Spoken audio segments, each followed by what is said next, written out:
So I get home 2 hours earlier.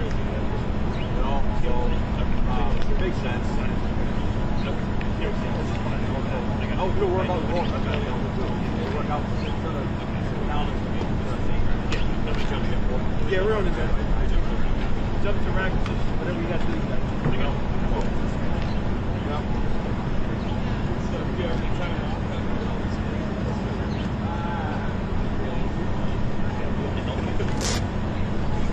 They always say, "Oh, it's going to get better."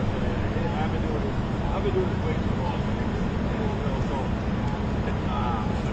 it's not going to. It's not going to.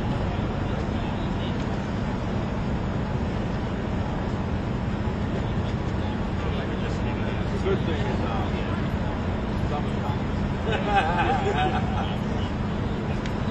Although, the family has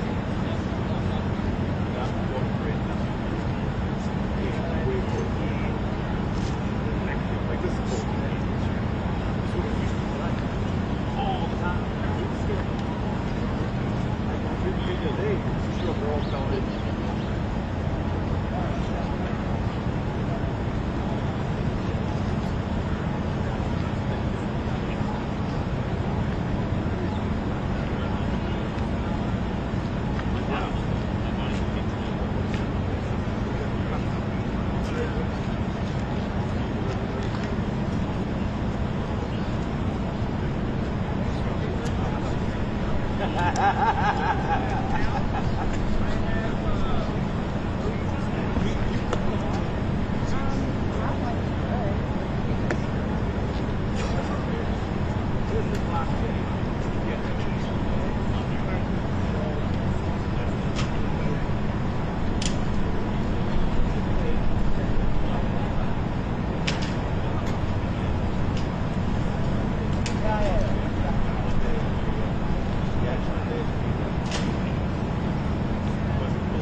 I'll do it now. We can do it now. Just all out of the way.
Thank you so much. You guys are doing a great job.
Yeah, it looks pretty damn good.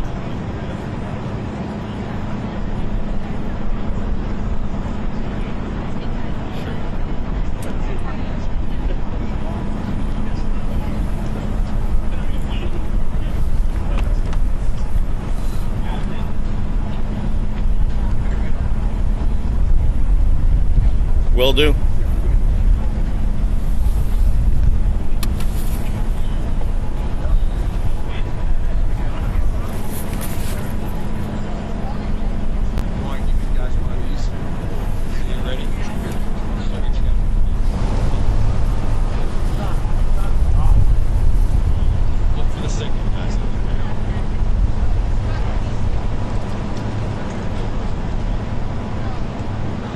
Obama's first inauguration, I was doing popsicle, 15th and G. Yeah. Oh, Like that now.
how's it going? Yeah, I know what you mean.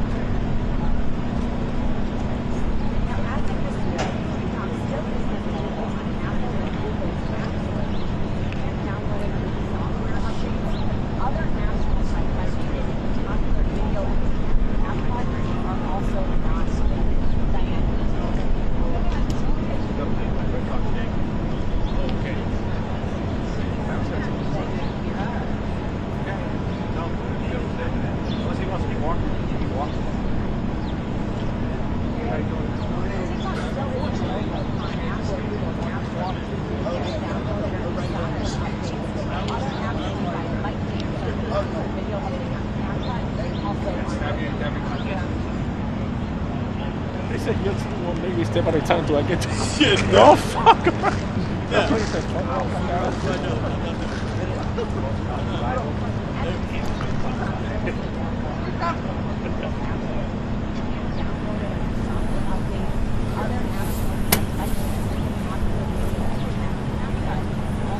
Okay. Hey, we need to go tilt towards the right, please.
This guy was Trump.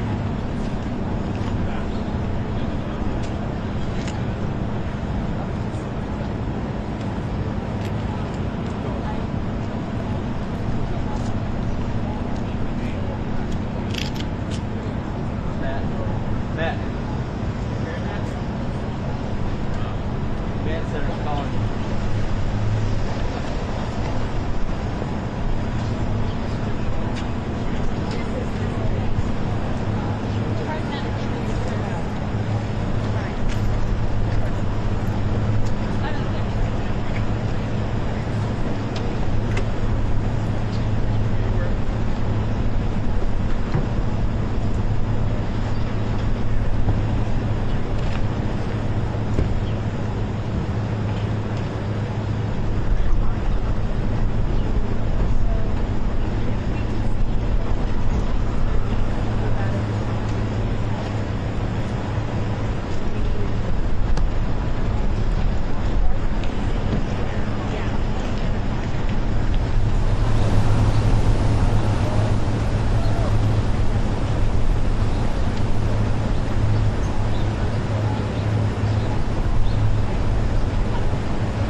CBS together. We're going to take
the gate. Get to the gate.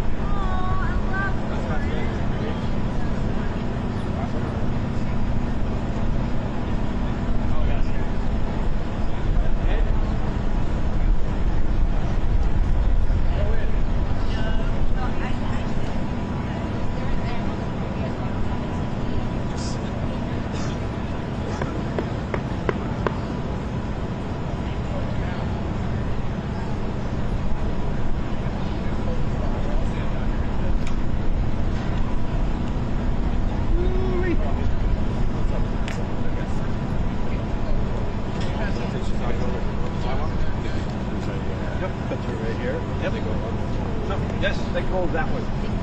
On the sidewalk. Yeah, see, I knew you would get the answer. Yep, you can go. Thank you, Ed. Most kids roll for now. I get it. Yeah, I get it. Making sure. Special day. Special time. It's not my show, it's your show, not mine. I defer.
Fact,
talking about. I know.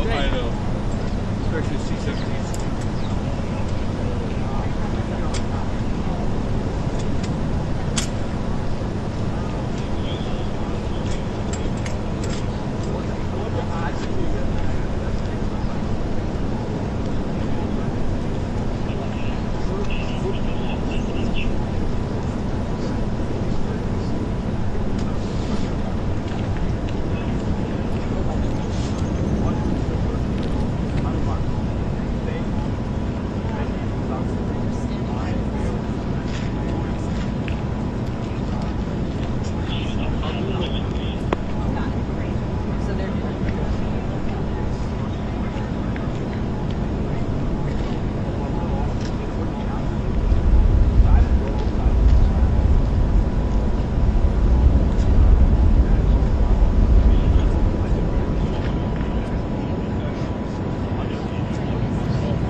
Hello and welcome to AP's live coverage of the inauguration of Donald Trump. I'm Meg Kennard. Joining me again here on set in AP's Washington Bureau is AP White House correspondent Sagar Meghani. Sagar, thank you as always for being here with me. Appreciate that.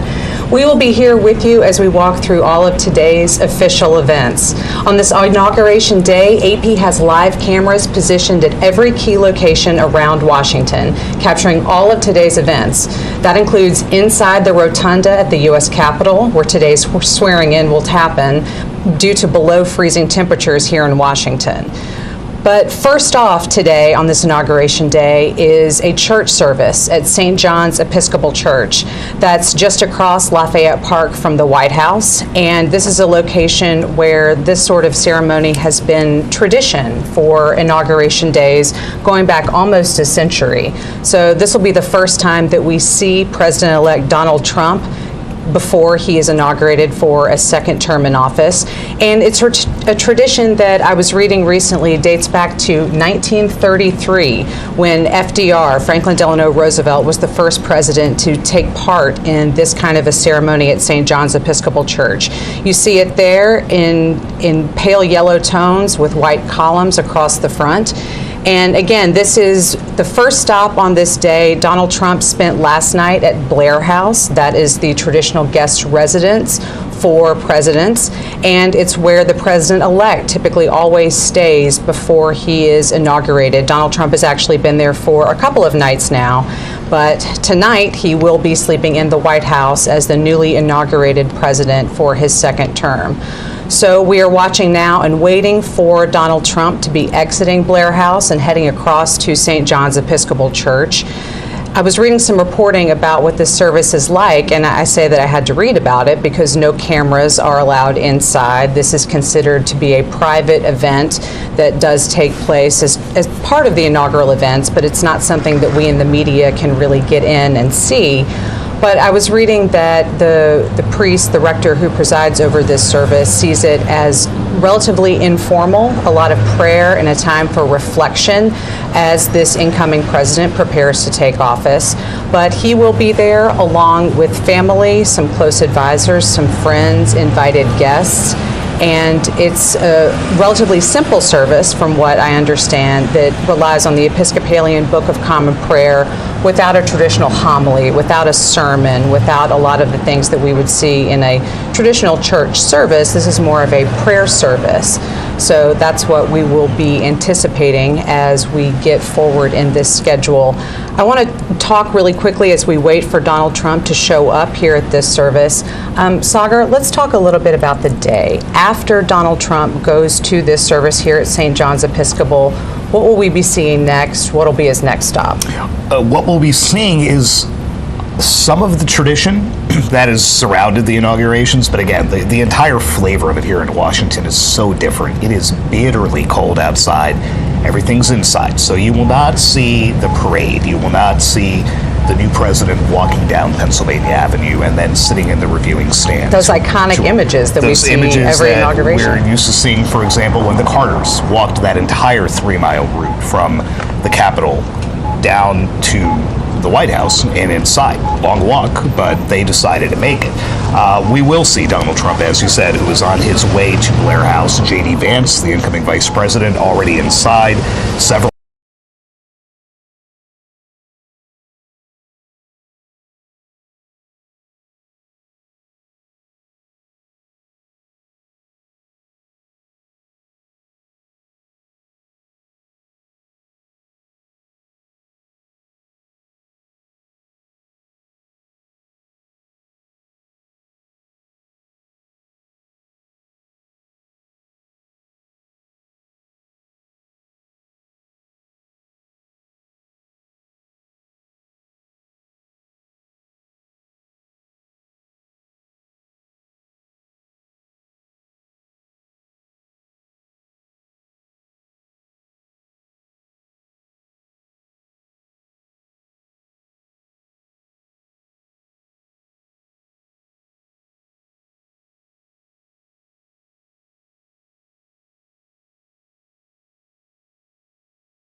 way to Blair House. J.D. Vance, the incoming vice president, already inside.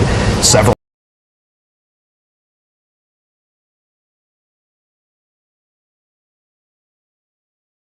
way to Blair House. J.D. Vance, the incoming vice president, already inside.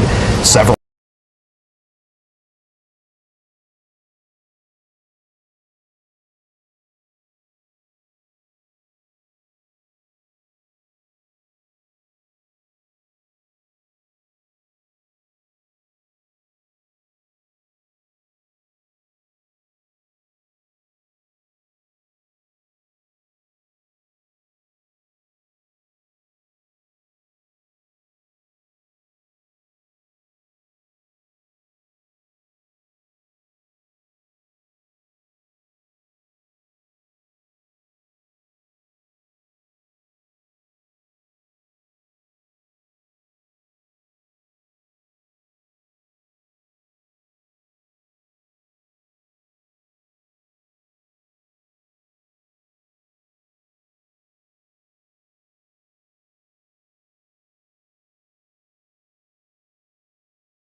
New Hampshire. I work out of Boston now.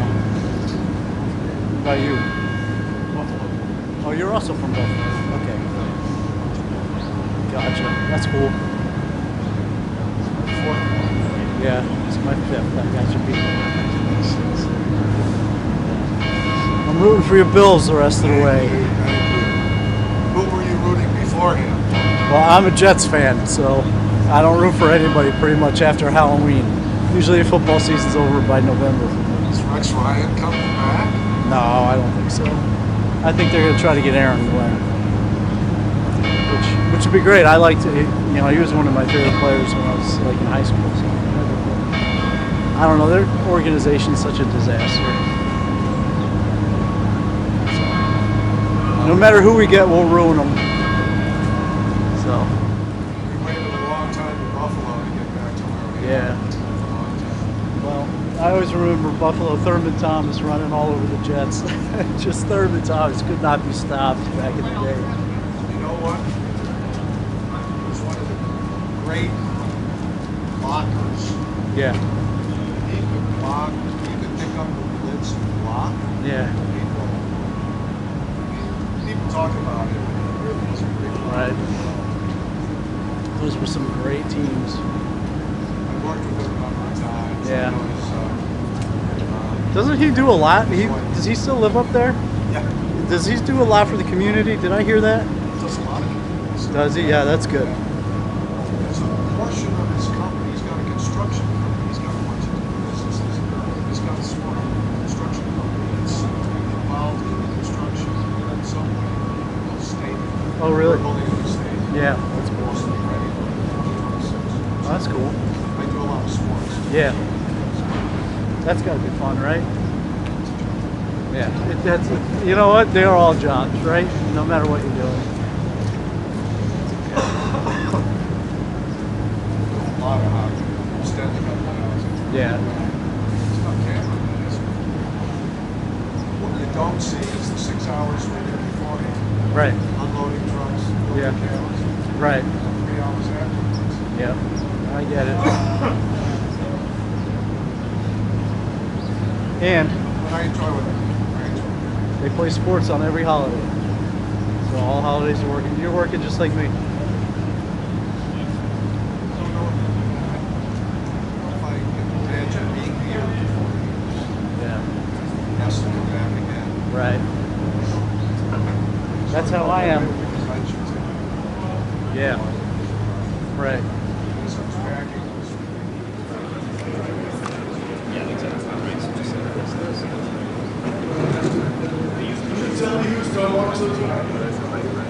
So for the reception, this will be the president and the first lady.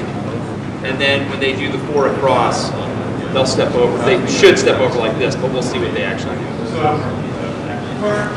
Correct, yep, sorry, yep. Dr. Biden for reception.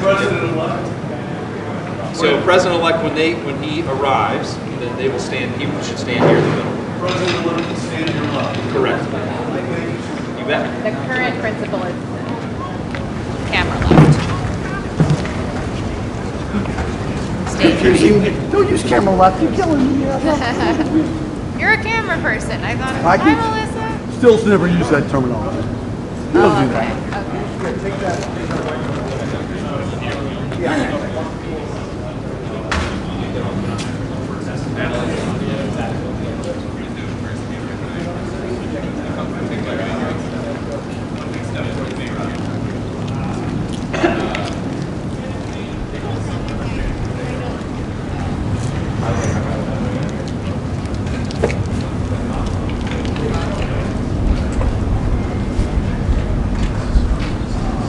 ABC, are you guys good? AP. Yeah, moving forward? No, ABC. You guys are all set? I just want to make sure. When do I need to? I'm gonna go deal with mine. I have to. Yeah, I think, did you already bring yours? I'm lined it up.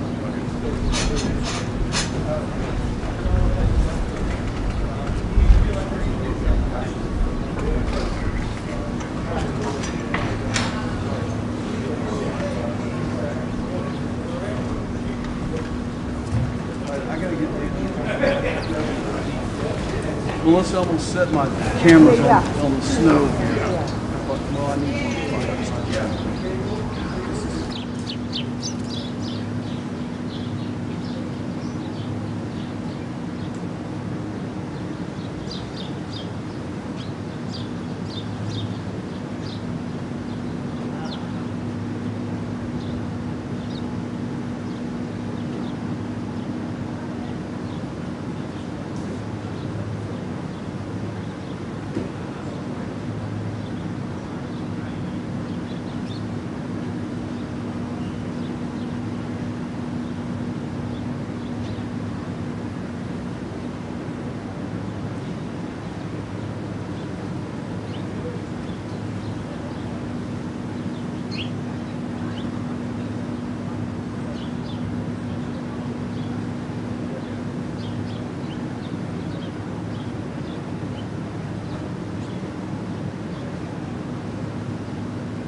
Miss, I'm so sorry.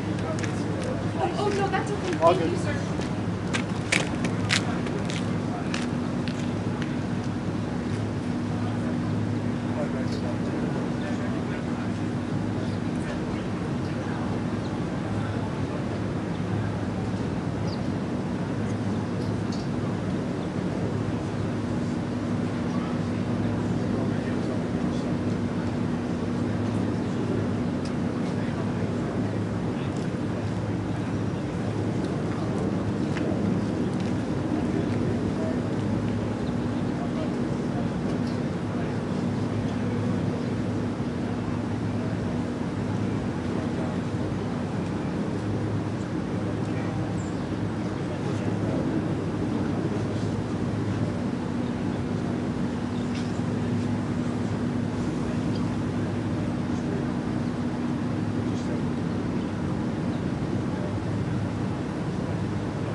Yeah, let me just take this up, sir. This is the problem. Get it all set.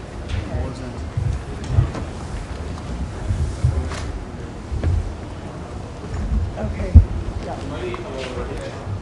Okay, so.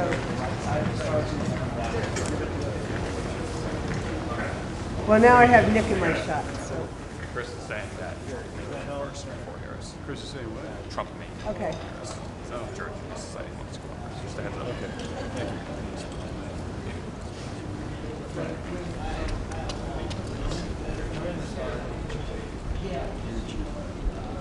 Thank you. Okay. Got it. All right. Okay.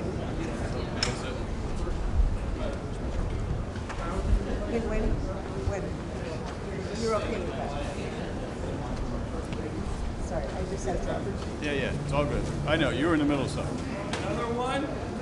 Back.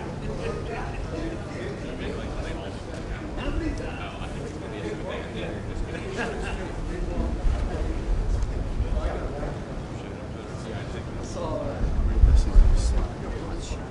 the problem is I can't get this fucking.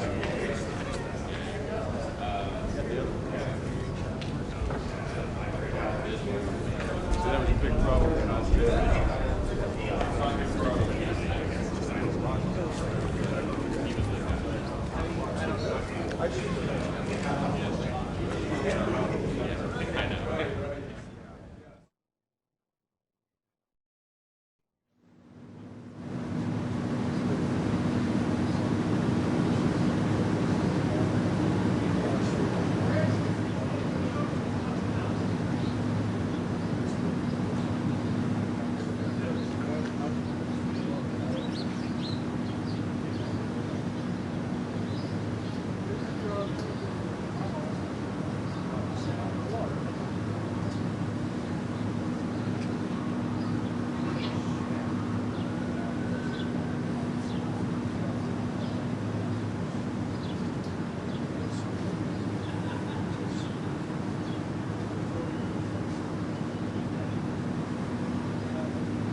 You're looking now again at the door of St. John's Episcopal Church, where we have just seen Vice President-elect J.D. Vance exiting after this Inauguration Day prayer service.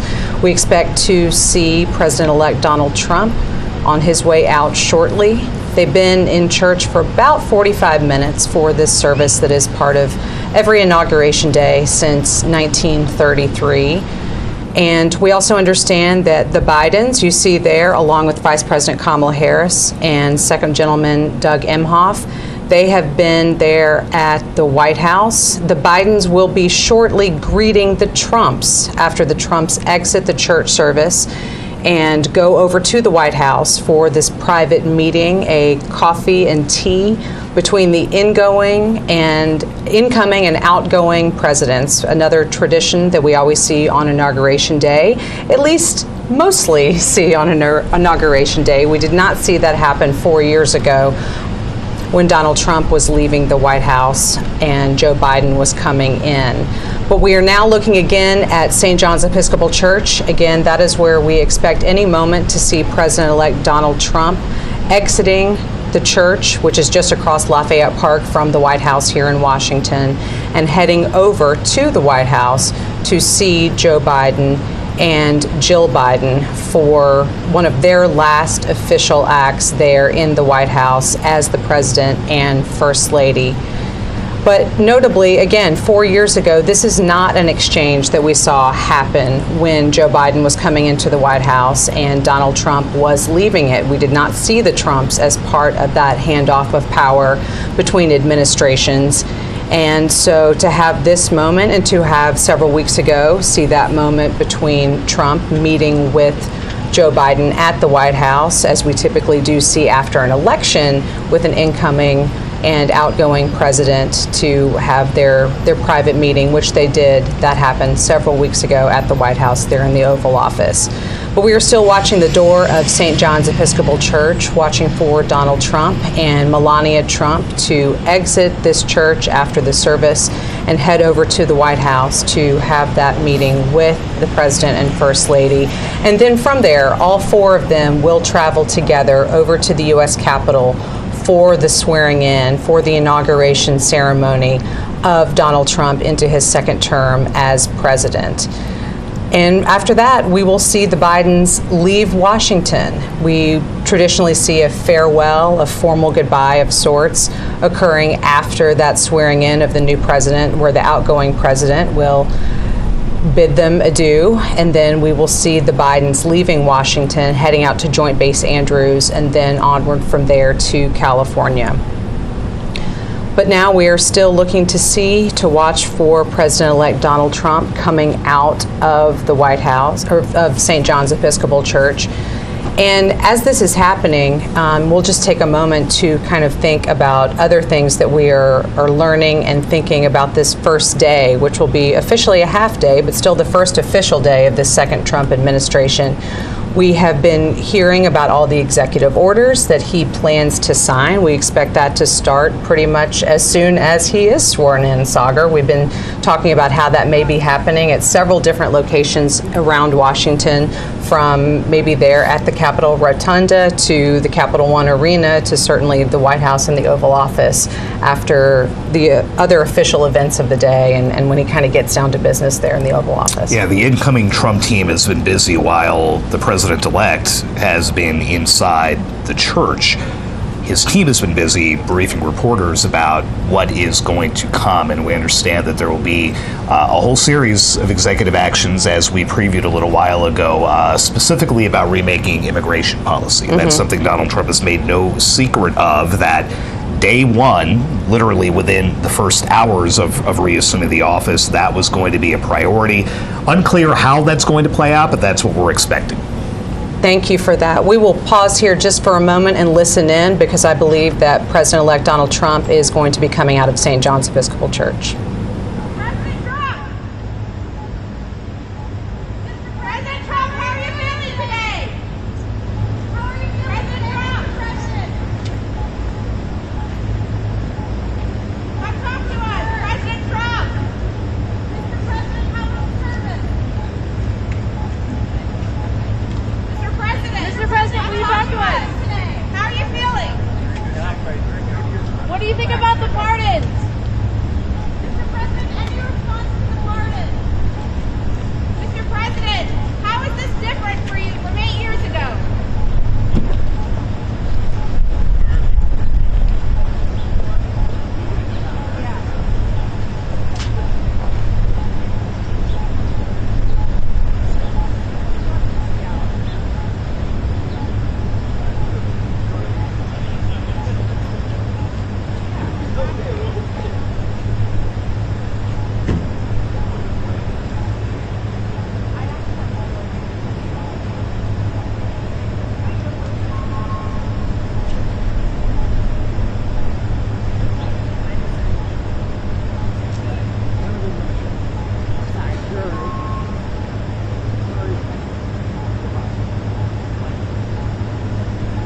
You're watching now as President-elect Donald Trump and incoming First Lady Melania Trump leave St. John's Episcopal Church. They are only on a short drive, though. They are headed to the White House, which is just across Lafayette Park from the church.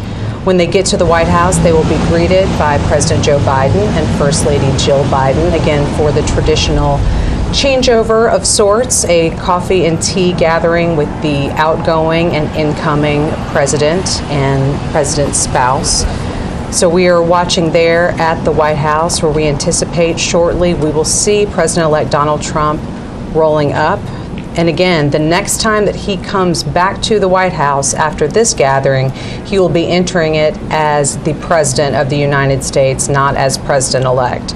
So again, this is one of those moments on Inauguration Day that we typically see and watch for, but we didn't see 4 years ago when it was Donald Trump's turn to exit the White House and Joe Biden's turn to come into it. But we are back on schedule, at least in terms of some parts of this Inauguration Day. It is awfully cold, so we won't see the traditional view on the west front of the Capitol for the swearing-in ceremony. That will be happening inside the U.S. Capitol Rotunda, with a much smaller audience. Only about 600 people can fit in there, according to what organizers have told us, instead of the hundreds of thousands who perhaps would have been on the National Mall to watch the swearing in. But that will be the next stop after this one. Again, we are watching the White House here, where President-elect Donald Trump and Melania Trump will be shortly arriving for their meeting with President Joe Biden and First Lady Jill Biden. This is a tradition on Inauguration Day. It's not one that we saw 4 years ago, but it is something that we are watching for today, for the outgoing and incoming presidents to have an informal handoff of power before they ride together to the U.S. Capitol for the formal handoff of power, for the swearing in of the new president and the farewell of the outgoing president. That's what we'll see for Joe Biden and Jill Biden after the official swearing-in ceremony, when they depart the Capitol grounds, headed for Joint Base Andrews, and then on from there to Santa Ynez, California, for some respite and time away after their time in the White House has ended. So, Sagar, we are still sitting here and watching the White House. So after this, where will we see these outgoing and incoming presidents head? Where do they go next? They will make the traditional ride together, the outgoing president, the incoming president, on that 3-mile drive to the Capitol. Instead of taking that traditional walk down on the West Front, they'll be walking into the Capitol Rotunda for the oath. Notable that it was just 2 weeks ago that much of official Washington also gathered in the Rotunda. That's where Jimmy Carter's body was lying in state. And now 2 weeks later, the public will again be focused on what happens underneath the Capitol dome. That ride together is always fascinating. We've seen images from the early 1900s of open vehicles, and you have names like William Howard Taft and Warren Harding and others riding. And now, obviously not an open top, but you should have Joe Biden and Donald Trump riding together in a armored limousine up to the Capitol, where Donald Trump will go from being the 45th president and an ex-president to now being the 47th president. Seeing there some of the Trump family members exiting the church, purportedly also getting ready to start making their way over to the Capitol for the swearing in, which will be happening in just over 2 hours from now.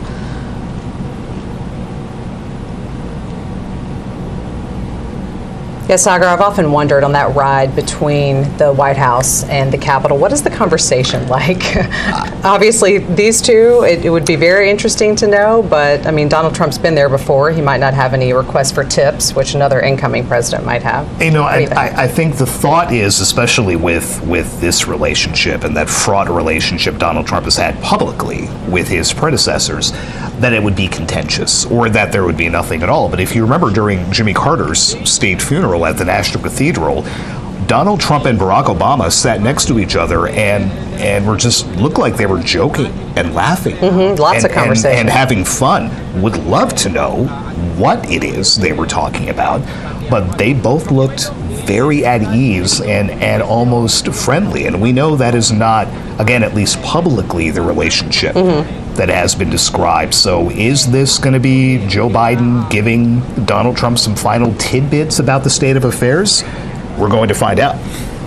All right, we see now images of the motorcade arriving at the White House. Not a very long drive, but especially not, I guess, when you're president-elect. A lot of streets do get shut down for you. But now we see the Vice President Kamala Harris and Second Gentleman Doug Emhoff standing there to receive official guests on their last day, also as part of the outgoing Biden and Harris administration. So let's listen in for a moment.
I like the effort. Thanks, man.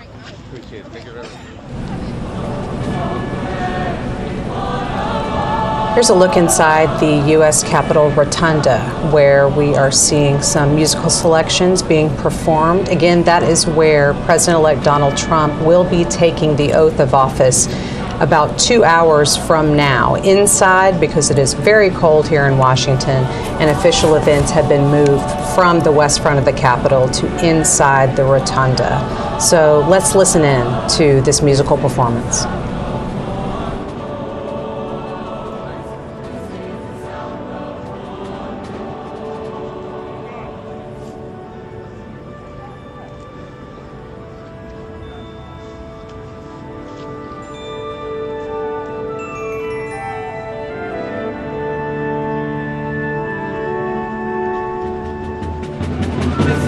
Sound of all of us, sing the fire.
Now you're seeing the U.S. Capitol, where just in the past couple of moments we have seen some members of Donald Trump's family arriving. We just saw daughter Ivanka Trump and her husband Jared Kushner and their children arrive for Donald Trump's inauguration, which will be happening in just over 2 hours. On your screen, you also see a helicopter. That will be Marine One. At least it's Marine One when the president is on board. I'm a little bit unclear exactly what it is called when a former president is on board. And that will be the case when we see Joe Biden and Jill Biden departing the Capitol after the swearing in of Donald Trump. Then he will be the former president. They will be leaving the Capitol grounds, headed to Joint Base Andrews, and flying on to California from there. So there's the shot of the U.S. Capitol, and now there's the Capital One Arena. Again, that is also a location here in Washington playing a role in part of our inauguration of the next president. That is where Donald Trump will be going after he is sworn in for an event that is standing in for what would have been the inaugural parade throughout Washington, but instead will now be kind of a new sort of event with some of the same parties taking place. We expect to see a lot of music. We also expect that Trump, who will then be the president, may sign some of those executive orders that he has promised he will be enacting today as among his first official acts on becoming president for a second term. So there is also another shot of the U.S. Capitol down Pennsylvania Avenue. That is the traditional parade route where we would have anticipated seeing Donald Trump travel between the Capitol and the White House. He may be driving along that route, but it won't be lined with the tens of thousands of people who ordinarily would have been out there to see him make that very traditional inaugural trip. It is very cold, so officials have told people to stay inside to observe these official proceedings from elsewhere and not gather in large numbers outside. Here in Washington, it is currently about 24 degrees, and it is not anticipated to be much warmer than that at noon, which is when Donald Trump will officially be the next president of the United States. We are still waiting on the Trumps to arrive here at the White House for their tea and coffee private gathering with President Joe Biden and Jill Biden. But we will continue to watch for Donald Trump and Melania Trump to make that trip over to the White House, their last, before they officially become president and first lady.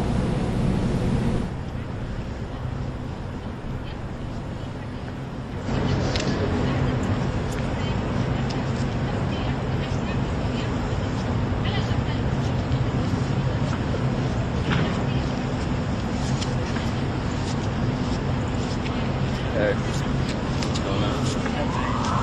Families come in or just the Vances? I was going to say. There's tea in the negative. Yeah. I don't remember how long this meeting was since 16. It's pretty short. I mean, it's less than like 3 hours. Exactly right. They do. So yeah, 20 minutes worth of tea and snacks and you're on the go. Yeah, well that's going to be on the part.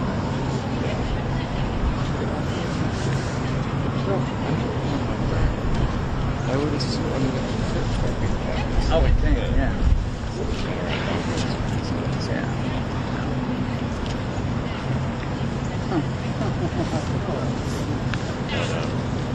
I'm not sure if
You're looking again at the White House, where we know that President-elect Donald Trump and his wife, Melania Trump, will shortly be arriving. Again, this is when they will be having their private meeting with President Joe Biden and First Lady Jill Biden, just the four of them, and it's part of that unofficial handover of power between an outgoing and incoming administration. It's not something that we saw happening 4 years ago when Donald Trump was leaving the White House and Joe Biden was coming into it, but it is something that we anticipate seeing today. As we wait for them to roll up, one important note to point out is we did see Vice President Kamala Harris and her husband, Second Gentleman Doug Emhoff, welcome incoming Vice President J.D. Vance and his wife, Usha Vance, just moments ago when they entered the White House. And that's interesting because typically the outgoing Vice President will invite the incoming Vice President to get together ahead of today. We didn't see that happen between Kamala Harris and J.D. Vance, but we did in this hour just a little while ago see her welcoming him there at the White House, where purportedly they are doing something similar. They're taking a look at President Joe Biden and First Lady Jill Biden as they await President-elect Donald Trump. There he is, coming up to greet them for this private meeting. Let's listen in as Donald Trump and Melania Trump arrive at the White House.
Ask them if they have House Triangle now on that.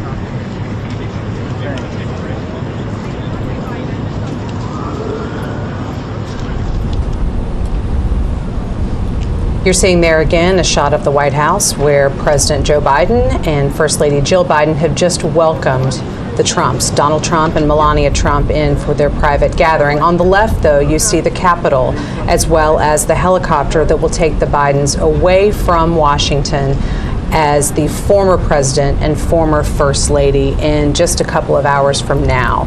And this may be a good opportunity for us, Sagar, to kind of talk a little bit about Joe Biden's final actions as president. This is the last day that he will be the current president of the United States. But it has been a pretty active day in terms of official things that he can do in the final hours of his administration. So let's talk a little bit about what are some of those things that we have seen coming out of the Biden White House in these last moments. The thing that has gotten the most attention that happened, about two and a half hours ago now, a lot of pardons and commutations from the president in previous days. Some very big names being preemptively pardoned this morning. The president has issued pardons to Dr. Anthony Fauci, the former head of infectious disease research for the United States. General Mark Milley, the former chairman of the Joint Chiefs of Staff, and the members of the House panel that investigated the January 6th attacks. This is after Trump had basically throughout his campaign vowed retribution against those that he perceived tried to hurt him, tried to hurt the nation. He has long gone after General Milley, whom, again, he handpicked as his senior military advisor to be in charge of America's military. Long at odds with Anthony Fauci over the handling of the COVID-19 pandemic. And then, of course, the January 6th riot, where the president-elect has already said he wants to pardon the rioters. President Biden has now preemptively moved to shield those officials from anything that might happen. He says this is not an admission of guilt or wrongdoing or a thought that they may face prosecution, but I couldn't not do something about this. Both General Milley and Dr. Fauci have come out and said that they appreciate it, that they did not want to have to fight back against what someone, in this case Donald Trump, perceived as some type of slight. Tony Fauci flat says, I have not committed any crimes. I have spent my entire career trying to keep the American people healthy, but I appreciate the president's move. So this is something that had been discussed within the White House for months now. Is the president going to preemptively move to keep these folks out of harm's way, for lack of a better phrase? And that's exactly what he did this morning. It's an extraordinary use of presidential authority and could set the tone for Trump and others to then take actions like this immediately before they leave office. Right. It's a large action to take, but also literally in the closing hours of an administration. I guess, I mean, there's less time for it to be analyzed while that presidency is still ongoing, because the news cycle will move on necessarily to this next administration. I'm not attempting to analyze exactly why the timing was put like that, but it is something that those of us who cover this have been wondering for a long time. Is this going to happen?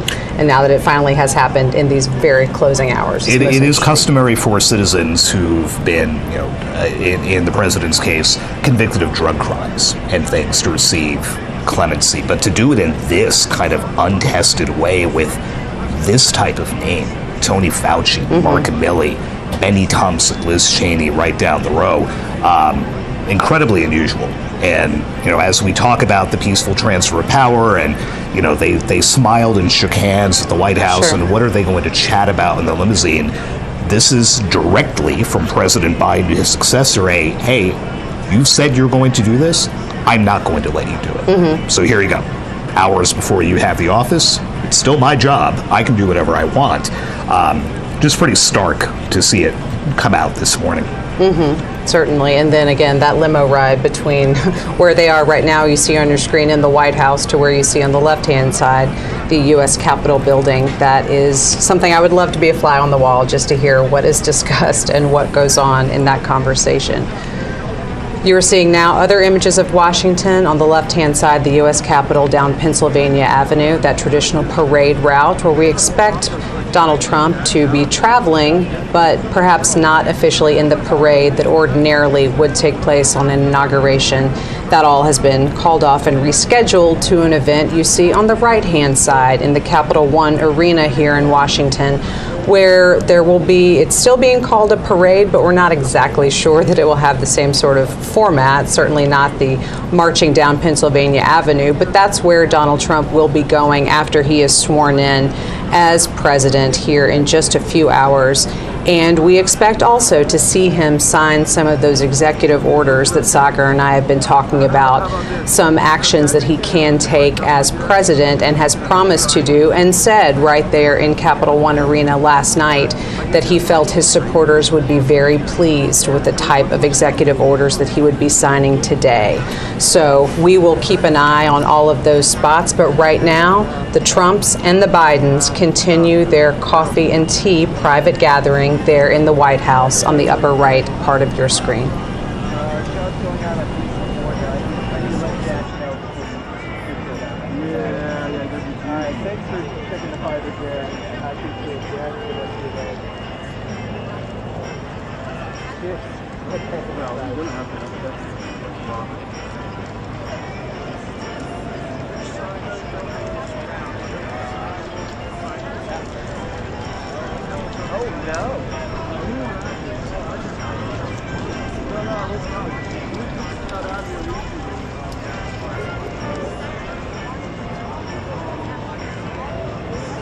The helicopter here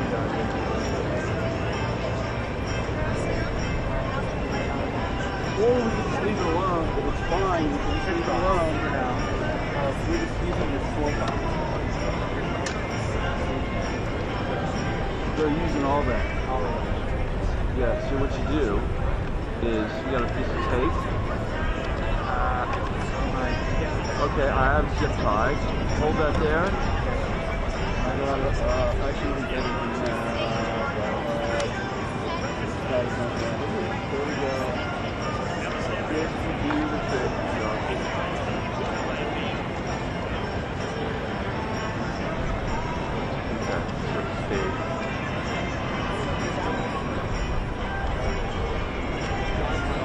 Alright, you want that coming straight out.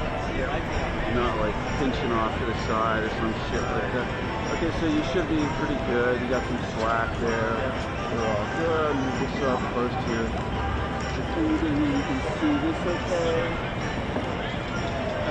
I would have just a little bit. Huh? So I can bring it down a little bit. It's not too far down. Yeah. Good. This is good.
Right.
Ladies and gentlemen, former speakers of the House of Representatives, the Honorable Kevin McCarthy, the Honorable John Boehner, accompanied by Mrs. Debbie Boehner, the Honorable Newt Gingrich, accompanied by Ambassador Callista Gingrich, and Mrs. Heather Foley.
That arcane knowledge ready to go?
Skills right there, man.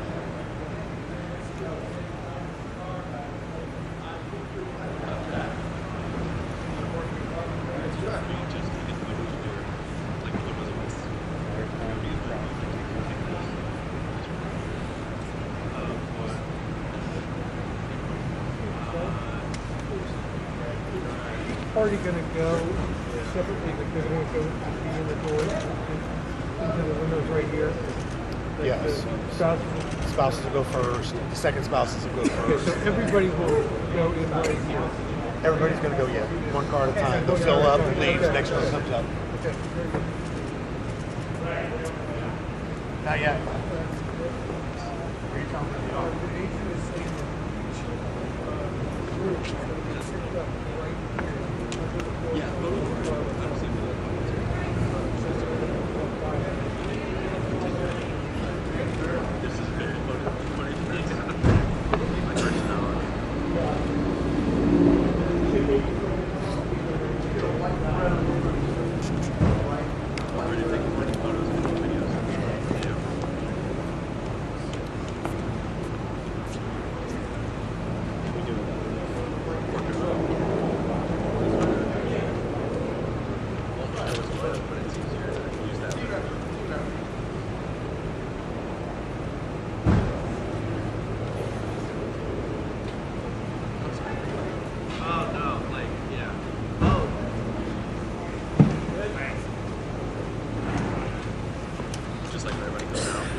We're seeing now these first images of the people leaving the White House after these private meetings. That was just Second Gentleman Doug Emhoff and Usha Vance, J.D. Vance's wife. He's the incoming vice president, of course. And they are the first to be set up in the official limousines to be departing the White House, heading over to the U.S. Capitol for the swearing-in ceremony, which will be happening in just under 2 hours from now if we're sticking to the official schedule of events here in Washington. There you see one of 4 limousines now at least that are lined up there at the portico of the White House. We'll be taking Doug Emhoff and Usha Vance off to the U.S. Capitol. They are departing now. We expect next to see Vice President Kamala Harris and the incoming Vice President-elect J.D. Vance, exiting next and getting into their limousine to be taken off to the U.S. Capitol. Of course, J.D. Vance, here in just a little over an hour and a half from now, will be the Vice President of the United States, being sworn in by Supreme Court Associate Justice Brett Kavanaugh, one of his longtime friends, as we're all reading up on history of all of the characters involved with this Inauguration Day. They've known each other since their Yale Law School days, so there's a fun fact for you. But here we're still looking at pictures of the White House where for the past little bit of time, under an hour, there's been an unofficial casual tea and coffee, off the record, at least not privy to reporters like me, but a meeting between President Joe Biden, First Lady Jill Biden, and the incoming President Donald Trump, President-elect, and Melania Trump, his wife. They have been gathering for one of these moments that we see on Inauguration days here at the White House. And soon, those two will also be getting into a car together and making that trip, just a couple of miles down to the U.S. Capitol, where the rest of the official swearing in for Donald Trump's inauguration will be happening on this Monday, January 20th, here in Washington, D.C. So we're looking at those doors, waiting to see who's coming out next. Sagar, we can spend this moment, I guess, just to kind of talk a little bit about this last day in office for the Bidens, not just as an administration, but as a family. They have been living in the White House for 4 years, and once they leave here in just a few minutes, that move-out process really kicks in to do that turnover in between administrations. There's really only about 5 or 6 hours to get it all done. What all is going to be happening once they exit those doors? Yeah, it is a fascinating choreography that takes place right now at the White House. We're looking at the North Portico. Well, they arrived and they'll be leaving. On the other side of the White House, there are moving trucks lined up that will be waved in the instant that the Bidens and the Trumps leave. One group will be moving all the Biden stuff out. One group will be moving all the Trump stuff in. In between, stripping all the beds, shampooing the carpets, replacing what needs to be replaced. Linens, towels, whatever it might be. Closets stocked. The White House usher's office would have been in touch with the Trumps for the last few months about where certain things go, what are the favorite foods and snacks that we need to have in the various kitchens, in the residence, and elsewhere. We know all about Donald Trump and his penchant for Diet Cokes. You can rest assured that there is a lot of Diet Coke on hand, at least on the White House driveway right now. So, yeah, they've got about 4 or 5 hours of controlled chaos, as one former White House official put it, to get all the old First Family stuff out and make sure that when the new First Family comes in, they're good to go. They're not having to root through boxes like the rest of us when we move into a new place and, you know, where is that stuff for the kitchen, or where did we put the bike pump, whatever it is. That's all laid out in the mansion. Donald Trump's not going to have to be looking for any of that. Yeah, moving day is always a stressful time. Try not to think about that, because it's just, you're living in those boxes for months, but not when you're living in the White House, because there are plenty of folks to take care of that. And then there's the personal part of just leaving where you've lived for 4 years, a place that in Joe Biden's case, he tried so hard for so long to get into, and now has to leave 4 years later. And on his, perhaps his final tweet under the @POTUS account on X, it's a selfie with the president and the first lady with a snow-covered rose garden behind them in the Oval Office just on the other side. One more selfie for the road. We love you, America. So you can almost picture them stepping out onto the colonnade on this horribly cold D.C. day to say, hey, let's take a quick selfie. I mean, I've done that, walking along that when we're, out covering White House events. But for the president and first lady to get to do that one last time, because as you said, when those doors open again and they walk out, that's it. They're boarding what would be known as Marine One and heading out. And that is the end of the Biden presidency. Yeah, it's just so interesting to think about, what you were just mentioning about that personal side of things. What we're watching are all of these official events, and what we know always is part of the tick-tock of a day, like Inauguration Day. There are set pieces. There are even specific times assigned to a lot of this, especially that noontime when it is according to the way that things are set out. It's not just we pick this time. It's like that is the official time. Now we're seeing those doors at the North Portico of the White House open again. We see First Lady Jill Biden and incoming First Lady Melania Trump exiting and getting into their own limousine, where they will be taken over to the U.S. Capitol.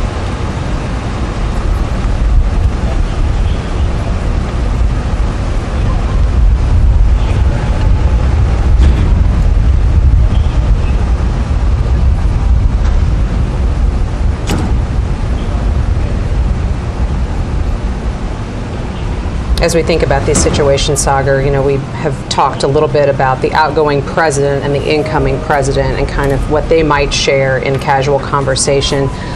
But this is also a first lady who's been here before. Melania Trump has been in the White House and has occupied that role.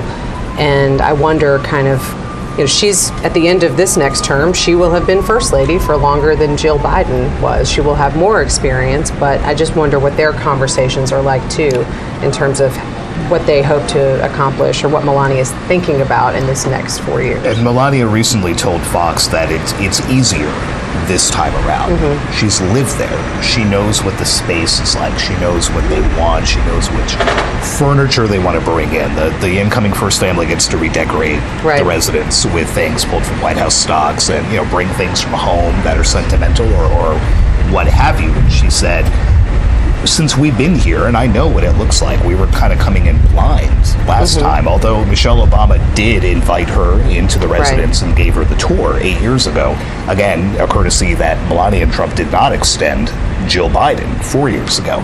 But she didn't need that this time. And in fact, she skipped Donald Trump's visit here after the election. She knew what it was about, and she knew what she was getting into, and she seemed visibly more comfortable in this interview with the prospect of moving away from Trump Tower and moving away from these big gilded residences that they have in Florida and elsewhere, and moving into the White House, and taking pains to note that Barron Trump will have a bedroom in the White House for when he comes home to visit from college. He's not the little kid he was during the first Trump administration. He's now about, I think, taller than his father. Now it's a little bit jarring to see, frankly. He has definitely grown up and attending colleges in New York City. Now we see Vice President Kamala Harris and incoming Vice President J.D. Vance making their exit. Let's listen in as they depart for the U.S. Capitol. Great, thank you. Good morning.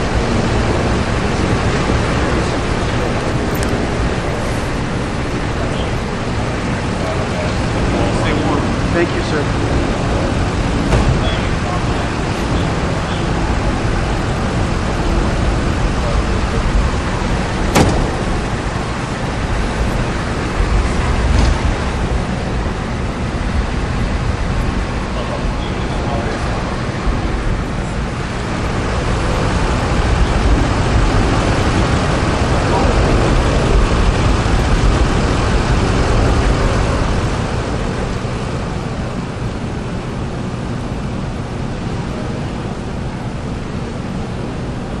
So there's just one pair left in terms of who we anticipate to be departing the White House and heading to the U.S. Capitol.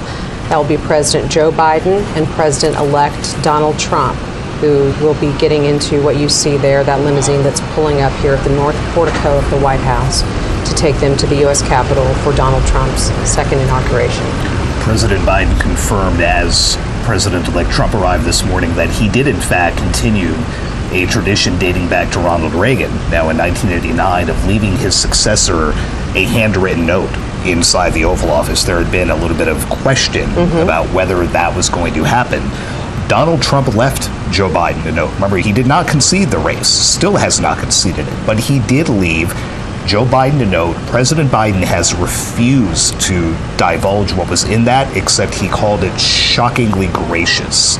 And Trump himself said that he spent a few days mulling over what to put in it. So President Biden's not saying what is in the note, but he is now the first president to receive a note from the person for whom he then had to write a note. We're full of presidential history and tidbits today, and that's absolutely. It's just one of the circumstances. That's another one that wasn't on the list for this morning, but there it is. Thank you for that. I guess I'm just a nerd, but I do really enjoy learning more about this presidential history. And this is one of those days where we all kind of get good reminders of a lot of different inauguration-related tidbits, particularly. So much rich history here.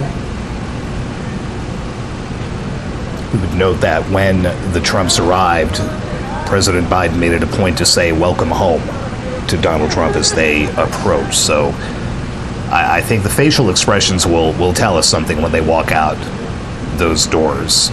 A lot of smiles and handshakes on the way in, and now the reality of making that final walk out that door and that trip to Capitol Hill.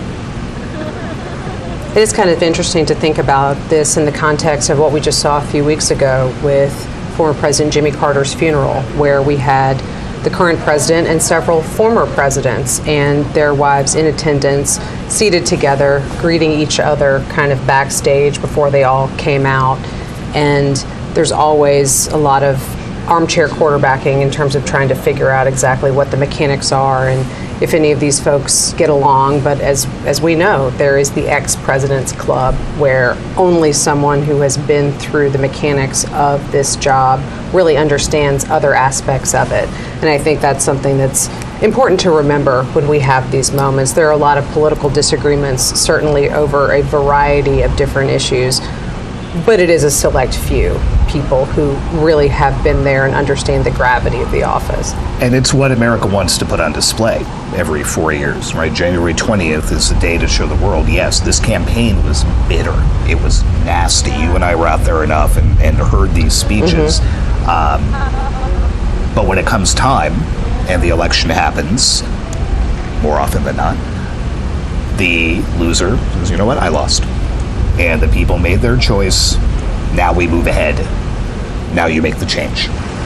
And here we see these doors opening again, where President Joe Biden and President-elect Donald Trump are exiting the Capitol. They're preceded by Senator Amy Klobuchar, Democrat from Minnesota.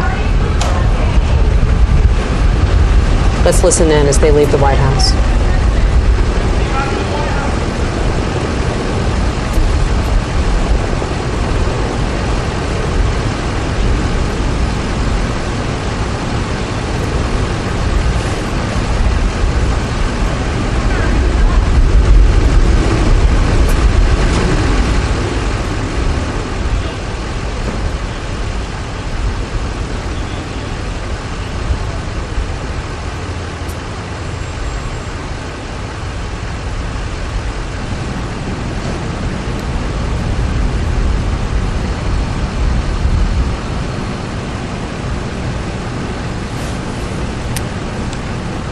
We're seeing Joe Biden and Donald Trump pulling away from the White House. Again, this is Joe Biden's last time exiting the White House as the President of the United States, and the last time that Donald Trump will make that same trip until he is president later on this afternoon.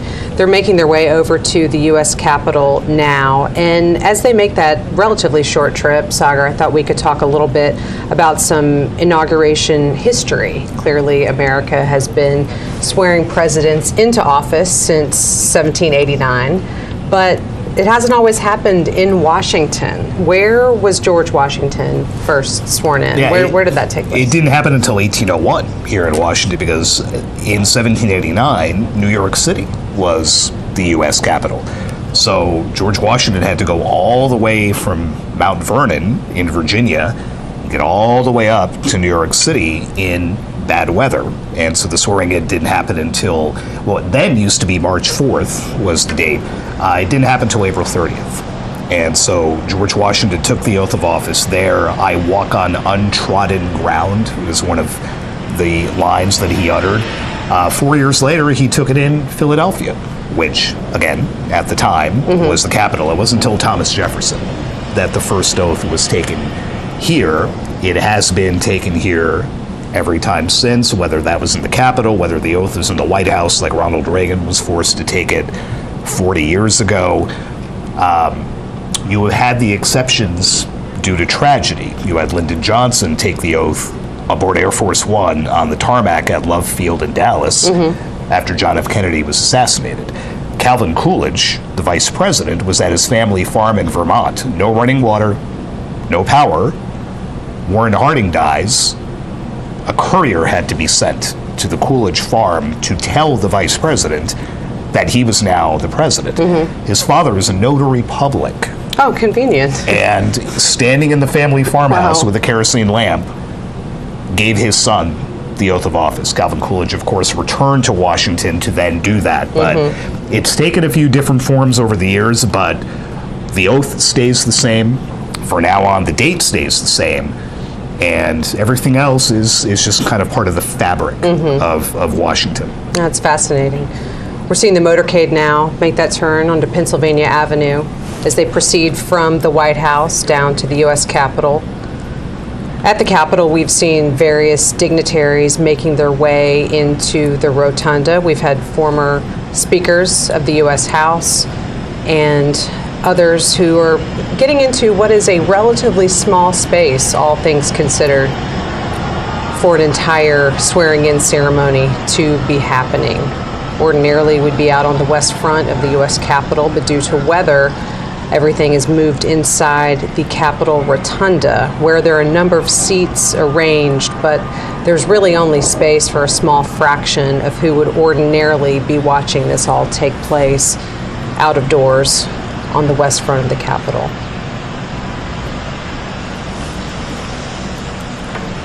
We've alluded to it so many times, but it's just so odd, having been in Washington for so long, to look at these streets and there are basically police officers and a few tourists and what look to be perhaps some construction workers. That's it. I mean, we would ordinarily have tens of thousands of people lining this route to get a look at that. And we've been in a lot of motorcades. That's quite a motorcade, even for Washington. With that look, heading up toward the United States Capitol, decked out in flags, and you can see those flags lining the street to give you a sense of just how cold it is here in Washington. That's the wind whipping those flags. And we saw the wind so intense there at the White House on the North Portico that I saw one of the flags kind of knock one of the Marines' caps backwards when they were holding the doors open for everyone. And it is extremely cold, but also blustery out there. So I'm glad you and I are inside. Yeah, I think we've spent enough time outside for these events to appreciate being inside. But again, that's what has upended years of planning and kind of sent the district into a bit of a tailspin trying to figure out security and again the ticketing at Capital One Arena. 250,000 people had tickets to watch this happen from the Capitol grounds. That arena sits 20,000.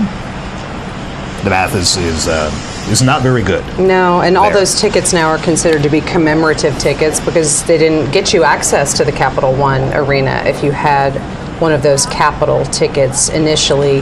And I'm sure there are a lot of disappointed people who had come to town hoping to get that viewpoint, but there is the event at Capital One Arena. I'm sure that there are a lot of places around Washington where folks have gathered to watch what is history. Regardless of party, it is still a historic moment to watch a new president taking the oath, and it will look different. I mean, this hasn't happened from inside the rotunda in 40 years, so a lot of people who would have been paying attention to all the coverage today maybe weren't so much 40 years ago.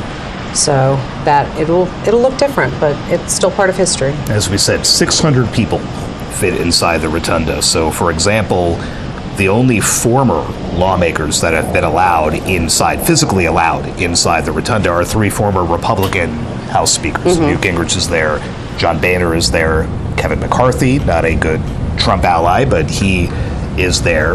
And the House came into session this morning, quickly recessed so that members could make their way over, but that traditional roster of so many folks is not going to be in place this time. Though we do know that a lot of these tech billionaires that Donald Trump has allied himself with, who have flocked to Washington not just today, but in the weeks since the inauguration, have also scored some prime seating near where the president-elect will take his oath. It's always important in these sorts of circumstances to look and see who is in there and then try to telegraph as much as we can what that signifies. And I think we already know in the incoming Trump administration the sort of relationships that he has been working to build with some of those that we're going to be seeing in there. The motorcade is now going to be approaching the U.S. Capitol, where we will see all the people who just loaded up at the White House, then arriving at the Capitol for, in about an hour, we will be seeing that swearing in take place for Donald Trump. Again, there on your screen, you see the U.S. helicopter. It would be Marine One when a president is on board, but otherwise, that is what Joe Biden will be boarding after Donald Trump is inaugurated. That is what will take Then the former president and former first lady off to Joint Base Andrews, where they will begin a trip out to California, purportedly a vacation, an opportunity to kind of reset after their time in the White House has concluded. But for the next hour and change, Joe Biden will still be president, and he will be arriving here at the U.S. Capitol with the incoming president, President-elect Donald Trump, who has been part of this motorcade for the last couple of minutes, coming from the White House. Down there is that shot you see of Pennsylvania Avenue leading up to the U.S. Capitol. Not outside, but inside. He will soon be inaugurated for his second term in office. Here we see some of those shots of the motorcade as they make their way up to the area where all of the parties will be getting out of their limousines and walking into the Capitol. Awaiting them in the rotunda already, you have Congress's top officials. You have House Speaker Mike Johnson, a Republican, who has very closely allied himself with the incoming president, saying to him, it's bright, sunny outside and bright in our heart. Then you have the Senate's top Democrat, Chuck Schumer, who walked in carrying a royal blue cap, and when asked how he feels today, said, feel great about the Bills.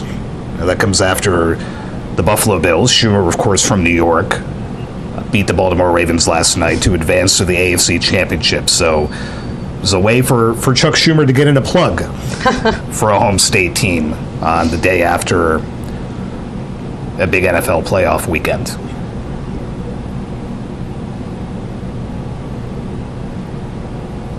We see these arrivals starting to happen there at the U.S. Capitol.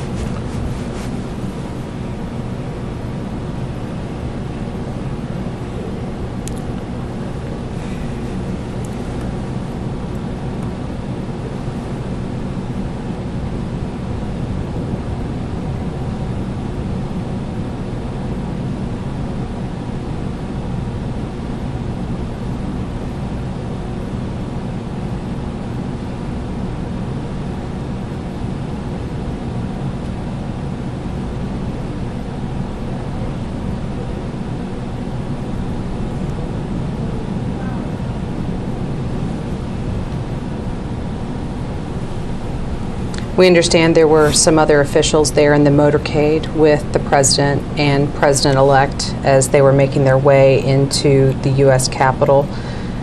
Amy Klobuchar, the senator, as we just referenced earlier, but also some other elected officials, including Deb Fischer of Nebraska, and then also House lawmakers, Steve Scalise, Representative Hakeem Jeffries, and other White House staff and officials accompanying the President, First Lady, incoming President and First Lady, and then, of course, Vice President Kamala Harris, her husband, and J.D. Vance and his wife.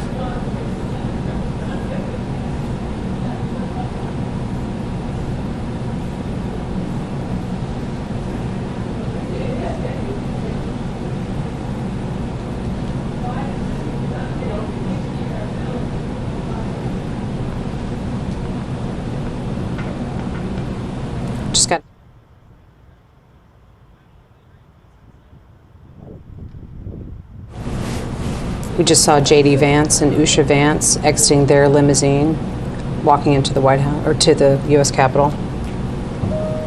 You see even police officers who are used to this kind of thing in Washington want to get their picture taken in front of the helicopter. That's quite a shot for that officer to have. Marine One sitting in front of the Capitol dome. Not something you see all the time. No.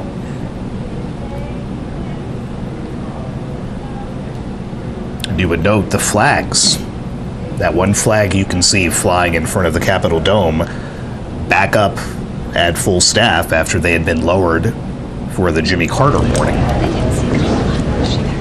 We see now people from that motorcade have been making their way into the Capitol. That includes President-elect Donald Trump. We're looking now inside the Capitol Rotunda. There you see Elon Musk, one of those businessmen who are invited to be part of this very small, relatively speaking, swearing-in ceremony. There's Melania Trump.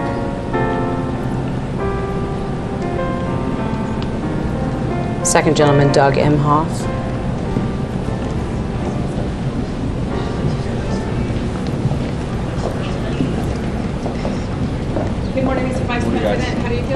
There's J.D. Vance and his wife, Lucia.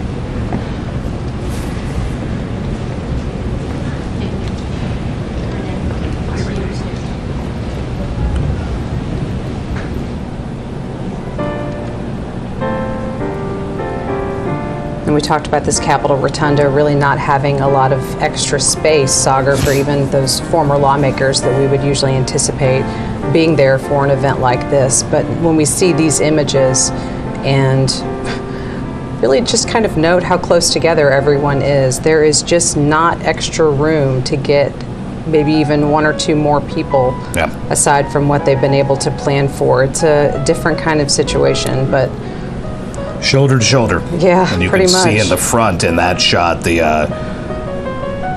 current members of the Senate kind of cramped together. You had Mark Warner, a Democrat from Virginia, next to John Barrasso, a Republican from Wyoming, who was next to Dick Durbin, the number 2 Senate Democrat from Illinois, all kind of clustered very close together here.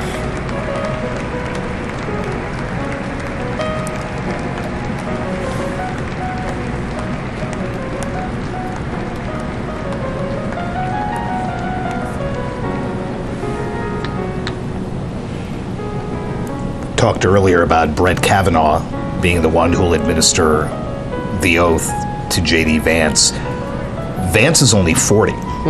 Be not the youngest vice president, but one of them. There was a 36-year-old vice president, but that was back in James Buchanan's administration in the late 50s. But there have been others in their 40s, Al Gore, Teddy Roosevelt, but breaking with a bit of precedent here. A fairly young J.D. Vance set to take the oath of office, followed, of course, by the oldest man to take the oath as president in Donald Trump. We're seeing now some members of the incoming Trump administration walking into the rotunda. Clearly, those confirmation hearings for a number of positions have been ongoing in the Senate for at least a week, a little over, and we anticipate those to resume again tomorrow. There have not been official votes, but there will be some more open hearings as well as some business meetings and markups of some of the committee work before a lot of those nominations proceed to the full Senate for their vote. You had Kevin Hassett, who is looking to come back as the Trump White House's top economist after serving in that role in the first Trump administration. Tulsi Gabbard, who would be the national intelligence chief, Pam Bondi, Doug Burgum, all lined up there to watch the man they hope is their boss to be taking the oath.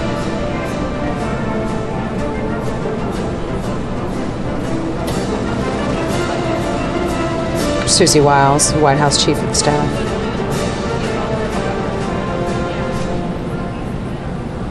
It used to be fun at these outdoor events on the West Front to look around it again. You'd see the justices of the Supreme Court sitting together. You'd see the Joint Chiefs, the nation's top military officers, sitting together and taking a look out at the crowd. In fact, we just got a look at General C.Q. Brown, who is the now outgoing chairman of the Joint Chiefs of Staff, the nation's top military officer.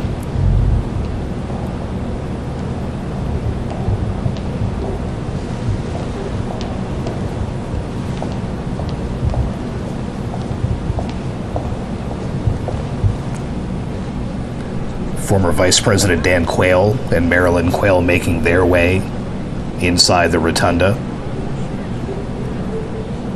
We don't get a lot of Dan Quayle sightings in Washington lately, but that's now 2 in 2 weeks after he was here for Jimmy Carter's funeral. Indeed. We talk about young vice presidents like J.D. Vance. Dan Quayle, basically an unknown congressman when George H.W. Bush tapped him to be vice president in 1989.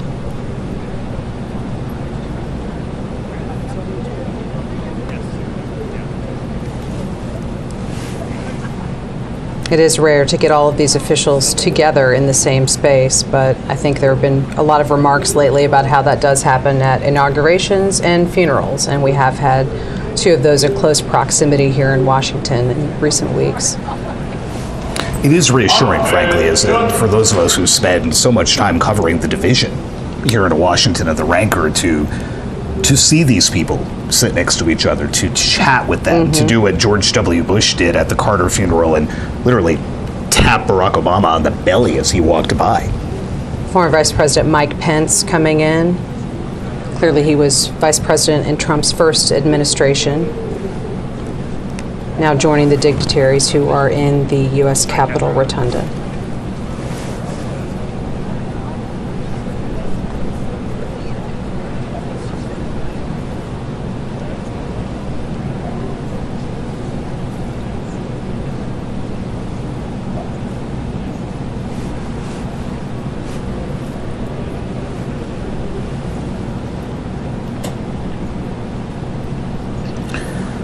See a lot of Elon Musk today. He will be speaking at the parade of sorts inside Capitol One Arena later today. Has been almost a constant by the president-elect's side since the last time you and I were in this room in November for the election.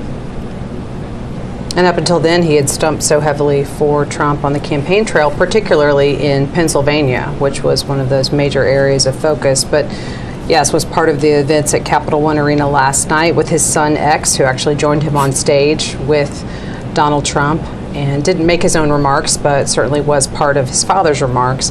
But now we see Musk there again in the Capitol Rotunda and will be the incoming head of the Department of Government Efficiency, not an official government agency, but intended to cut costs throughout the government, something that Donald Trump has asked Elon Musk to be in charge of. So we will see what that agency or what that department accomplishes. A new agency to cut back on the other agencies. With Vivek Ramaswamy, who we saw earlier, he's there somewhere. There's nowhere really to hide in the rotunda. No, we'll see him pop back up. Not a lot of space.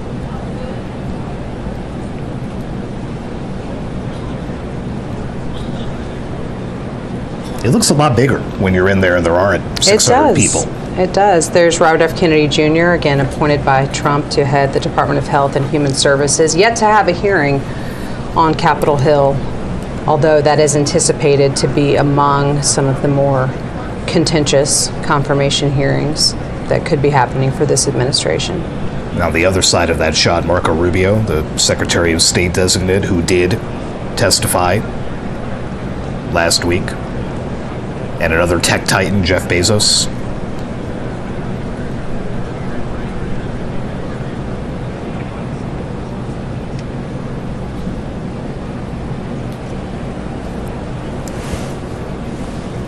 We talked earlier about what's in the Constitution about the inauguration. There's nothing about a parade, there's nothing about balls, there's nothing about how you get to and from the Capitol.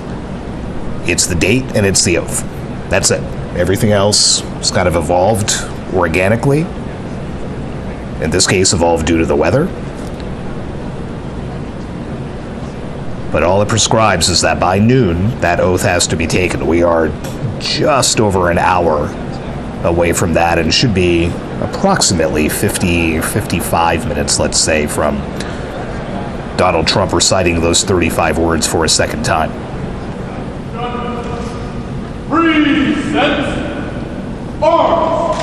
Former President Bill Clinton and former First Lady and Secretary of State Hillary Clinton coming into the rotunda.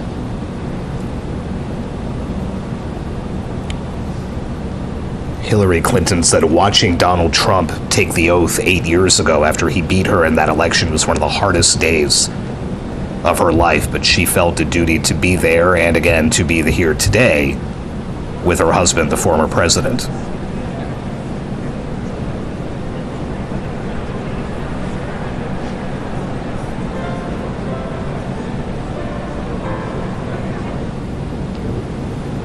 Former President George W. Bush and First Lady Laura Bush.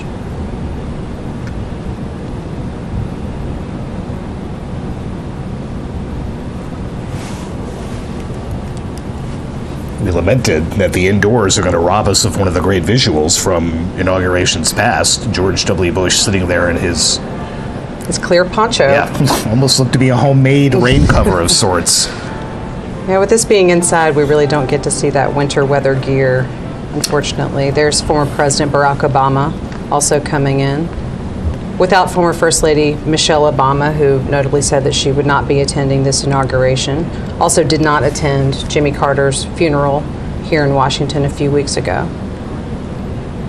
Obama's office did not say why the former First Lady would not be here today. They did say she had a prior engagement during the Carter funeral, but again, pointedly, did not offer a reason for her absence today.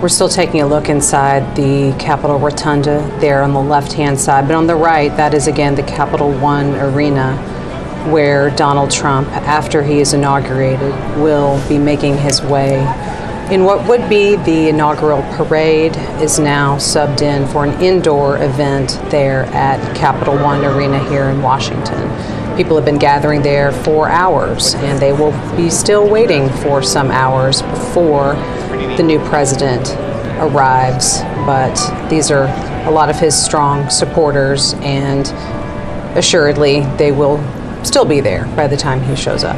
And as they watched the images from the rotunda on the big screen inside the arena, some boos as Mike Pence walked in, and then a lot more boos as Bill and Hillary Clinton were shown on there. Ladies and gentlemen, at this time, please take your seats.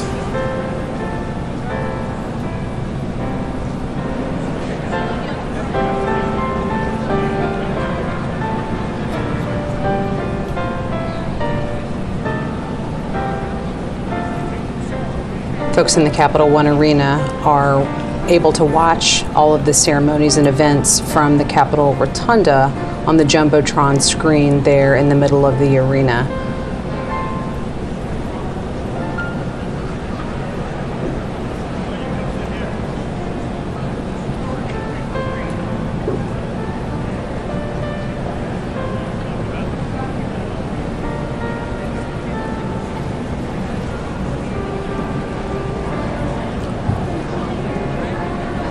Ladies and gentlemen, at this time, please be seated.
Here we see Supreme Court justices making their way into the Capitol Rotunda. Clearly, two of them will play a direct part of the proceedings here of the official swearing in. Chief Justice John Roberts will be the one to administer the oath to the president, as is tradition. And then Associate Justice Brett Kavanaugh will administer the oath to incoming Vice President-elect J.D. Vance. Interesting to note his wife's ties to both. You had Lucia Vance served as a clerk for Chief Justice Roberts. That is a coveted post in the legal community, and J.D. Vance was once a student in a law seminar taught at Yale by Justice Kavanaugh, and that explains the ties there and the reason that you just saw Brett Kavanaugh walking in ahead of Clarence Thomas, who is the senior member of the court, who always asks the first questions during oral arguments before the Chief Justice does. It is always Justice Thomas. And that was a little bit striking to see Justice Kavanaugh, who came to the bench years after Justice Thomas, walking in front of him.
Here you see members of Donald Trump's family making their way into the rotunda.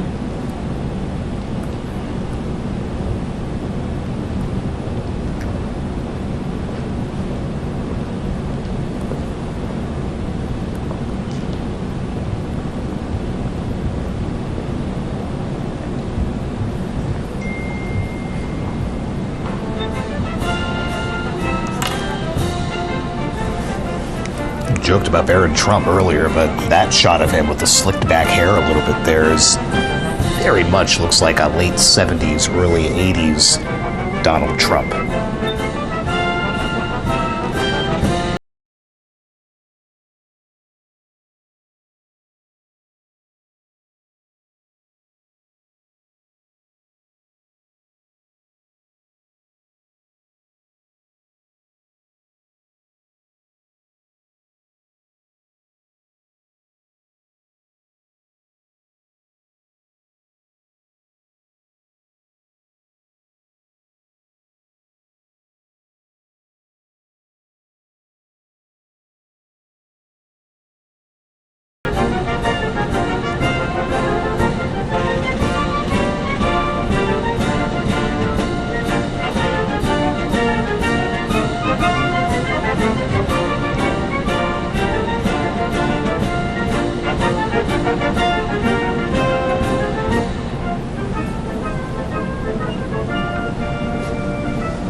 gentlemen, former Vice Presidents, the Honorable Dan Quayle, accompanied by Mrs. Marilyn Quayle, and the Honorable Michael Pence.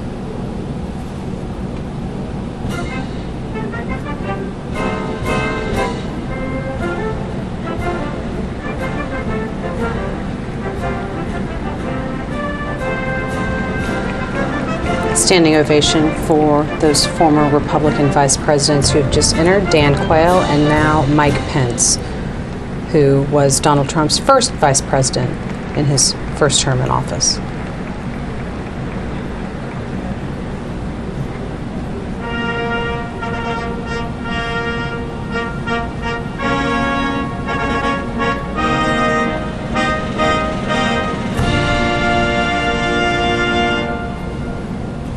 Ladies and gentlemen, the 42nd President of the United States, the Honorable William J. Clinton, accompanied by the Honorable Hillary Rodham Clinton.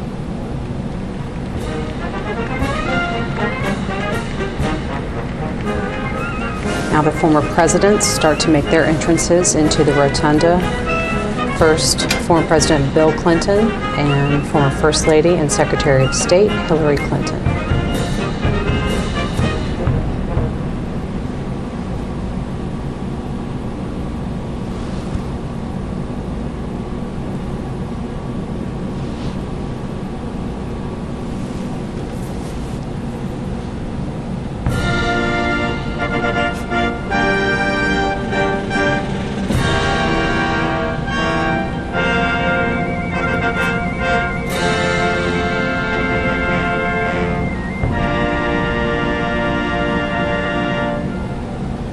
Ladies and gentlemen, the 43rd President of the United States, the Honorable George W. Bush, accompanied by Mrs. Laura Bush.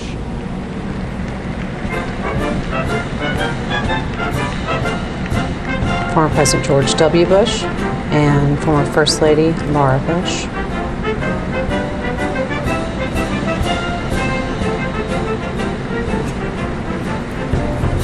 George W. Bush always looks like he has fun at these events, winking and nodding at people and smiling again, just simply tapping Barack Obama on the stomach on his way into the National Cathedral for the Carter funeral.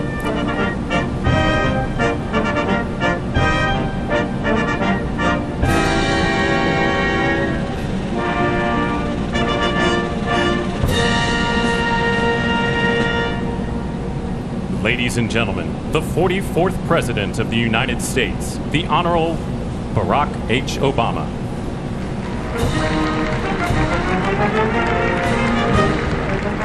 Former President Barack Obama, clearly the most recent president to precede either a Biden or Trump administration, because clearly now we will have the second of the Trump administrations. But before his first one, former President Obama was in office.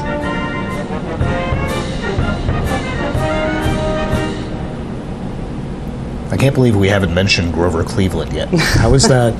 How is that possible? Let me just get that part out of the way. Donald Trump will be the first president to serve non-consecutive terms since Grover Cleveland, late in the 19th century. There you go. Sorry, that was I couldn't let that go. That had to be mentioned here at some point. The Honorable John G. Roberts Jr. and the Associate Justices of the Supreme Court of the United States. The Supreme Court justices officially coming into the rotunda. As we noted earlier, John Roberts, the Chief Justice, will administer the presidential oath, and he was immediately followed by Associate Justice Brett Kavanaugh, who will be swearing in J.D. Vance as Vice President. And you note at the end of that line, retired Justice David Breyer, right, joining some of his former colleagues. Of course, Ketanji Brown Jackson and Amy Coney Barrett on the end, the two newest justices.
see Second Gentleman Doug Emhoff, and next to him, First Lady Jill Biden, about to make their Tiffany entrance Trump into the rotunda. and Barron Trump. But first, Donald Trump's children.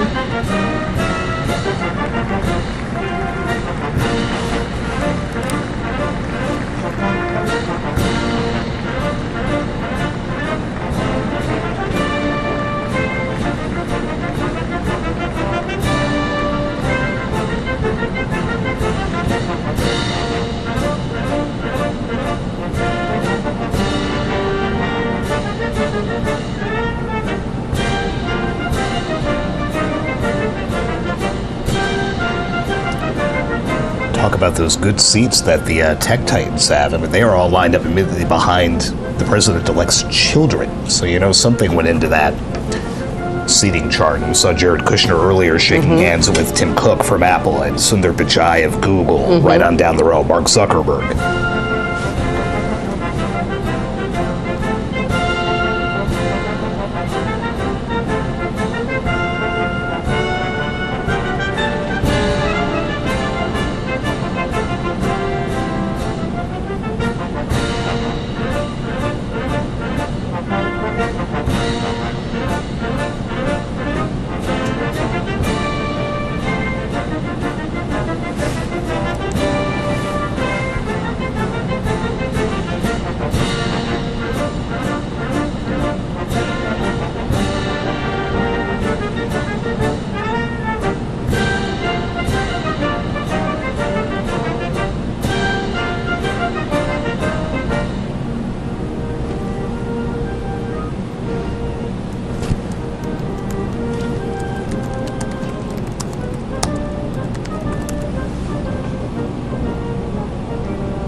Ladies and gentlemen, escorting Dr. Biden and Mr. Emhoff, the Republican staff director of the Joint Congressional Committee on Inaugural Ceremonies, Ms. Emily Leviner, the Senate Secretary for the Minority, the Honorable Gary Myrick, the House of Representatives Chief Administrative Officer, the Honorable Catherine Spindor, and Mr. Bruce Fisher.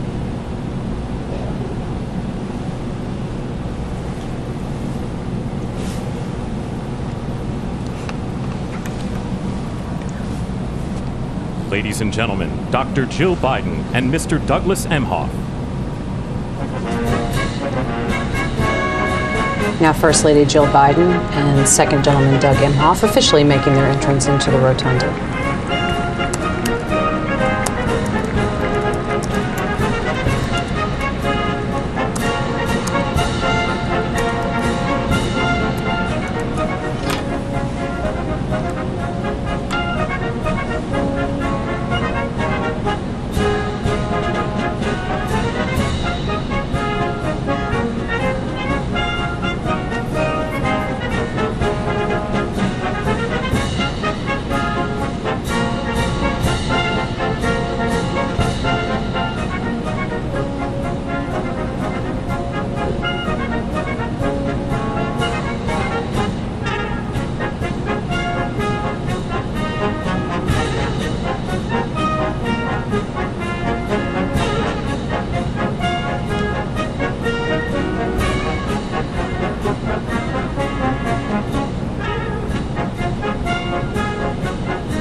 Sagar, I was just looking ahead to the schedule of what we're going to see in terms of this swearing-in ceremony, and there is several moments of participation from Amy Klobuchar, a Democratic senator from Minnesota, and someone was asking me, why is she part of this inauguration?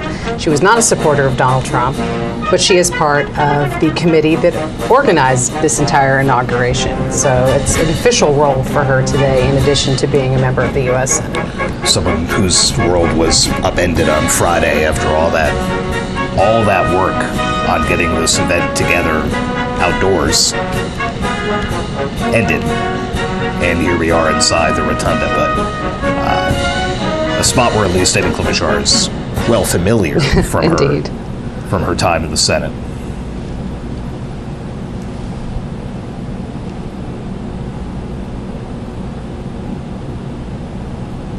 Very interesting mix of Republican and Democrat lawmakers standing together. You have Michael McCall, the Republican from Texas, Debbie Wasserman Schultz, a Democrat from Florida, standing shoulder to shoulder, and another sign of just how tight it is in the rotunda.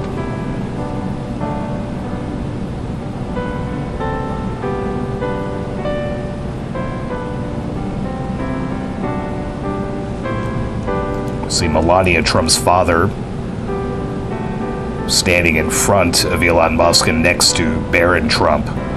Melania Trump's mother, of course, died while they were out of the White House, and her dad is back to watch her become First Lady for the second time.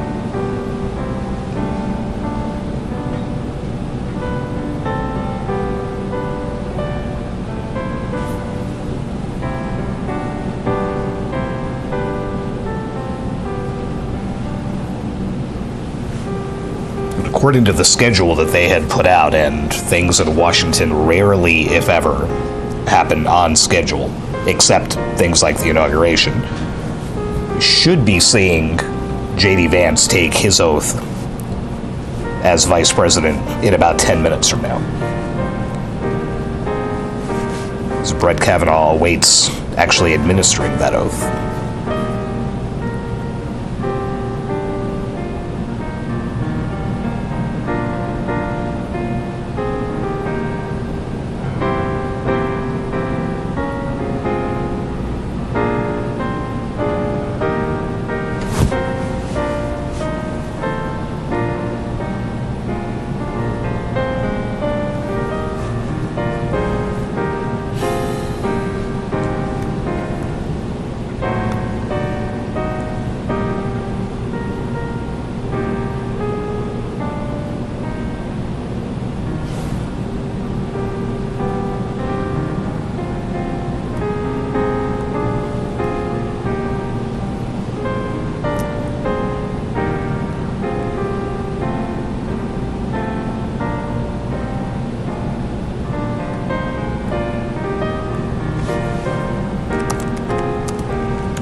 See the spouses, Lucia Vance, and then Melania Trump about to be escorted into the rotunda.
Ladies and gentlemen, performing "Oh America," please welcome the Armed Forces Chorus and America's tenor, Christopher D. Macchio.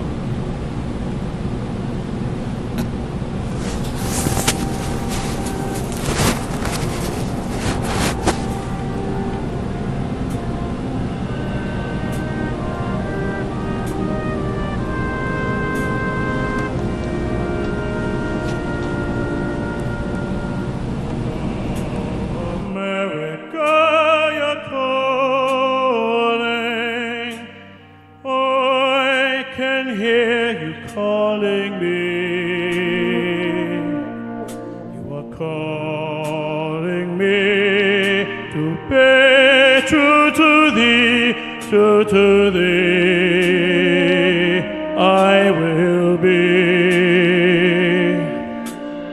Oh, America, no weeping, let there be no wounded heart. I will keep you in my keeping till there'll be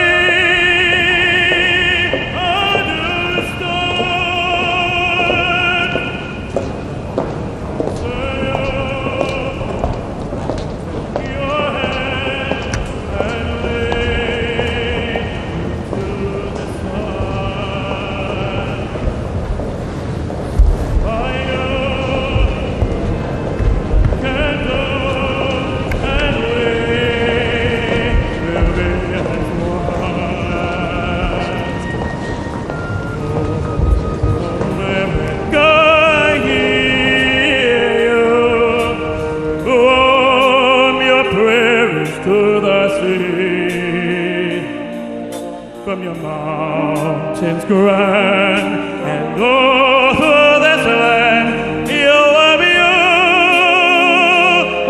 beautiful to me. Oh, America, you're calling. Oh, I can hear you calling me. You are calling me to be true to thee.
the Honorable Jackie Barber, the Clerk of the House of Representatives, the Honorable Kevin F. McCumber, Mr. John Bessler, Mrs. Kelly Johnson, Mrs. Iris Weinschall Schumer, and Mrs. Jennifer Scalise.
Ladies and gentlemen, escorting the President of the United States and the Vice President of the United States, ranking member of the Joint Congressional Committee on Inaugural Ceremonies, the Honorable Deb Fischer, House Democratic Leader, the Honorable Hakeem Jeffries, and Senate Majority Secretary, the Honorable Robert Duncan. Hakeem Jeffries and Senate Majority Secretary, the Honorable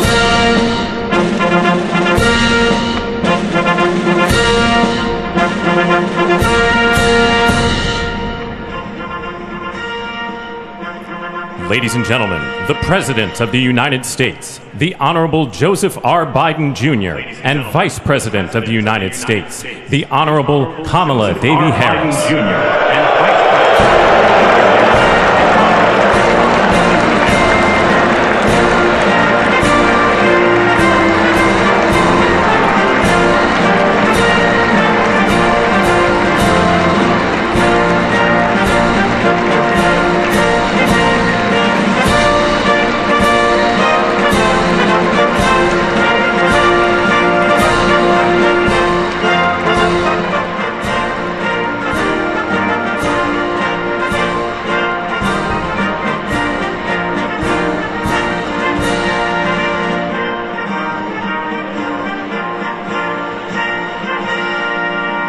Ladies and gentlemen, escorting the Vice President-elect, the Executive Director for the Joint Congressional Committee on Inaugural Ceremonies, Mr. Michael Wagner, Senate Deputy Sergeant-at-Arms and Doorkeeper, Jason Bell, and House Deputy Sergeant-at-Arms, Mr. Sean Keating.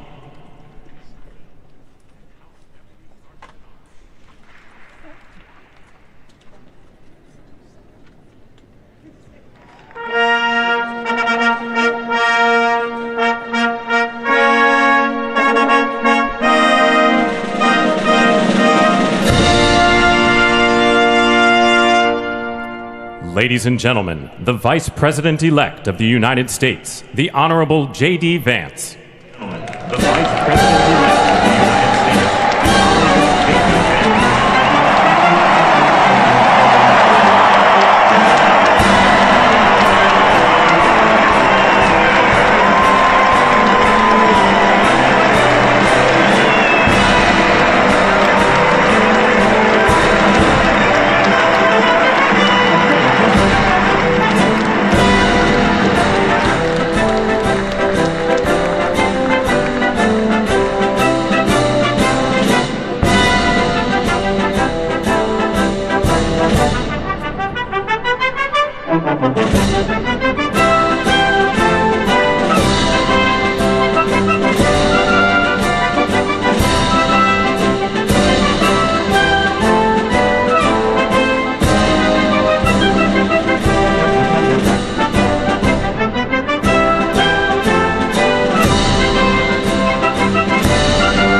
Ladies and gentlemen, escorting the President-elect, the Staff Director for the Joint Congressional Committee on Inaugural Ceremonies, Elizabeth Farah, House Sergeant-at-Arms, the Honorable William P. McFarland, Senate Sergeant-at-Arms and Doorkeeper, the Honorable Jennifer A. Hemingway, Senate Majority Leader, the Honorable John Thune, and the Joint Congressional Committee on Inaugural Ceremonies, House Democratic Leader, the Honorable Hakeem Jeffries, House Majority Leader, the Honorable Steve Scalise, Speaker of the House of Representatives, the Honorable Mike Johnson, Senate Democratic Leader, the Honorable Charles E. Schumer, Ranking Member of the Joint Congressional Committee on Inaugural Ceremonies, the Honorable Deb Fischer, and Chairwoman of the Joint Congressional Committee on Inaugural Ceremonies, the Honorable Amy Klobuchar.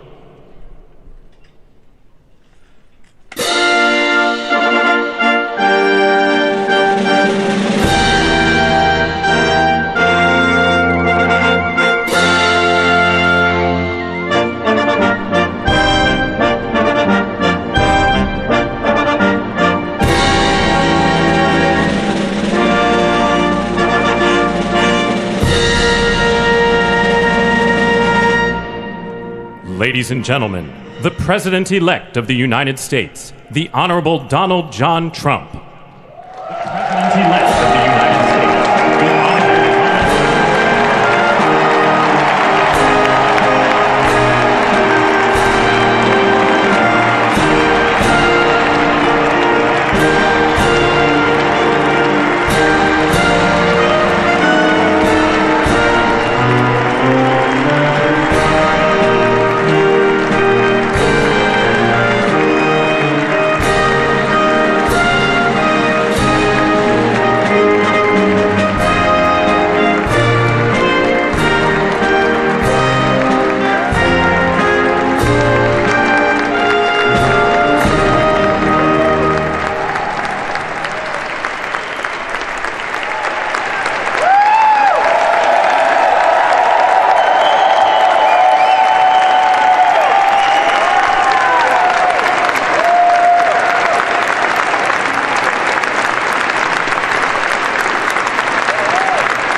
Ladies and gentlemen, please be seated.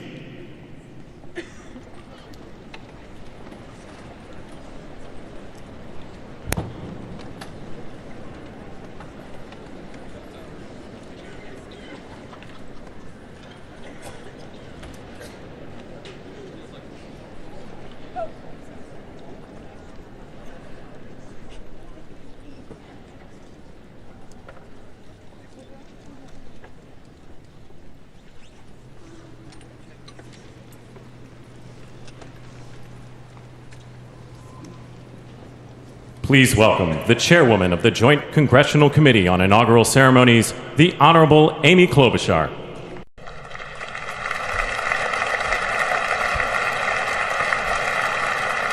Good morning, everyone. Welcome to the 60th presidential inauguration. Today, President-elect Trump and Vice President-elect Vance will take their oaths of office, and we will witness the peaceful transfer of power at the heart of our democracy.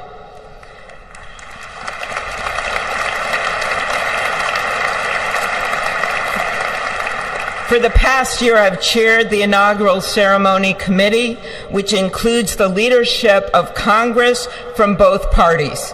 We thank the committee and Capitol staff and law enforcement who worked so hard over the last year, and especially the last 3 days. You've done a beautiful job, and you have shown grace under pressure.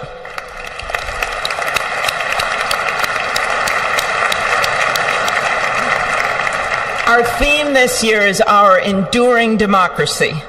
The presence of so many presidents and vice presidents here today is truly a testament to that endurance. We welcome President Biden and Dr. Biden.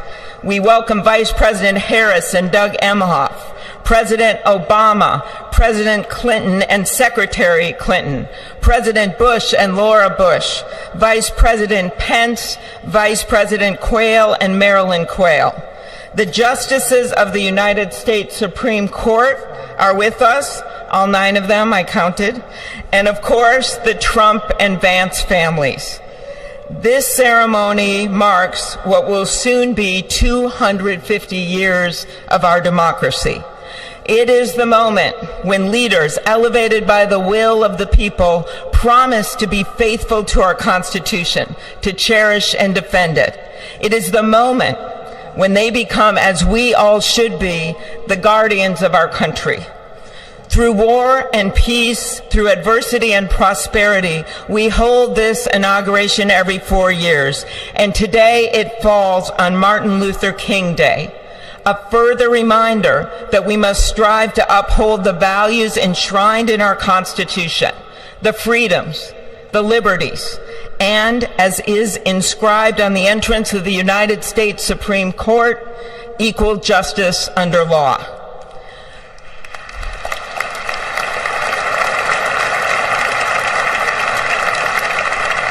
But what makes this moment more than a passing ceremony is all who are watching it across the country, the people of this nation, the ordinary people doing extraordinary things.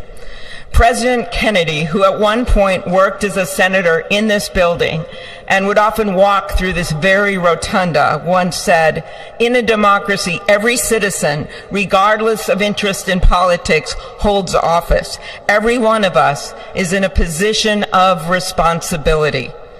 With that responsibility of citizenship comes an obligation not to seek out malice, as President Lincoln once reminded us, but to view others with a generosity of spirit despite our differences.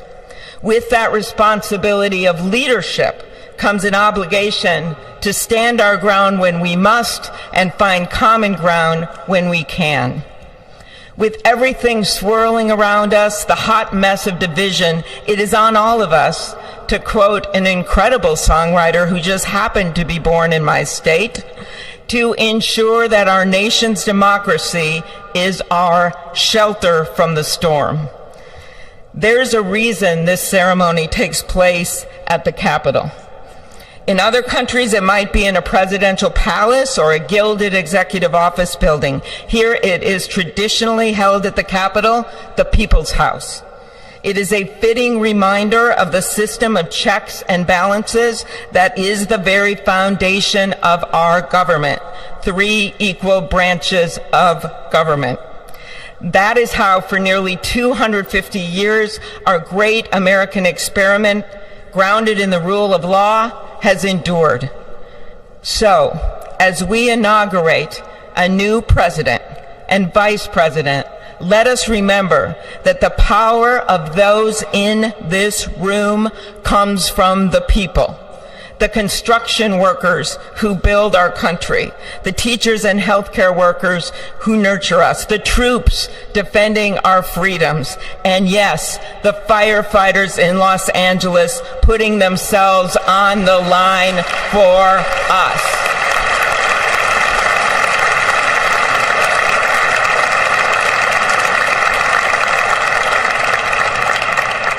Our democracy's strength and grit must match theirs. May God bless our nation. Thank you.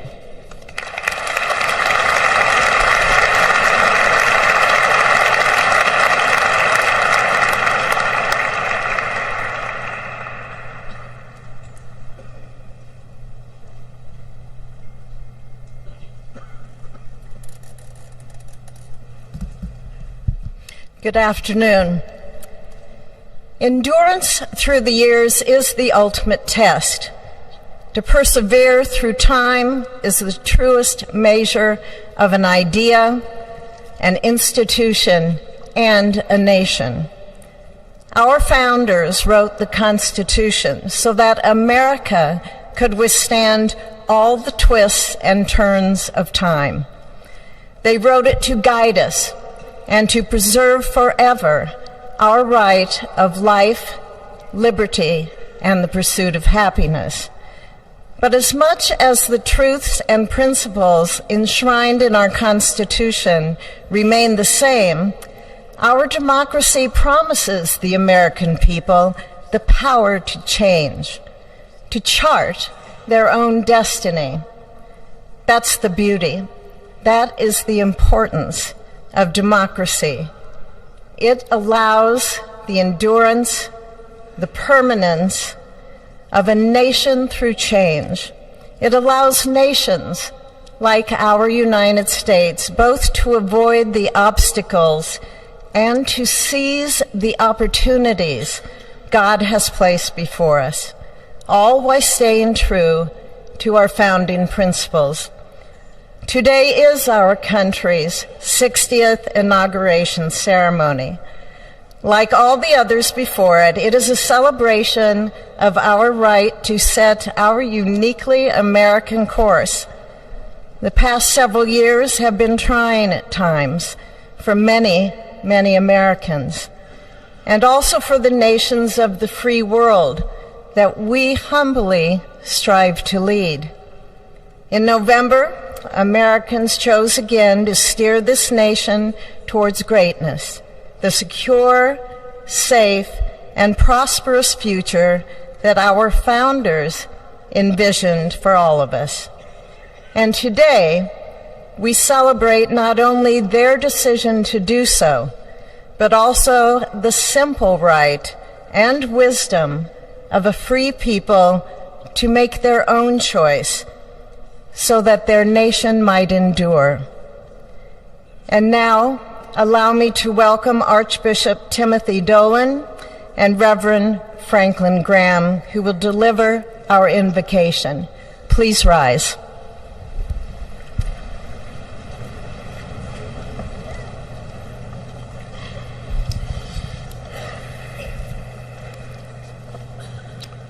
Be still and know that I am God, supreme among the nations, supreme on the earth.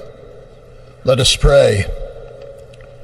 Remembering General George Washington on his knees at Valley Forge, recalling Abraham Lincoln at his second inaugural, with malice toward none, with charity for all, with firmness in the right as God gives us to see the right.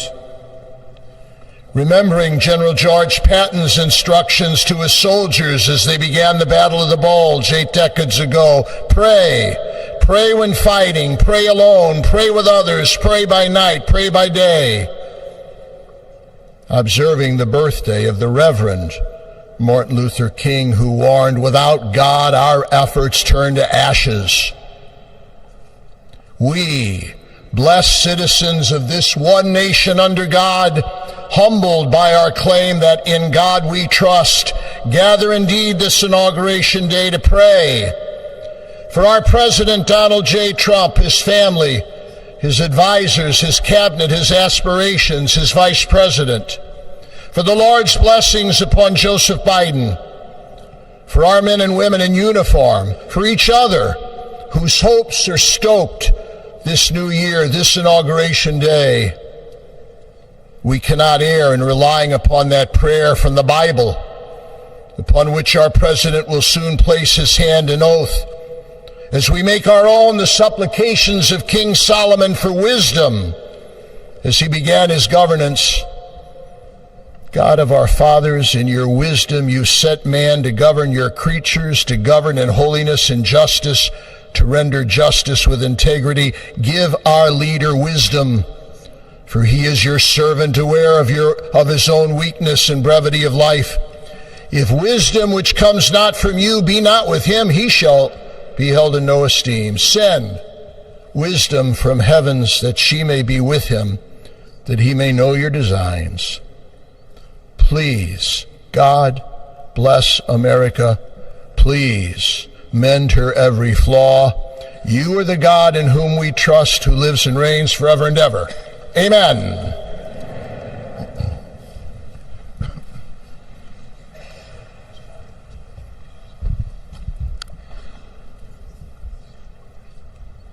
Mr. President, the last 4 years There are times I'm sure you thought it was pretty dark. But look what God has done. We praise him and give him glory.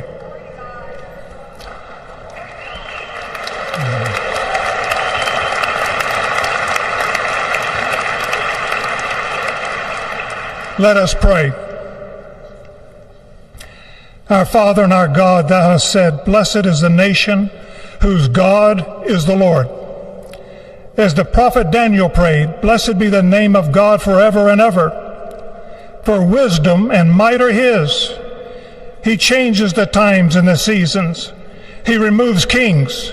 He raises up kings. He gives wisdom to the wise and knowledge to those who have understanding. Our Father, today, as President Donald J. Trump takes the oath of office once again, we come to say thank you, O Lord our God. Father, when Donald Trump's enemies thought he was down and out, you and you alone saved his life and raised him up with strength and power by your mighty hand. We pray for President Trump that you'll watch over, protect, guide, direct him. Give him your wisdom from your throne on high. We ask that you would bless him and that our nation would be blessed through him. We also ask that you would bless and protect Melania as First Lady. We thank you for the beauty, the warmth, and grace that she shows not only to this nation, but to the whole world. We thank you for Vice President-elect J.D. Vance and his wife Usha and their young family. May he be a strength to President Trump, to stand beside him, to hold up his arms like Aaron held up the arms of Moses in the midst of battle.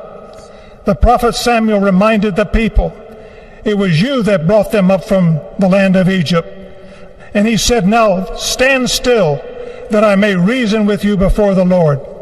So, Father, we take this moment to stand still, to remember the great things that you have done for this nation. Thank you for the protection, the bounty, the freedoms that we so enjoy. We remember to keep our eyes fixed on you, and may our hearts be inclined to your voice. We know that America can never be great again if we turn our backs on you. We ask for your help, and we pray all of this in the name of the King of Kings, the Lord of Lords, your Son, my Savior, and our Redeemer, Jesus Christ. Amen. Ladies and gentlemen, please welcome Associate Justice Kavanaugh to administer the Vice Presidential Oath of Office.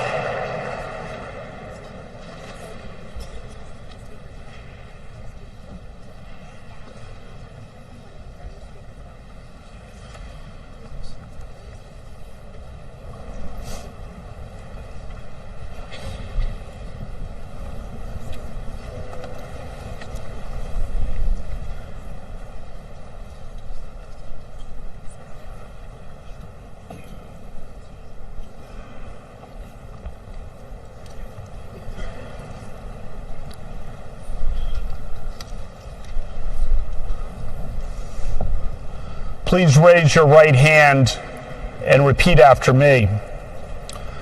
I, James David Vance, do solemnly swear. I, James David Vance, do solemnly swear. That I will support and defend the Constitution of the United States. That I will support and defend the Constitution of the United States. Against all enemies, foreign and domestic. Against all enemies, foreign and domestic. That I will bear true faith. That I will bear true faith. And allegiance to the same. And allegiance to the same. That I take this obligation freely. That I take this obligation freely. Without any mental reservation. Without any mental reservation. Or purpose of evasion. Or purpose of evasion.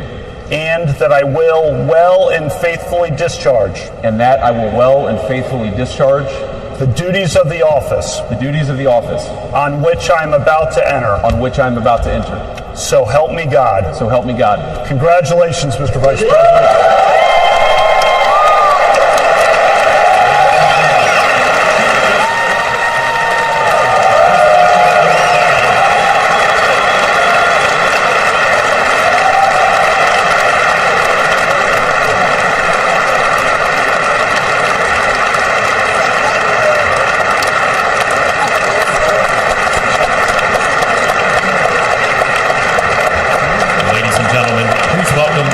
Justice Roberts to administer the presidential oath of office.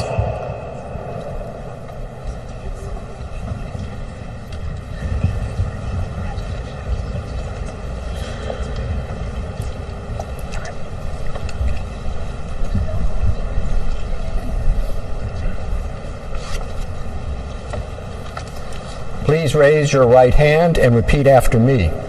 I, Donald John Trump, do solemnly swear. I, Donald John Trump, do solemnly swear. That I will faithfully execute. That I will faithfully execute. The office of President of the United States. The office of President of the United States. And will, to the best of my ability. And will, to the best of my ability. Preserve, protect, and defend. Preserve, protect, and defend. The Constitution of the United States. The Constitution of the United States. So help me God. So help me God. Congratulations, Mr. President.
As he died to make men holy, let us die to make men free while God is marching on.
It is my honor and pleasure to introduce to you the 45th and the 47th President of the United States of America, Donald J. Trump.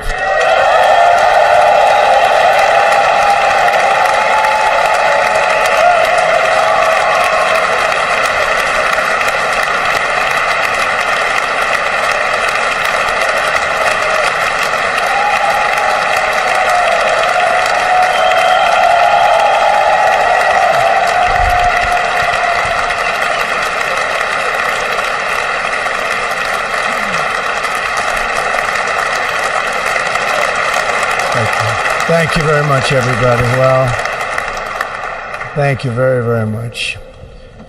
Vice President Vance, Speaker Johnson, Senator Thune, Chief Justice Roberts, Justices of the United States Supreme Court, President Clinton, President Bush, President Obama, President Biden, Vice President Harris, and my fellow citizens.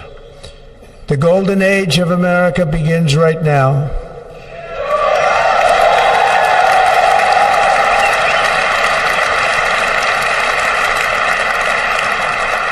From this day forward, our country will flourish and be respected again all over the world.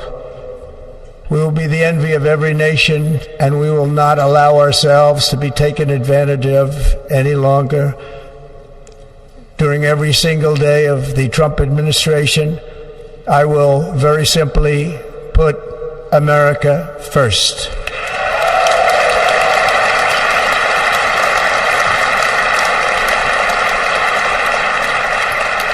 Our sovereignty will be reclaimed. Our safety will be restored. The scales of justice will be rebalanced. The vicious, violent, and unfair weaponization of the Justice Department and our government will end.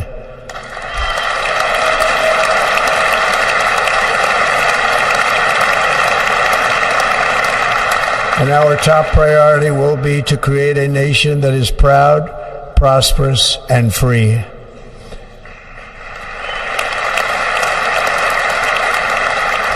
America will soon be greater, stronger, and far more exceptional than ever before. I return to the presidency confident and optimistic that we are at the start of a thrilling new era of national success. A tide of change is sweeping the country. Sunlight is pouring over the entire world. and America has the chance to seize this opportunity like never before. But first, we must be honest about the challenges we face. While they are plentiful, they will be annihilated by this great momentum that the world is now witnessing in the United States of America. As we gather today, our government confronts a crisis of trust. For many years, a radical and corrupt establishment has extracted power and wealth from our citizens while the pillars of our society lay broken and seemingly in complete disrepair. We now have a government that cannot manage even a simple crisis at home, while at the same time stumbling into a continuing catalog of catastrophic events abroad. It fails to protect our magnificent, law-abiding American citizens, but provides sanctuary and protection for dangerous criminals, many from prisons and mental institutions that have illegally entered our country from all over the world. We have a government that has given unlimited funding to the defense of foreign borders, but refuses to defend American borders or, more importantly, its own people. Our country can no longer deliver basic services in times of emergency, as recently shown by the wonderful people of North Carolina, been treated so badly.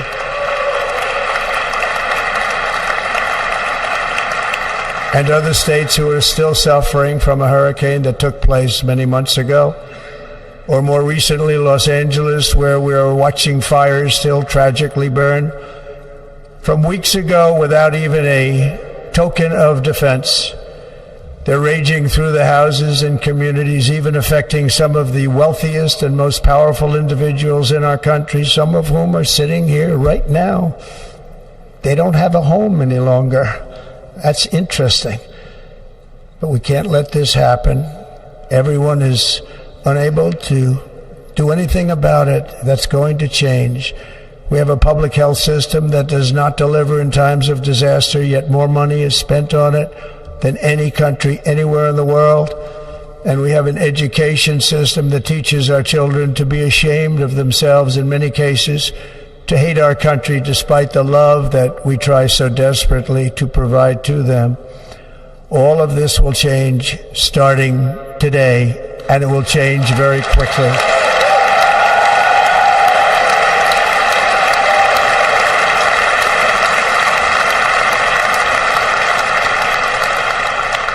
My recent election is a mandate to completely and totally reverse a horrible betrayal and all of these many betrayals that have taken place, and to give the people back their faith, their wealth, their democracy, and indeed their freedom. From this moment on, America's decline is over.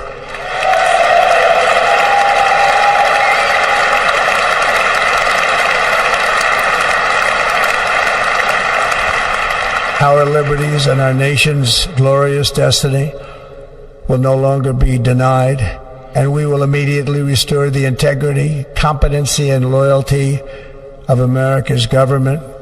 Over the past 8 years, I have been tested and challenged more than any president in our 250-year history, and I've learned a lot along the way.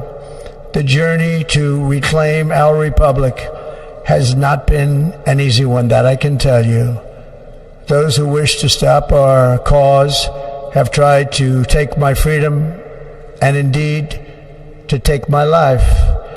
Just a few months ago in a beautiful Pennsylvania field, an assassin's bullet ripped through my ear. But I felt then, and believe even more so now, that my life was saved for a reason. I was saved by God to make America great again.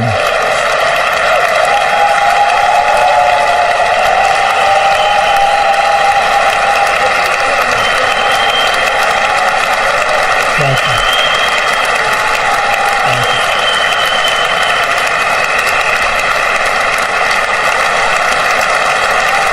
Thank you very much.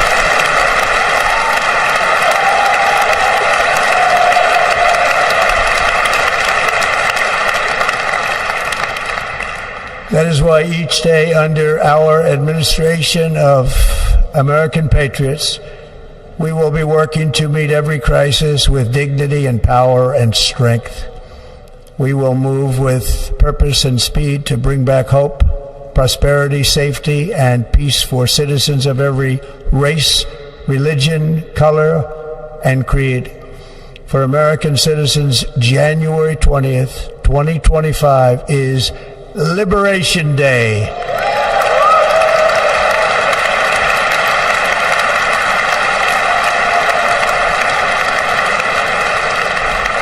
It is my hope that our recent presidential election will be remembered as the greatest and most consequential election in the history of our country. As our victory showed, the entire nation is rapidly unifying behind our agenda with dramatic increases in support from virtually every element of our society, young and old, men and women, African Americans, Hispanic Americans, Asian Americans, urban, suburban, rural, and very importantly, we had a powerful win in all 7 swing states, and the popular vote, we won by millions of people. To the Black and Hispanic communities, I want to thank you for the tremendous outpouring of love and trust that you have shown me with your vote. We set records, and I will not forget it.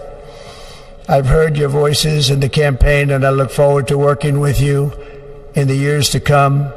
Today is Martin Luther King Day, and his honor, this will be a great honor, but in his honor we will strive together to make his dream a reality. We will make his dream come true.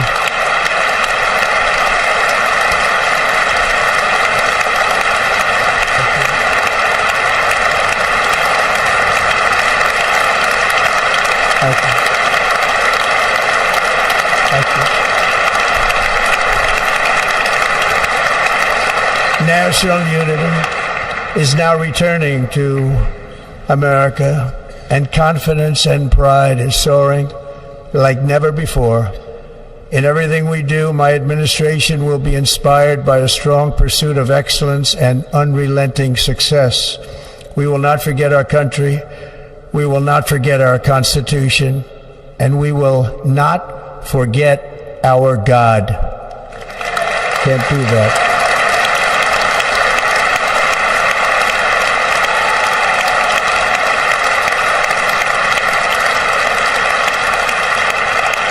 Today I will sign a series of historic executive orders. With these actions, we will begin the complete restoration of America and the revolution of common sense. It's all about common sense. First, I will declare a national emergency at our southern border.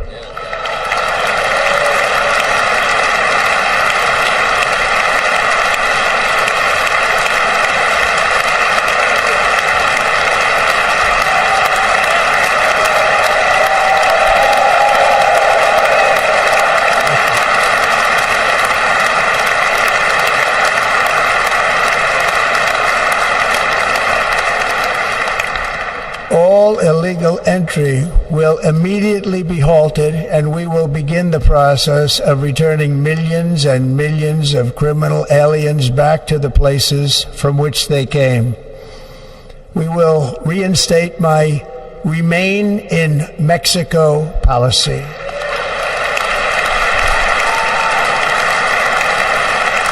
I will end the practice of catch and release. And I will send troops to the southern border to repel the disastrous invasion of our country.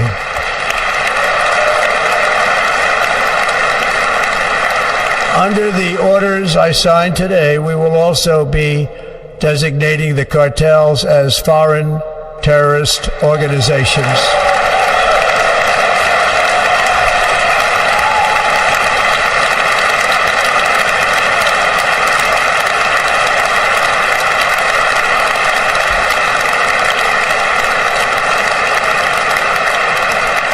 And by invoking the Alien Enemies Act of 1798, I will direct our government to use the full and immense power of federal and state law enforcement to eliminate the presence of all foreign gangs and criminal networks, bringing devastating crime to U.S. soil, including our cities and inner cities.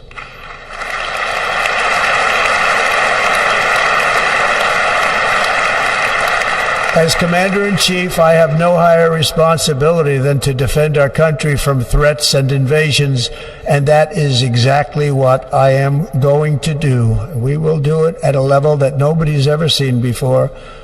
Next, I will direct all members of my cabinet to marshal the vast powers at their disposal to defeat what was record inflation and rapidly bring down costs and prices.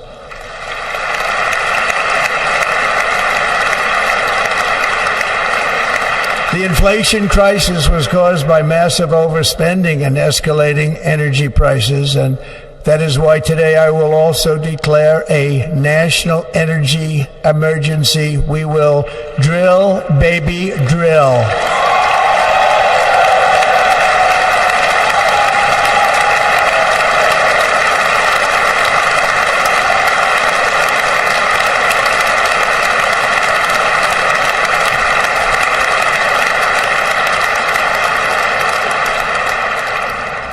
America will be a manufacturing nation once again, and we have something that no other manufacturing nation will ever have, the largest amount of oil and gas of any country on earth, and we are going to use it.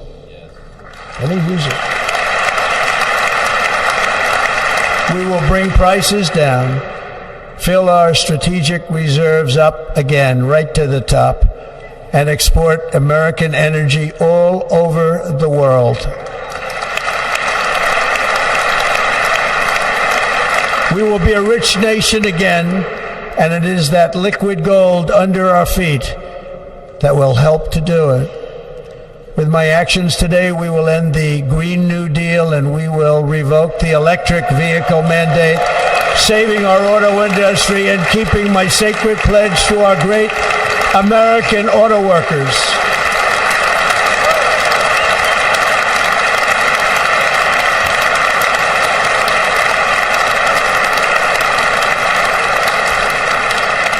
In other words, you'll be able to buy the car of your choice. We will build automobiles in America again at a rate that nobody could have dreamt possible just a few years ago. And thank you to the auto workers of our nation for your inspiring vote of confidence. We did tremendously with their vote. I will immediately begin the overhaul of our trade system to protect American workers and families. Instead of taxing our citizens to enrich other countries, we will tariff and tax foreign countries to enrich our citizens.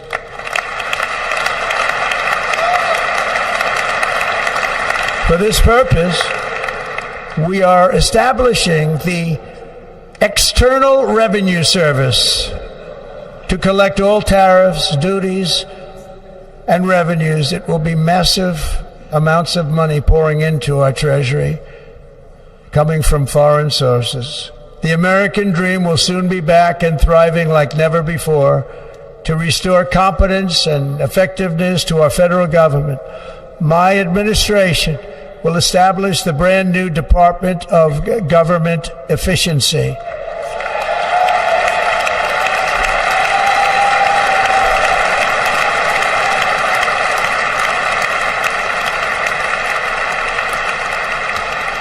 After years and years of illegal and unconstitutional federal efforts to restrict free expression, I will also sign an executive order to immediately stop all government censorship and bring back free speech to America.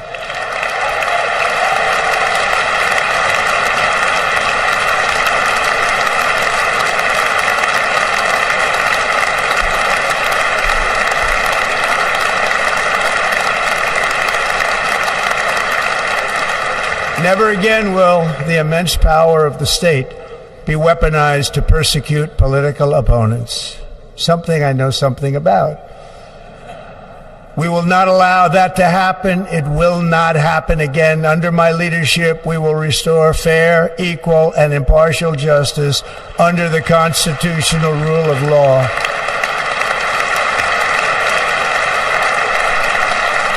And we are going to bring law and order back to our cities. This week, I will also end the government policy of trying to socially engineer race and gender into every aspect of public and private life.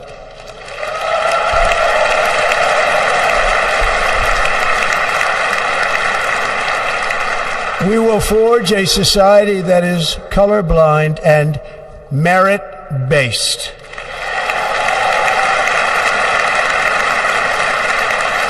As of today, it will henceforth be the official policy of the United States government that there are only two genders, male and female.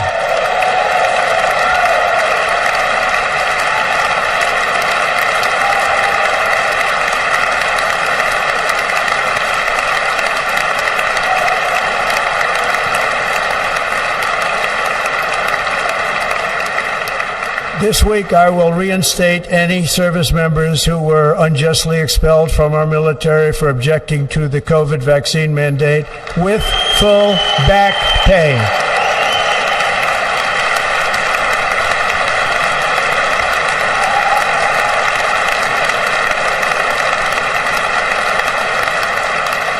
And I will sign an order to stop our warriors from being subjected to radical political theories and social experiments while on duty. It's going to end immediately. Our armed forces will be freed to focus on their sole mission, defeating America's enemies.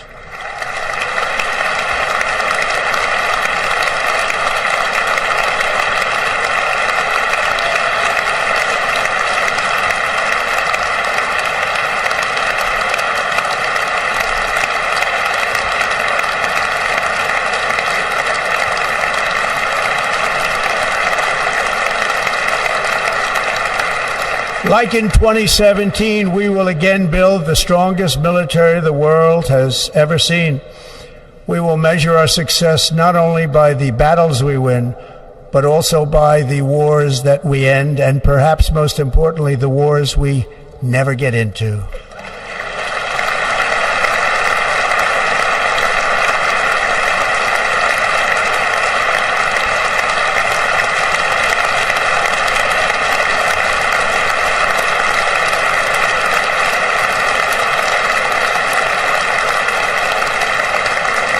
My proudest legacy will be that of a peacemaker and unifier. That's what I want to be, a peacemaker and a unifier. I'm pleased to say that as of yesterday, one day before I assumed office, the hostages in the Middle East are coming back home to their families.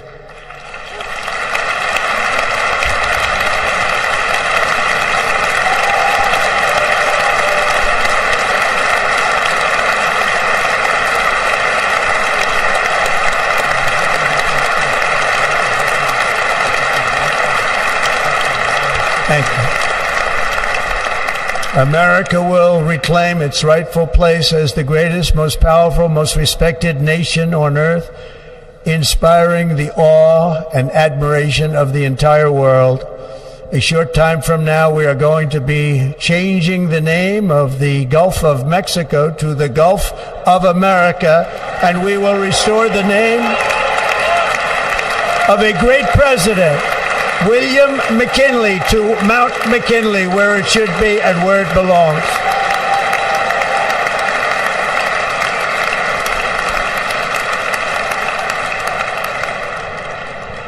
President McKinley made our country very rich through tariffs and through talent.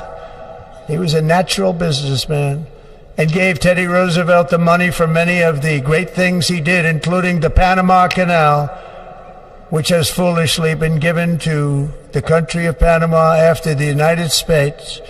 The United States, I mean, think of this, spent more money than ever spent on a project before and lost 38,000 lives in the building of the Panama Canal. We have been treated very badly from this foolish gift that should have never been made, and Panama's promise to us has been broken.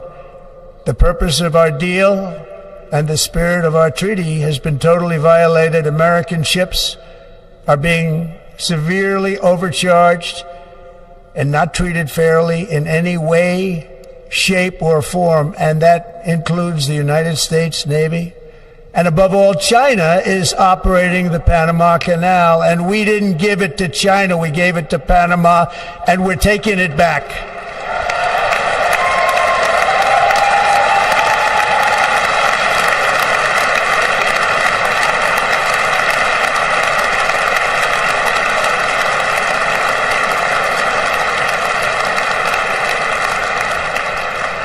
Above all, my message to Americans today is that it is time for us to once again act with courage, vigor, and the vitality of history's greatest civilization.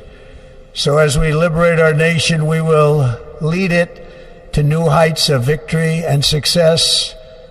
We will not be deterred. Together we will end the chronic disease epidemic and keep our children safe, healthy, and disease-free.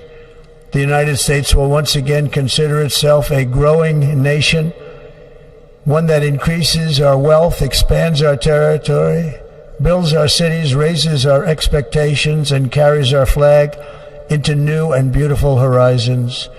And we will pursue our manifest destiny into the stars, launching American astronauts to plant the stars and stripes on the planet Mars.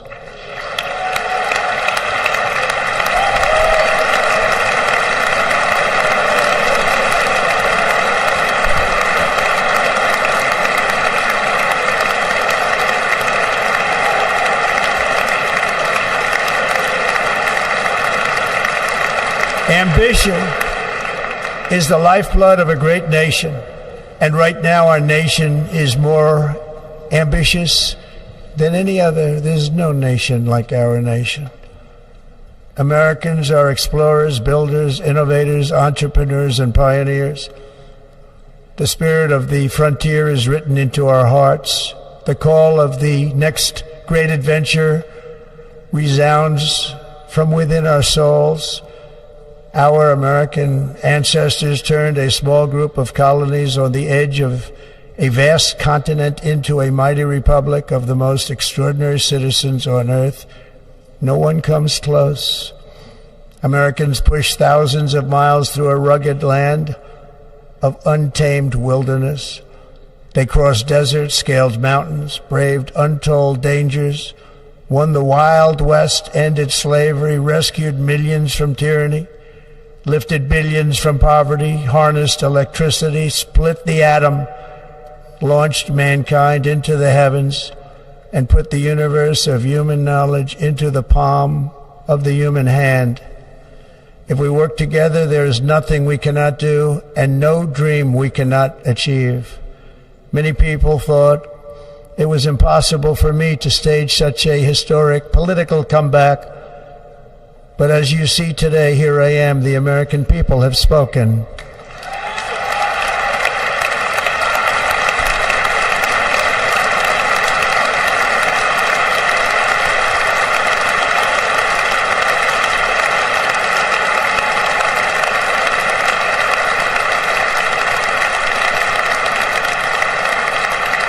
I stand before you now as proof that you should never believe that something is impossible to do. In America, the impossible is what we do best.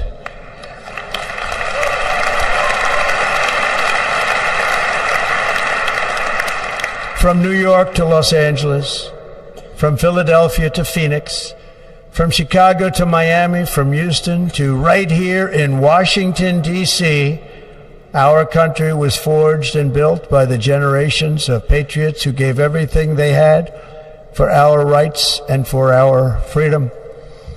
They were farmers and soldiers, cowboys and factory workers, steel workers and coal miners, police officers and pioneers who pushed onward, marched forward, and let no obstacle defeat their spirit or their pride.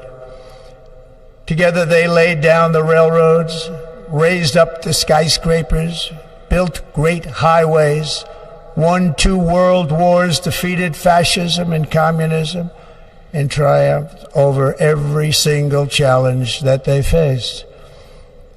After all we have been through together, we stand on the verge of the 4 greatest years in American history. With your help, we will restore America promise, and we will rebuild the nation that we love, and we love it so much. We are one people, one family, and one glorious nation under God. So to every parent who dreams for their child, and every child who dreams for their future, I am with you, I will fight for you, and I will win for you. We're going to win like never before.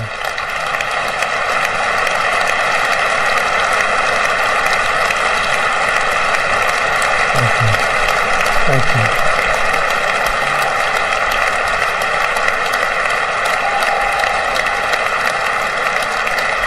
Thank you. Thank you. In recent years, our nation has suffered greatly, but we are going to bring it back and make it great again, greater than ever before. We will be a nation like no other, full of compassion, courage, and exceptionalism. Our power will stop all wars and bring a new spirit of unity to a world that has been angry, violent, and totally unpredictable.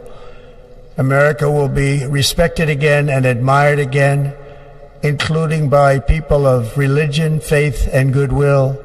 We will be prosperous. We will be proud. We will be strong, and we will win like never before. We will not be conquered. We will not be intimidated. We will not be broken, and we will not fail. From this day on, the United States of America will be a free, sovereign, and independent nation. We will stand bravely. We will live proudly. We will dream boldly, and nothing will stand in our way because we are Americans. The future is ours, and our golden age has just begun. Thank you. God bless America. Thank you all. Thank you. Thank you very much. Thank you very much. Thank you.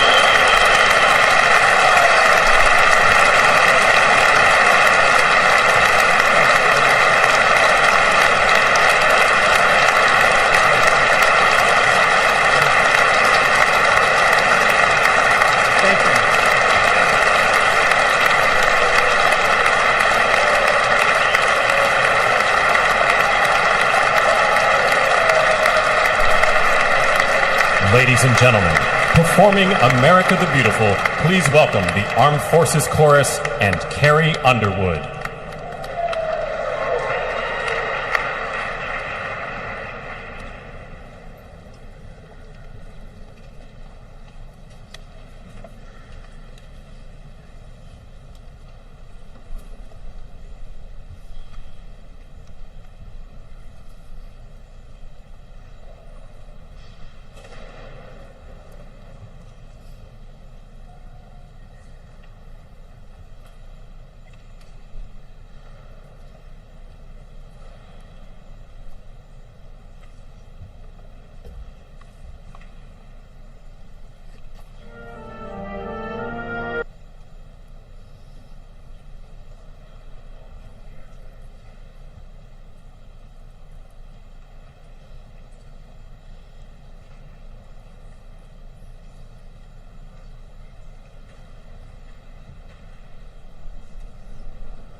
You know the words, help me out here.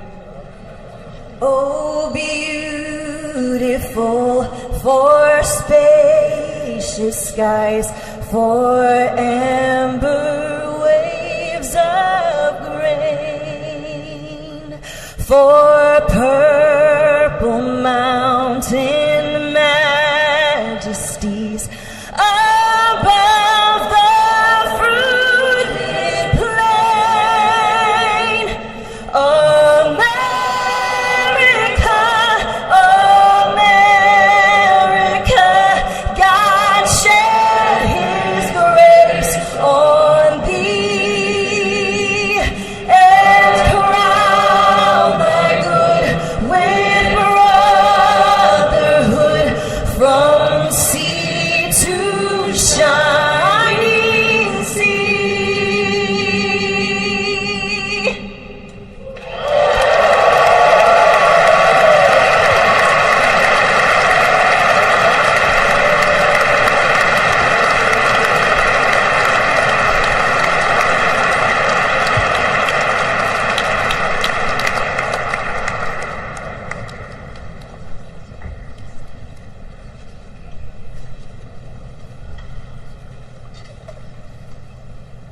Ladies and gentlemen, Senator Fisher will now introduce the benediction clergy. I now call on Rabbi Ari Berman, Pastor Lorenzo Sewell, and Reverend Frank Mund to provide prayers of benediction.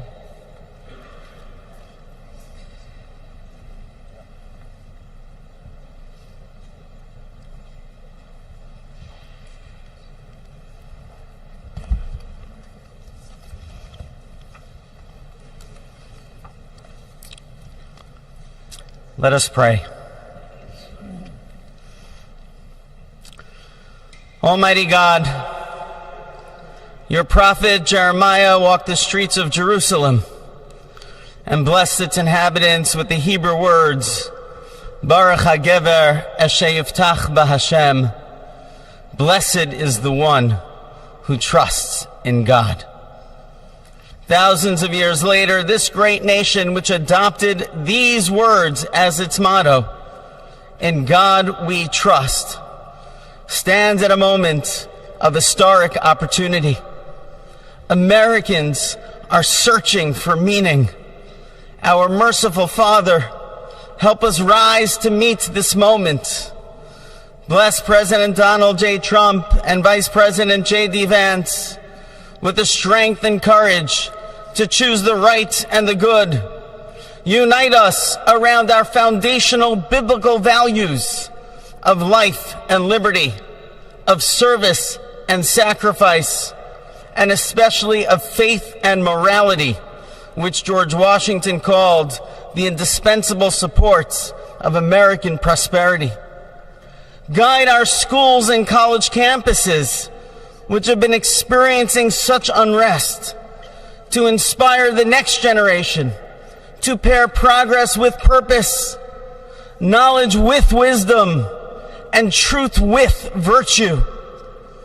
Hear the cry of the hostages, both American and Israeli, whose pain our president so acutely feels. We are so thankful for the 3 young women who yesterday returned home, and pray that the next 4 years brings peace to Israel and throughout the Middle East.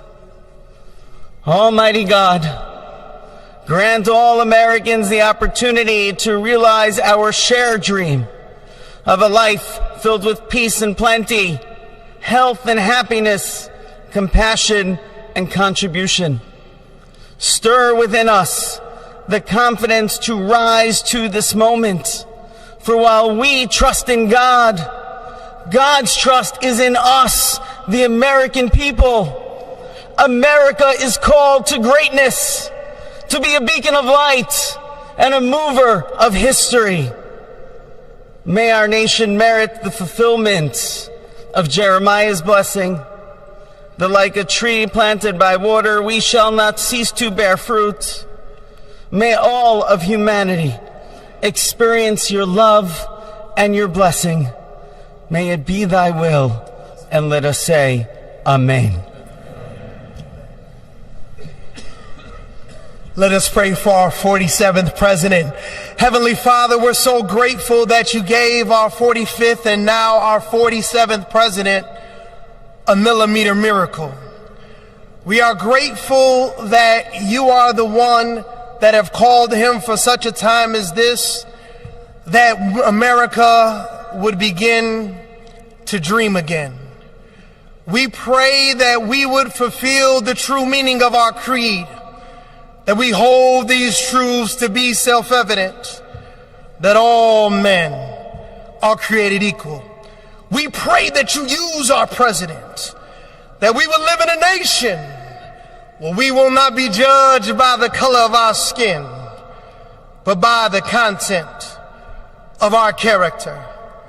Heavenly Father, in the name of Jesus, we are so grateful today that you will use our 47th president, so we would sing with new meaning, my country, 'tis of thee. Sweet land of liberty, of thee I sing. Land where my fathers died, land of the pilgrim's pride, from every mountainside. Let freedom ring, and because America is called to be a great nation, we believe that you will make this come true. So let freedom ring. From the prodigious hilltops of New Hampshire, let freedom ring. From the mighty mountains of New York, let freedom ring. From the heightening Alleghenies of Pennsylvania, let freedom ring. From the snow-capped Rockies of Colorado, let freedom ring. From the curvaceous hilltops of California, but God, we're asking you not only that, let freedom ring from Stone Mountain, Georgia. Let freedom ring from Lookout Mountain of Tennessee. Let freedom ring from every hill and every molehill in Mississippi, from every state, every city, every village, and every hamlet. And when we let freedom ring, we will be able to speed up that day. All of your children, black men and white men, Protestant and Catholic, Jew and Gentile, will be able to sing in the meaning of that old Negro spiritual, free at last, free at last. Thank you, God Almighty. We are free at last. If you believe where the Spirit of the Lord is, there is liberty. Come on, put your hands together and give your great God great glory.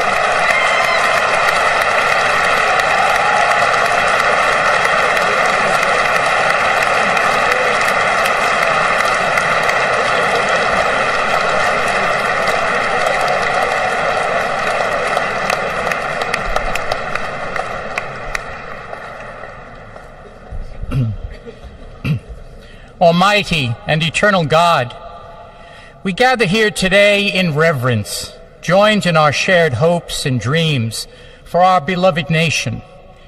In this sacred moment of the inauguration of President Donald J. Trump and Vice President J.D. Vance, we turn our hearts to you, seeking your divine assistance and abundant blessings upon this pivotal moment in history. We come before you with profound gratitude for the many gifts you have bestowed upon our land.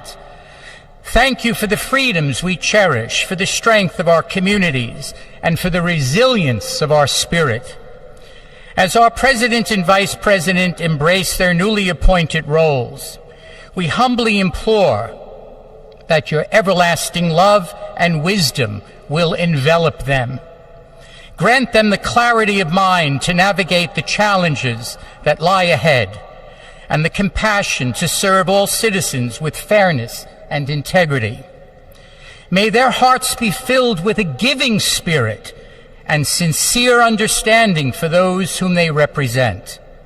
May they be beacons of hope in times of uncertainty and prophetic voices in defending the dignity of all created life. We pray for a spirit of collaboration to flourish in our government and across our nation, fostering an environment where dialogue and heartfelt listening will prevail over division or discord. May each decision made by our President and Vice President reflect the values of justice and peace.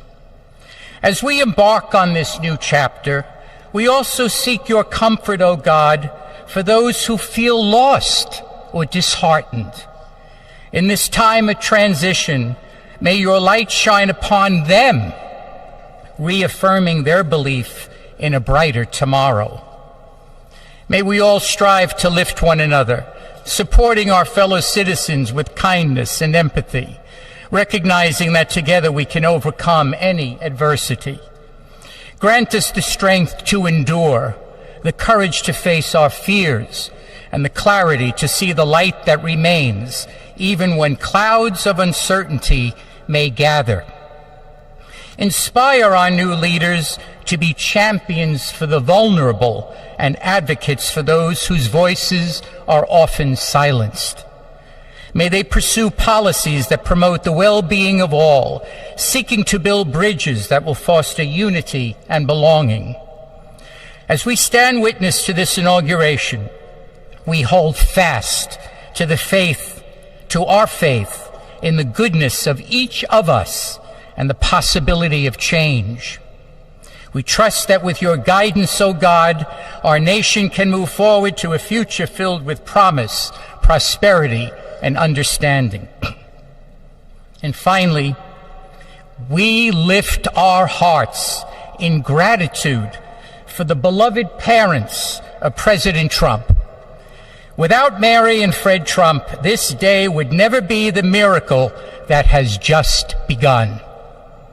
From their place in heaven, may they shield their son from all harm by their loving protection, and give him the strength to guide our nation along the path that will make America great again. Let us go forth now with these words of President Trump's emblazoned on our hearts. As long as we have pride in our beliefs, courage in our convictions, and faith in our God, then we will not fail. We stand tall, we stand proud, because we are Americans, and Americans kneel to God, and to God alone. Amen. Ladies and gentlemen, please remain standing for our national anthem.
Ladies and gentlemen, please be seated.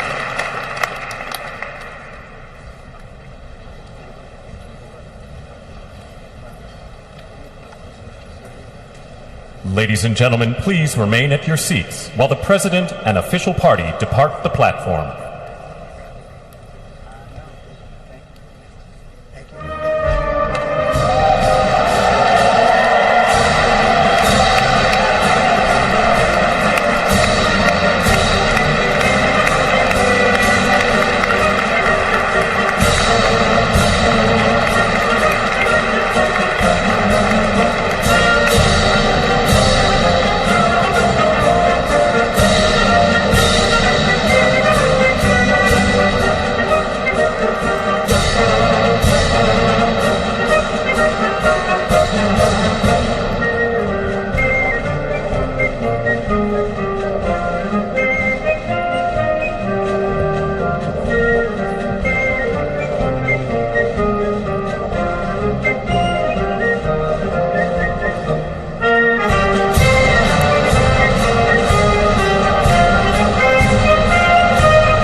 So you're watching pictures there on the left hand of your screen as members of Congress and other participants in the swearing-in ceremony leave the Capitol Rotunda. They're filing out as those proceedings are now over. On the right side of your screen, we are watching a door elsewhere in the Capitol where we expect that we will see President Donald Trump and First Lady Melania Trump and former President Joe Biden and former First Lady Jill Biden walking out. This is another one of those set pieces that occur on inauguration days where an outgoing president is bade farewell from the current president. So earlier, remember, we were looking and seeing those pictures of the helicopter there on the Capitol grounds that is waiting to take the Bidens from this part of their journey onward to Joint Base Andrews and then California. We are watching and waiting for them to come out and get started on that process. And as we do, Sagar, let's talk a little bit about Biden's last official acts as president. In the minutes, basically, before Donald Trump was sworn in and took the oath, what did we see coming out of the Biden administration? Yeah, we had mentioned earlier this morning that he had issued some high-profile, preemptive pardons to Dr. Anthony Fauci, to General Mark Milley, to members of the January 6th committee. Literally in the waning moments before Donald Trump took the oath, he extended preemptive pardons to his two spouses, to Valerie Biden and to Robert Biden and their spouses, to basically protect them from threats from Trump. He, the president, in a written statement said that his family had been subjected to unrelenting attacks and threats, and that he had no reason to believe the attacks would end. So he has extended pardons to family members, also to Native American activist Leonard Peltier, who has been serving a prison sentence for killing 2 FBI agents back in the 70s. So a flurry of last-minute executive action like that from President Biden in the very minutes before he became former President Biden. And it's interesting to think, just a bit of context, back when Joe Biden issued the pardon for his son, for Hunter, and there was a lot of commentary about how this is coming so late in a presidency. Clearly he was trying to kind of wait as long as possible so there wouldn't be any blowback or opportunity for people to be critical of the administration. That was nothing in terms of last minute compared to what we just saw today from what you were just running through. Right, and an AP Newark Center for Public Affairs research poll at the time found that the Hunter Biden pardon was very unpopular, not something people were really pleased that the president was doing, essentially using the power of his office to make sure that his surviving son was immune from prosecution. Like you said, that now almost seems like it was months and months and months ago, like a lot of things here in Washington do, but to take care of, essentially, of his brother and sister and their spouses minutes before leaving the presidency is something else altogether. Definitely. We are still watching now, waiting for Joe Biden and Jill Biden to exit the Capitol as they get into a waiting helicopter that will take them on to Joint Base Andrews and then California. We anticipate they will be going to Santa Ynez, which is an area that the Bidens most recently traveled to in August after his remarks at the Democratic National Convention in Chicago. The president and First Lady spent some time of reflection and relaxation and just kind of away from politics at that portion, at that area of California. Now we do see the people that we were just talking about exiting the Capitol. We have the president and First Lady, followed by the former president and former First Lady, Vice President Vance and his wife, as well as former Vice President Harris and her husband. So a moment of bipartisanship as the Trumps and Bidens take part in this next set piece of official Inauguration Day events here in Washington, the farewell to the outgoing president and First Lady. And again, something we did not see 4 years ago. Right. Because the Trumps had already left for Florida before Joe Biden and Jill Biden even got to the Capitol. Right. This gets back to a much more familiar scene.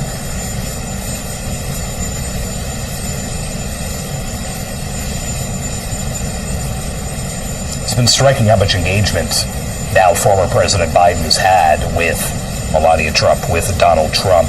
He made it a point to speak to one of J.D. Vance's young children right after his father took the oath, had a big smile on his face and leaned down and spoke with the boy, shook hands with Carrie Underwood after she performed, very quickly shook hands with Donald Trump after he took the oath. He's had a pretty big smile on his face for a lot of what we've seen today.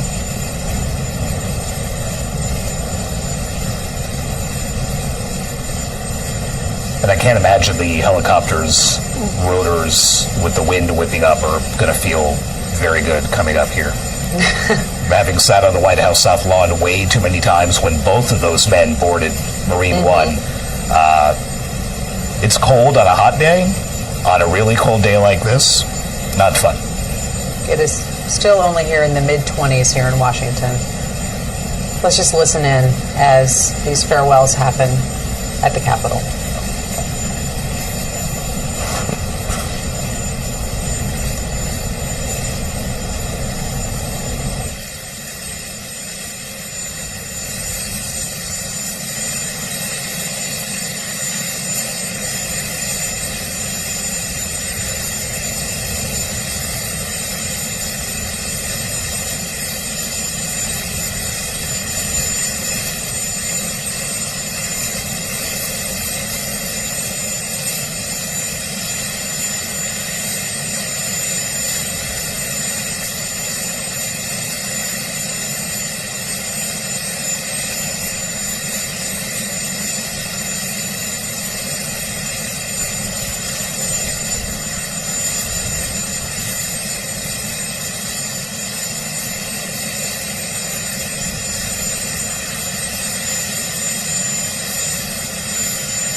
45th and the 47th and the greatest president of our lifetimes, Donald J. Trump.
Well, thank you all so much for being here. And was that a hell of a speech or what? That was, man.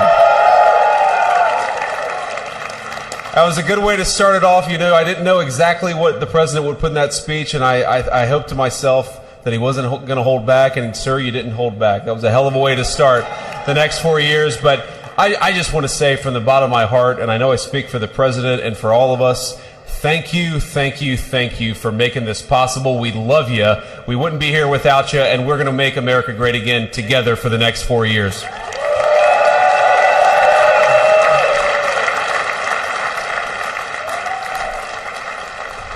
And the last thing I'll say is, you know, having stood outside for about 5 minutes to wave goodbye to the Bidens, thank God we moved that thing indoors, because it was a beautiful ceremony and it was cold as hell outside. So, sir, the 45th and 47th President of the United States, Donald J. Trump.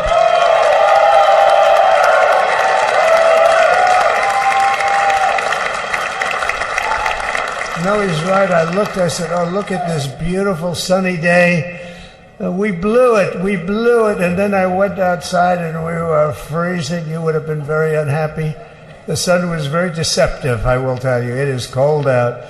And I'm sort of saying, you know, that was so beautiful today. Maybe they should do it there every 4 years. Does that make sense? I don't know. Because, you know, the outdoor thing is really good, but it gets a little cold around this time of the year, as some people have noticed. And a lot of times they suffer through it. There was no suffering in that room. It was 72 degrees. It was perfect with the best acoustics I think I've ever heard in a room. This is not so bad either. But I just want to say, you're a younger, far more beautiful audience that I just spoke to. And I want to keep it off the record. I want to keep that off the record, because I don't want to have all those big shots up there. I don't want to think you're more powerful than them, you look better than them, and I love you. Now, we just had a great time. We just had a great day. This was amazing. You know, when you think we took a journey, I mentioned in the speech, a lot of people said that was not a journey that was possible, and it was indeed possible. I didn't really know too much about what they were saying when they said that, but a lot of people felt it, and we hooked up with J.D. very early. I watched J.D. over a period of time. I endorsed him in Ohio. He was a great senator, and very, very smart. The only one smarter than him was his wife. That was I would have chosen her, but somehow the line of succession didn't work that way, right? But now she's great, and he's great. This is a great, beautiful couple, and unbelievable career. I just said to him, you are very upwardly mobile, because he hasn't been doing it that long, but he picked it up so quickly. Remember, the first week was a little bit like the fake news was hitting him really hard. And I said, oh, this may be tough, but after that, it was smooth sailing for him. He took on everybody. He took on the meanest. I don't want to use the word corrupt because we're into a new system, so let's wait till the corruption begins, because it will. But he took on some pretty mean people, and he handled it well. I want to also congratulate Mike Johnson for the job that he's doing.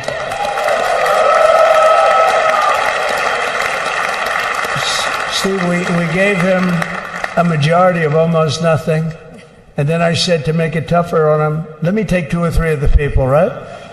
I said he'll only have to suffer with that for about 3 months. How are they doing, by the way? Are they? Is that moving along? Totally unified. I said, do you mind if I take this one, that one, and a couple of others? He didn't mind. He can handle it. No, he's a man that's liked by everybody. I've never met a man like this. You've got how many is it, 219 or 220 or something? 220. And of the 220, 219 really like him. I noticed he got 1 negative vote once about 2 weeks ago. But I think even 220 like him, if you want to know the truth. And that's very unusual. I know a lot of nice guys in Congress, and they have 35 people that hate him. So if you have 35 people that hate you and you only have 1 or 2 or 3 votes, you'll have 5, I think.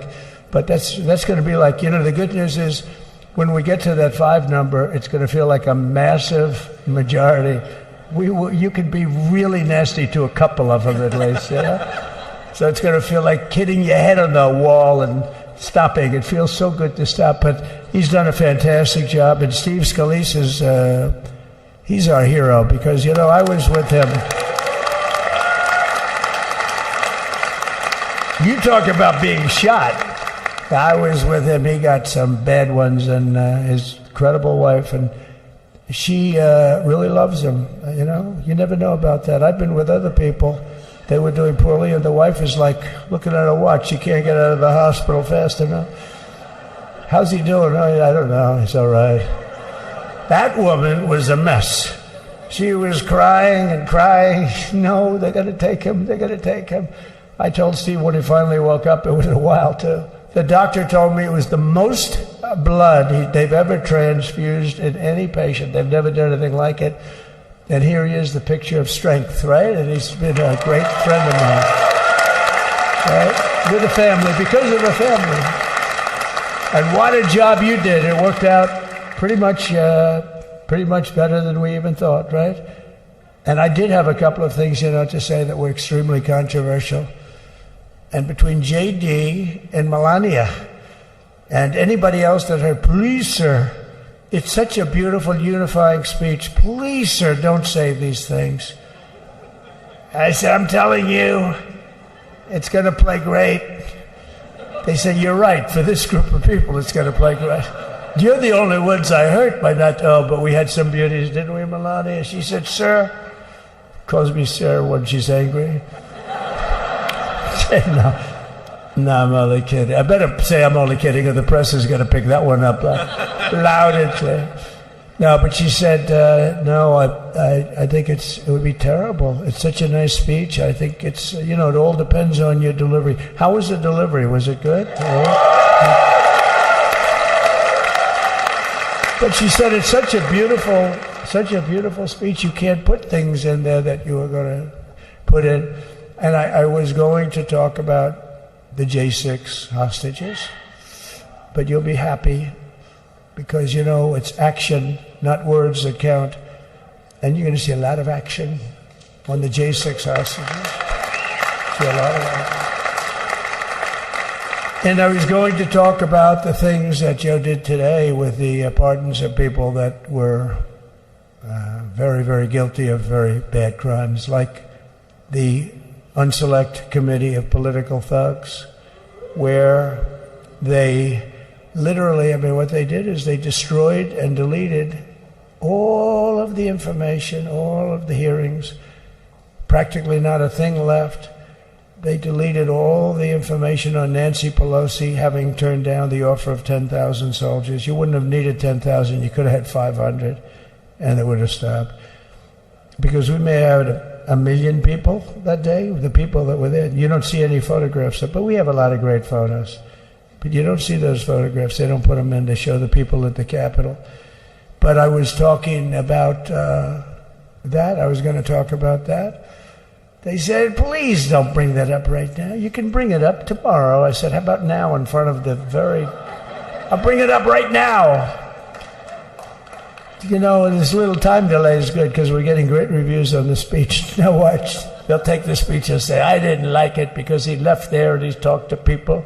But we're giving you a little more information than we gave upstairs. But no, they pardoned a lot of people. They pardoned, before we even get to today, they pardoned, 33 murderers, absolute murderers, the worst murderers. You know, when you get the death sentence in the United States, you have to be bad because they don't give it much. And he pardoned almost everybody having a death sentence. And if you went through the crimes that were committed, you wouldn't even believe them. The level of violence, the people that were killed, the innocence of people that were killed and children killed by these people. And he pardoned them for whatever reason. He spared them, but they didn't spare the people that they killed. And, you know, who knows what happens in the future. It's one of the worst because a lot of times they let them out early after that. You know, they say you're going to be in for life, but then all of a sudden they get let out for good behavior and then they go on a rampage. You know, it's one of those little things, right? But I was going to talk about that. But I was really going to talk about the level of, you know, what's going on. Why are we doing this? Why are we trying to help a guy like Milley? Why are we doing Milley? He was pardoned. What he said, terrible what he said. Why are we helping some of the people? Why are we helping Liz Cheney? I mean, Liz Cheney is a disaster. She's a crying lunatic and crying Adam Kinzinger. He's a super crying. I never saw the guy not crying. He's always crying. I look at him. I remember years ago he was actually on my side. And then one day, you know, when you don't want to kill people in wars, they turn against you. Liz Cheney hated the concept of not going to war with everybody. Let's kill everybody. Let's spend a lot of money on military equipment, you know, where her father works, right? And but what she did was incredible. Think of it. They destroyed and deleted all of that information that went on for almost 2 years against Trump. And the reason they did, because it was all false, like the person that said, I tried to strangle a Secret Service agent. That's one of the toughest human beings I think I've ever seen. I actually had a friend saying, please don't change that, sir. You are the coolest sucker in history. Remember, she said, I put my hands around his neck because he wouldn't go to the Capitol. Made up fiction. And I was rebuffed. And the guy on the right is a massive weightlifter, probably stronger than me. Do you think he's stronger than me, honey? You know who I'm talking about. Possibly stronger than me. Slightly younger than me, like, I won't say how many years because I don't want to talk about that, but a lot of years. But I had a friend that said, why are you disputing that story? That's the coolest story I've ever heard. That I would attack a karate champion, get slightly rebuffed, and then throw my arms around a guy with a neck about this big. Even though there are bars, you know, there are bars, you can't really do that anyway. So I wanted to talk about that. But all of that stuff got deleted. And the reason it got deleted is they were all caught in lies. You know, Secret Service testified and they said it didn't happen. Actually, the two guys were very embarrassed. They're suffering because their friends are saying, did Trump really do that to you? But they gained a whole new respect for me. But it was just make-believe stuff. And there were a lot of make-believe stories made up. So rather than suffer the wrath, like the story with Nancy Pelosi, I offered her 10,000 soldiers. She knows it. She admitted it on tape that her daughter made. She's a videographer or whatever you call her, which I'm glad she is. Oh, she can't be in good stead with Nancy. But Nancy said it was my responsibility as she's leaving the Capitol. She said it was, and it was. She's in charge of security at the Capitol. But I offered them up to 10,000 soldiers, even more. One time I said more, as many as you need. But you needed 400 or 500. If 4 or 5, you 10,000, that would be more than the number of people there by lot. But we offered her 10,000. Think of it, 10,000 soldiers. In other words, J6 wouldn't be J6. There would have been no J6. But she rebuffed them. She didn't like it. No, she didn't like it. Maybe she wanted that to happen. But she's guilty as hell. And now we would have to go through the process because they destroyed all evidence. They deleted everything. There's virtually nothing left. The other fake story and so many other fake stories. And many people came out on our side, and those people now would got to find them. There's nothing left. So that's a criminal offense. If that were a civil case, it would be a criminal offense. If that happened civilly where you did that, it would be a criminal offense. So I decided I'm not going to make this speech complicated. I'm going to make it beautiful. I'm going to make it a unifying speech. And then when they said we have a group of people that are serious Trump fans, I said, this is the time to tell those stories.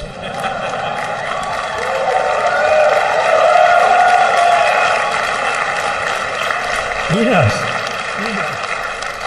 So anyway, but seriously, I'd like to, I think it was a tremendous success. I think we're very lucky we put it inside because it is really cold. We just went to the helicopter out of respect for something that's taken place for a long time.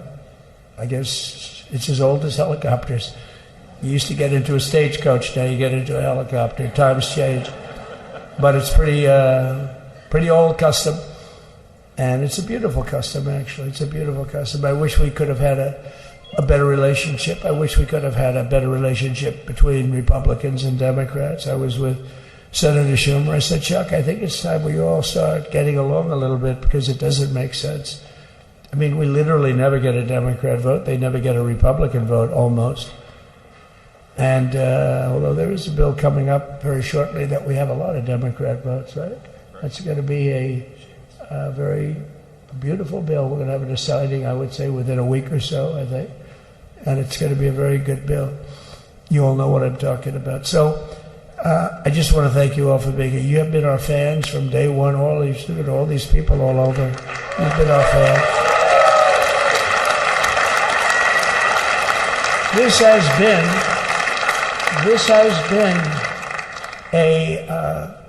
there's never been anything like it. There's never been anything like it. This has been a movement like no movement ever in history for probably any country, let alone this country. You know, if somebody's running for president, and if they go out and they announce they're going to Arizona, they're going to Nevada, they're going to someplace, if you have 200 or 300 people, that would be standard. Ronald Reagan would go out. I mean, outside of the last couple of days where people get a little excited, but even then you have a couple of thousand people. But if you're going to go someplace, any place, any one of the swing states, any one of the other states, I mean, how about the non-swing states? We won Alabama by 48 points. We won Tennessee by massive numbers. Wyoming, we won by numbers that are, nobody's ever seen numbers like that.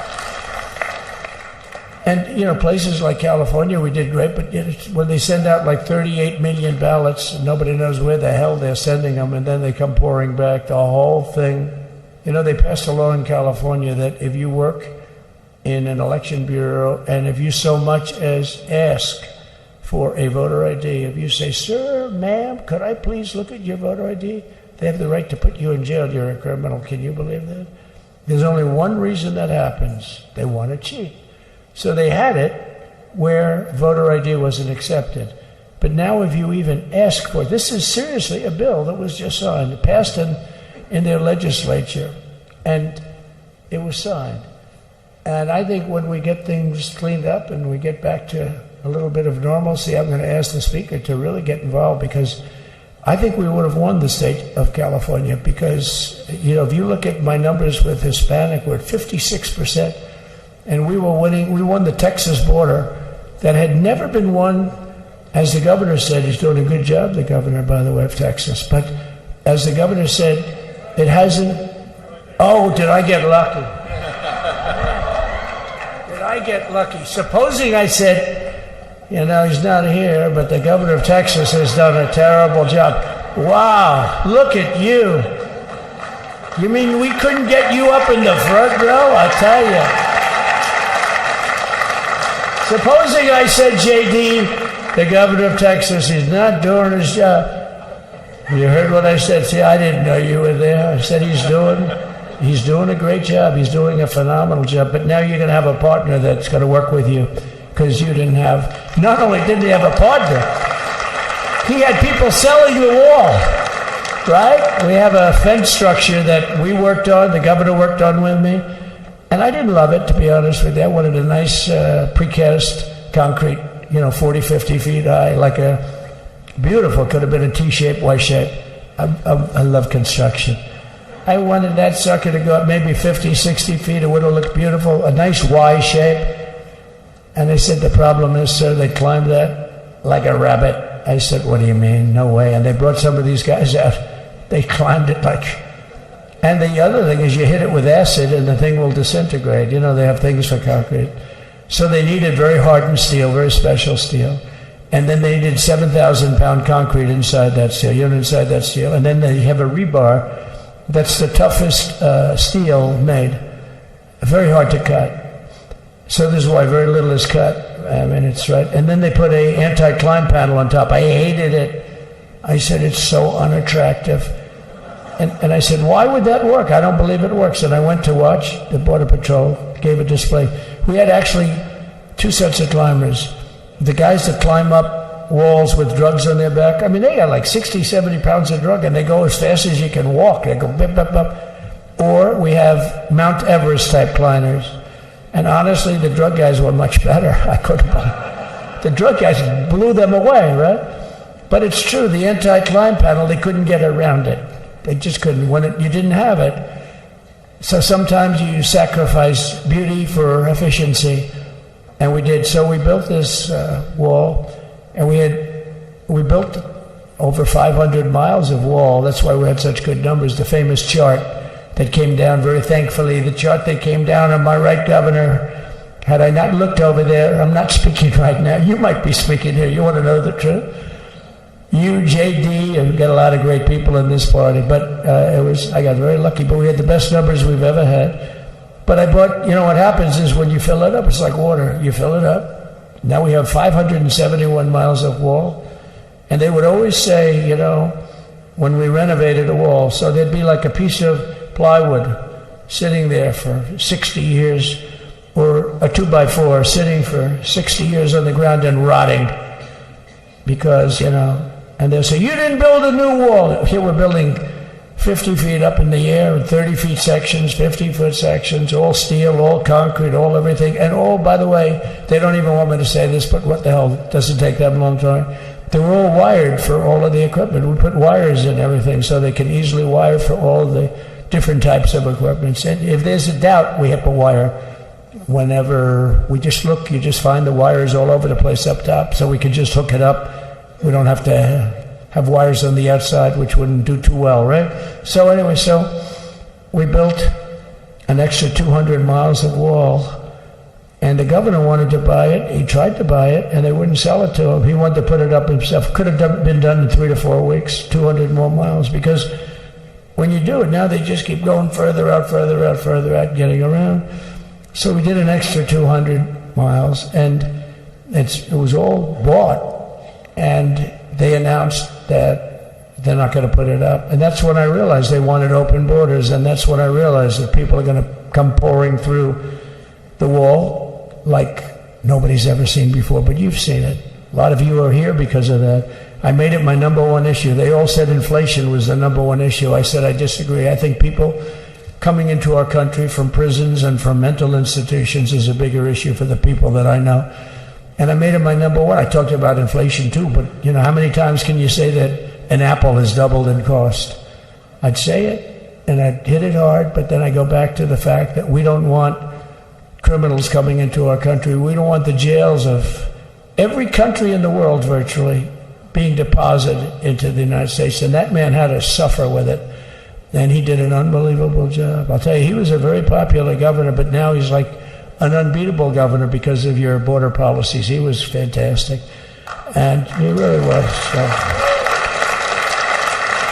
Governor Abbott is he's a great man, a great leader. And but it did make him did you do it? You didn't do that for politics. You did it because you wanted to do the right thing. But I'll tell you, it sure as hell worked for politics too. It's self-preservation, that's right. But no, because the people are demanding it. The people of Texas are demanding it. The people are demanding it all over. So anyway, we built it, and they wouldn't let us use it. They wouldn't let the governor use it. And other governors, they wouldn't let him use it.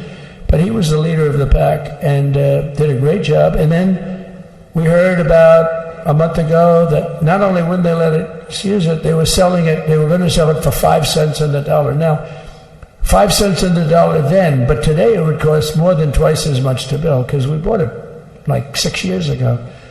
And it was just sitting on the ground, and that does not do well for the whole thing.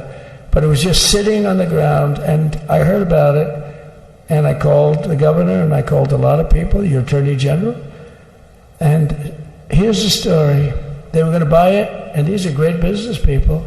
They were going to buy it for 5 cents on the dollar or less, and they were calling us up, we'll sell it to you for 200 cents on the dollar. In other words, it will cost you twice as much, so it's 200 cents on the dollar. I said, can somebody explain that to a judge? I mean, how corrupt is that? You'd think they'd say, maybe we'll sell it to you for 20 cents, 30 cents, but not 200 cents. So they were going to buy something for 5 cents, and they were going to sell it to us for a fortune. They were going to make it would be, they'd have it down that in Fortune magazine, they'd put it as the deal of the year, okay? You buy something like that. But it was so corrupt and so horrible. And when we told that to the administration, they didn't care. They just kept going forward. They couldn't care less. And they kept going forward. They knew that they were trying to sell it back to us. They would have sold it back to us. You would have ended up buying it. You would have paid probably 50, 60 cents. Who knows? But they were going to use it for scrap metal, but then they made a much better deal. They could just buy it and sell it to us for 15, 20 times what they paid. 20 times, think of it, like 20 times what they paid. And we wouldn't let it happen. And the governor with his attorney general, Ken Paxton, they made a fantastic, they're a good lawyer. He's pushed around pretty good by people, right? I said, you got a great attorney general. They should leave him alone. He was with me. But Ken and the governor went to court, and a judge actually became incensed and actually called for an investigation. How could a thing like this happen? So he stopped it. So we're waiting to put that wall up. And now that you have a new president, that wall will go up so fast. The governor will complain, sir.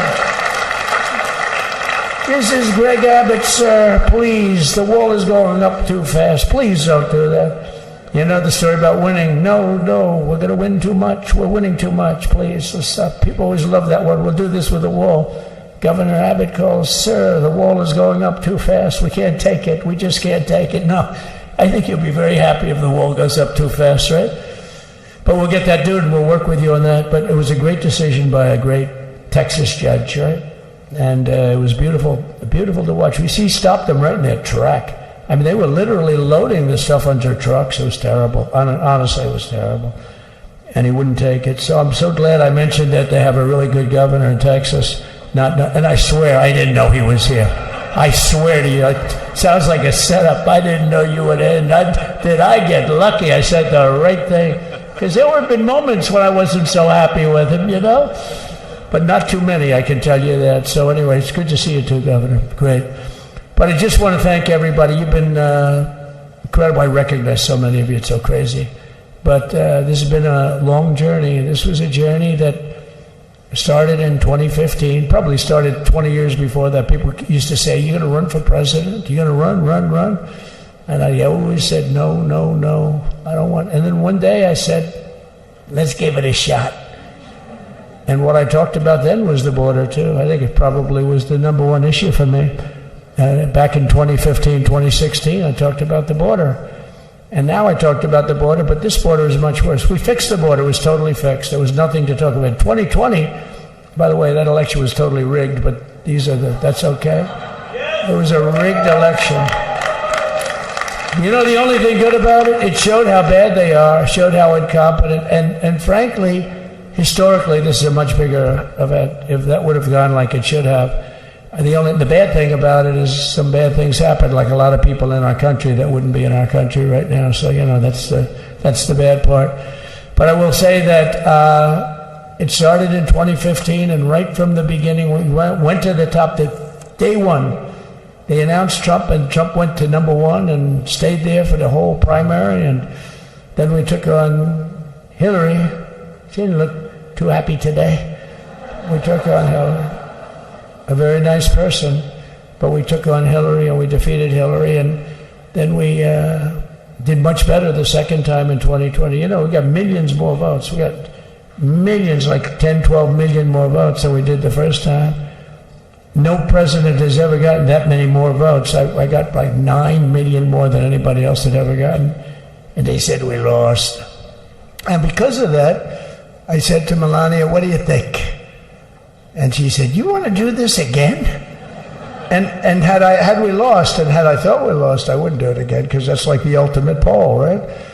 But I knew how well we did, and this time we made it too big to rig. It was so big. They tried. They tried like hell. But they tried to do it, and around 9:02 they gave up. Last time they did bad things, but this time they just said, you know, I don't know if you saw Mr. Speaker in Washington, they had placards. They were all set to march. They thought it'd be closer. A gentleman asked me, a very respected gentleman asked me yesterday, how come the polls were so wrong? They showed you winning, but not in a landslide. I said, because people that are true Trumpers are so angry at the whole polling system and at the writers, the fake news, that they don't want to talk to anybody. So when you call somebody from Trump, who are you voting for? They say, it's none of your business. I'm not telling you. And that was probably 40% of the people they called. So they would discard that one, and they didn't show that. And then when the election happened, you know, the vote came, and it was much different, much higher than we're going to win, but they really thought, they couldn't believe it. The one man said, I mean, it was so much higher. We won all 7 swing states.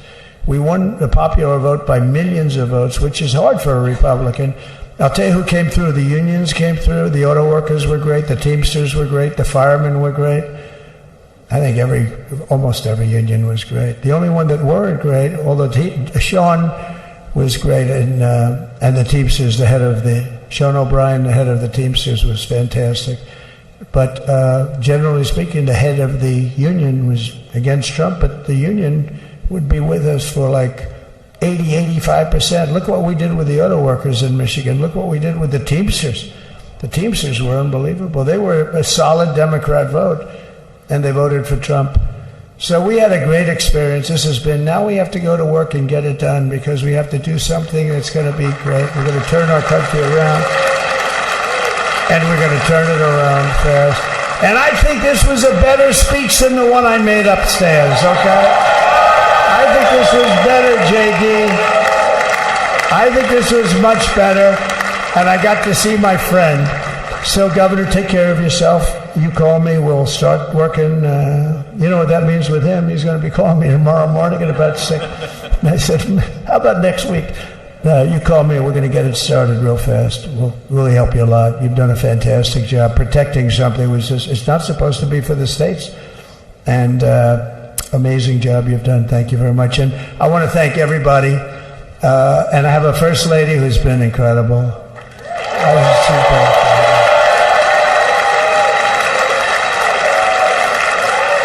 I shouldn't say this. I'm going to get hell when I say this, but her feet are absolutely aching. You know, those heels. And we thought we were leaving. We were going home. Sir, would you be able to go down and say hello to some of your other fans that are here? I said, oh, I didn't know that. Wow. Did you get to see pretty clearly the picture, I hope? Good. That's good. But because you wouldn't want to make the same speech again, right? But she said, darling, I love you so much, but my feet are killing me. I said, honey, let me just see how far it is. I asked the person. Oh, not that long, maybe 400 or 500 yards. That's 5 football fields. I said, can you make it? She said, we're going to make it no matter what. We're going to make it because we have to go. Right? Right? And then we went out to the helicopter just prior to this and said goodbye. And it's a custom. And the wind is blowing like crazy. And with the hat that she's wearing, she almost blew away. We almost lost off her. She was being elevated off the ground. She almost blew away. No. So we all appreciate it because you She's been a great First Lady, a beautiful and a great First Lady. And they love our First Lady. You know, JD, whenever I make a speech, I see hundreds of friends. We love our First Lady. We love, and they do, and they should. She's great. So I just want to thank you. Thank you very much. I just want to thank everybody. And I felt that, I said to JD, should we give him the A treatment, the B treatment, the C, the D, or the F? You know what the F is? Hello, everybody. Thank you for being here. Bye-bye. I gave you the A+ treatment. Thank you. Thank you all. Thank you, Governor. Thank you all very much. Appreciate it.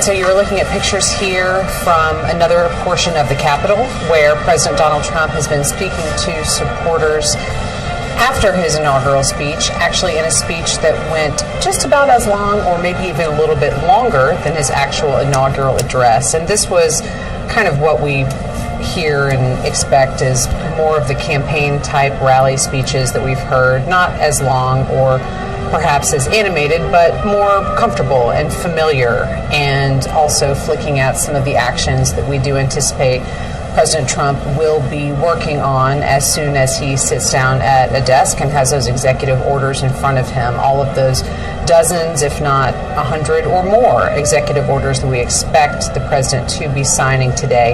But he spent a large portion of these remarks talking about security along the U.S.-Mexico border. Again, his signature campaign issue, one that we have heard about a lot in all of his presidential campaigns, and certainly something that he has signaled will be a hallmark of this second administration.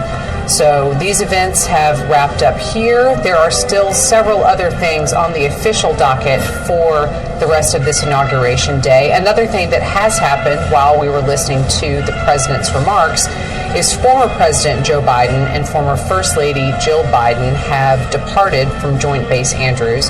They have taken off on their trip to California. And Sagar, I think you can help walk me through a little bit of the nomenclature about some of these aircraft that we've been looking at today. I know I mentioned earlier, I know it's Marine One, the helicopter when the president is on board, but I didn't know what to call it when there is someone other than the president on board. So talk to me about that helicopter that the Bidens used to get to Joint Base Andrews, and then the aircraft that they're on to fly on to California. So you have that familiar color scheme on these Sikorsky helicopters, the green and the white with United States of America written on them. Just like with Air Force One, that helicopter is only Marine One when the sitting commander-in-chief is on board. So seeing as how Joe Biden was no longer the commander-in-chief, what to call that? Those helicopters are flown by the Marine Helicopter Squadron 1 out of Joint Base Andrews. They are called the Nighthawks. So this became Nighthawk 46, was its call sign for the 46th president. Got off the helicopter, walked to what would have been called Air Force One just a few hours before that. That instead was Special Air Mission 46, SAM 46. The military likes nothing better than the acronyms and the names and playing on things like that. So, the joke there on Capitol Hill was that Joe Biden got to Joint Base Andrews, gave a speech, got on what used to be Air Force One, and was wheels up and flying at the time that Donald Trump was still giving what amounted to a second inaugural address to a second group of supporters. Good. Thank you I learned a lot. I learned a lot here. That's what we're here for. Not just military aircraft nomenclature, but in general, kind of what we're walking through on this Inauguration Day. As you're looking at your screen, again, just a reminder of what we're looking at. Of course, that's the U.S. Capitol in your upper left quadrant. Below that is the Capitol Visitor Center. That's where President Donald Trump has been giving this address. As Sagar was just noting, that went on just about as long, if not longer, than his inaugural address. But also on the right-hand side, that's a look at Pennsylvania Avenue. That's one of the pathways, the main thoroughfares here in Washington, that is tradition on inauguration days for the new president to traverse in some fashion. It's usually in the form of a parade, clearly with the weather and events being changed around today. That will be a pathway instead that will take President Trump from the Capitol to the Capital One Arena, which you're now looking at there on your screen in the upper right-hand quadrant. There are some events happening there. There have been hundreds and thousands of supporters of President Trump gathered there for hours, lining up in the pre-dawn hours pretty much, waiting, because that is where he will be going for the festivities that are being subbed in on the schedule today in lieu of that traditional parade. They've been watching live all the inauguration swearing-in activities, and later on today they will be seeing President Trump, and we expect him to be signing some executive orders as he officially begins his administration, but also, I would imagine, giving more remarks similar to what we just heard at the Capitol Visitor Center. Again, maybe with even more flair and more of a campaign feel than we heard in the inauguration address and also those remarks that followed. There's also, a part of the schedule of events today, an official inaugural luncheon. That happens in this space between now and when the parade would be beginning, but now is actually going to be taking place at the Capital One Arena. So again, more things that are on the schedule, but that's what you're seeing there, taking a look outside and inside the Capitol complex, and then two other views from around Washington, Pennsylvania Avenue, and the Capital One Arena, where again, Donald Trump will be addressing some of his supporters later on today. And as you can see now there in the lower left, those are shots from that luncheon that we were just talking about. As members of Congress and other officials are gathering, this is another one of those Inauguration Day traditions. We're a little bit behind the official schedule at this moment, but that is, again, that's kind of what happens. We go with the flow. But all of those people are gathered there waiting for President Donald Trump to come in and participate in this official part of the schedule. I mean, steak and crab cakes. You can't go wrong on that menu. Yeah, so what's on the menu, Sagar? You have some intel? That's it. Steak and crab cakes. Okay. Well, that's not it, but that's what jumps out. Steak from Nebraska for Senator Deb Fischer, who's part of the inaugural organizing committee. There is a Minnesota apple desserts in a nod to Amy Klobuchar, the Democrat there. And again, as a Baltimore guy, crab cakes are what jump out at me. So we'll have to get some intel from someone in the room as to whether they're legitimate Baltimore jumbo love crab cakes or, you know, the diced up backfitting kind of thing that Baltimore folks want no part of. I'm not going to get involved in the debate over crab cakes. You want to stay very much out of that. We can see some pictures now, too, inside that luncheon. There is Ivanka Trump, clearly the eldest daughter of President Trump, who was involved pretty heavily in his first administration, but has taken a step away from politics. She is said to spend more time with her family, but still very supportive of her father, in her own words. In the upper right there, we see in the Capital One Arena, there's Kellyanne Conway. She has been a longtime advisor of the president, helping run his first campaign and serving in an advisory capacity during the first administration. She has remained with him in an advisory capacity, speaking in the Capital One Arena, where Donald Trump will be later on this afternoon.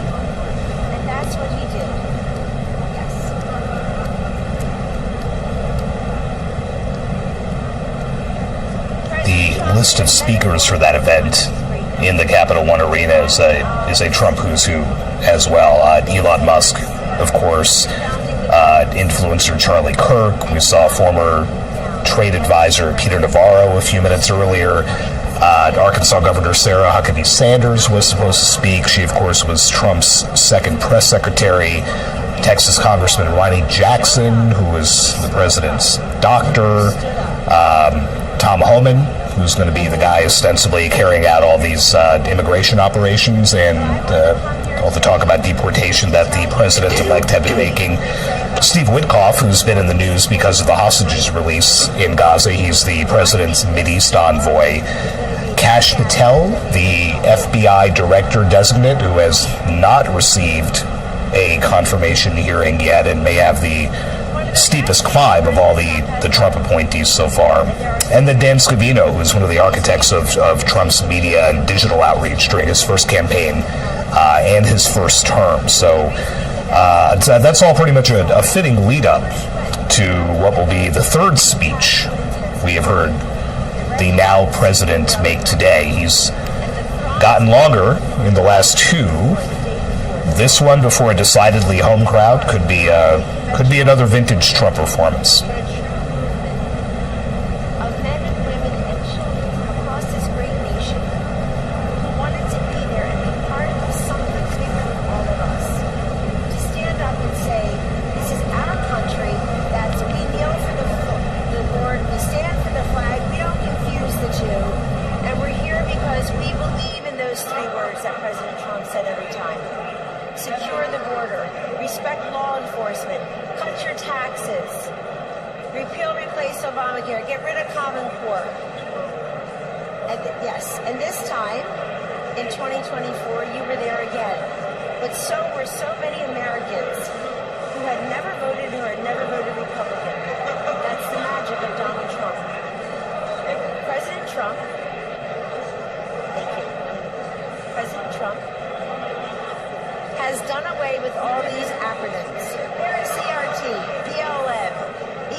More people into this movement.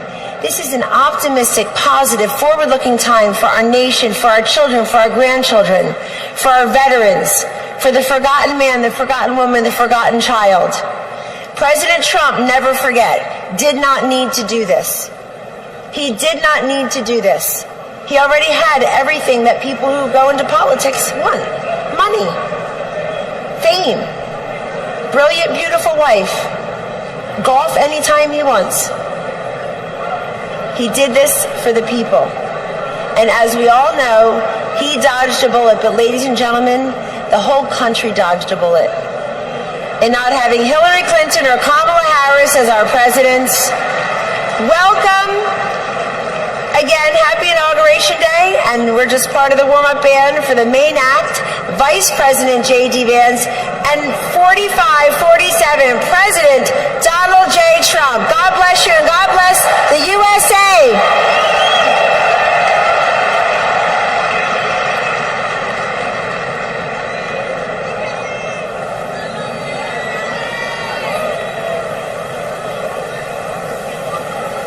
Ladies and gentlemen, please welcome to the stage Congressman Dr. Ronnie Jackson.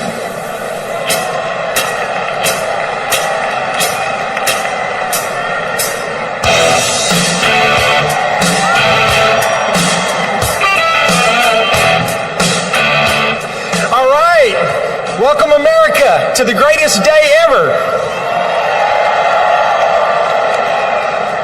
I don't have to tell anybody in this room, these are my favorite people on the planet right here. You guys are the MAGA warriors. You guys, thank you. Thank you for everything you do. Well, I also don't have to tell you there's a new sheriff in town, right? Donald J. Trump was right about everything. Everything. I've known him for a long time. I was blessed to be his physician and work in the White House side by side with him. I was blessed enough to be with him on January 20, 2017, 8 years ago. I spent the day with him. I watched him give his inaugural address. And I'll tell you, I was extraordinarily blessed to have just come from the Capitol, where I had one of the most satisfying 2 hours of my entire life, when I got to listen to President Trump talk about how horrible this country has been treated, and all of us have been treated, and the horrible things that have been done to all of us this last administration for the last 4 years, and how he was going to fix it all, and he did it right there with Hillary Clinton, Joe Biden, Jill Biden, and everybody else, Kamala Harris. They had to sit there and listen to it, and I loved it. Loved it.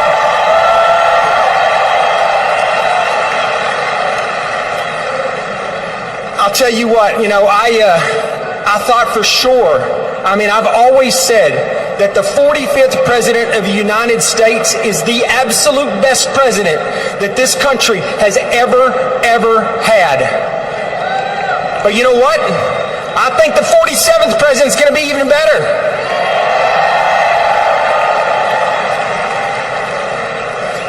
We are in for a change. This is a great day. How many of you out there think this is one of the best days of your entire life? Absolutely it is. We had one chance to get this country back. We were headed down a path of destruction that we would never, ever recover from. I promise you. And we have been given a second chance in the form of Donald J. Trump. He's here, he's back, and he's going to fix what's broken. We're going to get our border back. We're going to stop the illegal immigrants and the cartels that have laid devastation to this country. We're going to lock them up. We're going to get rid of them. We're going to get our economy back. We're going to get our military back. We're going to get our federal government back. We're taking it all back.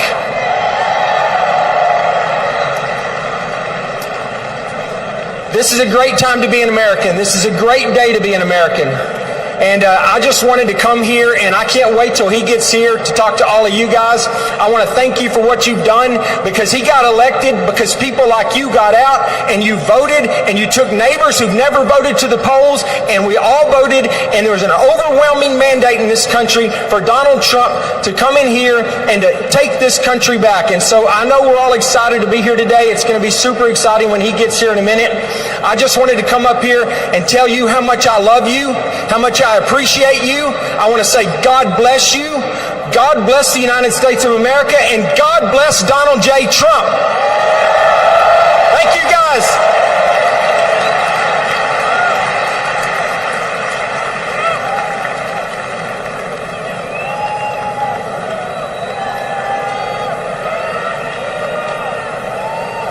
Ladies and gentlemen, please welcome to the stage Governor Sarah Huckabee Sanders.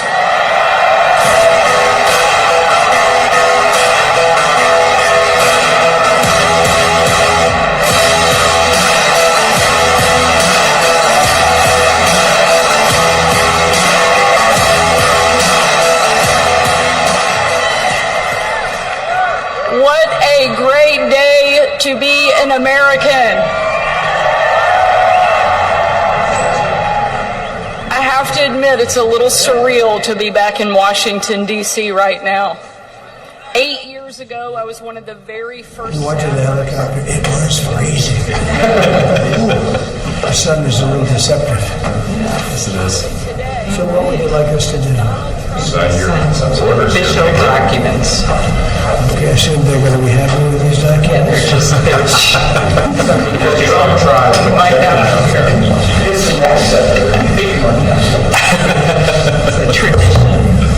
Sir, the first is 22 cabinet and cabinet level appointments for your signature. Okay.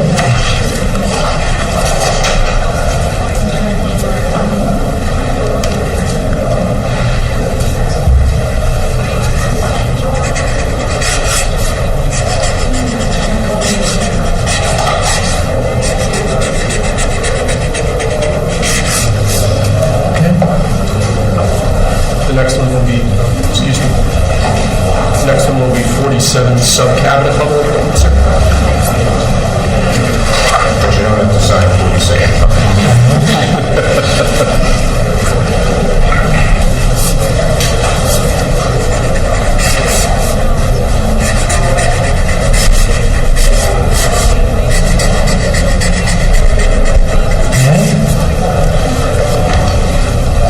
Thank you, sir. Now 31 acting designations and appointments to effectively take control of the government. Let's do that. That's important. That's important.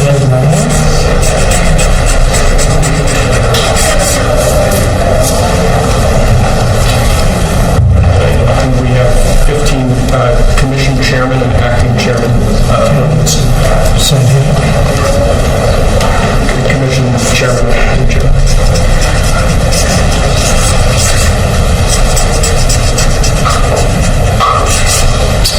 He was number one at Harvard also. You know that? Good counsel. They have something in common. Thank you, sir. Lastly, we have a proclamation ordering that all future inauguration days, including this inauguration day, that flags shall be flown at full mast. Very important.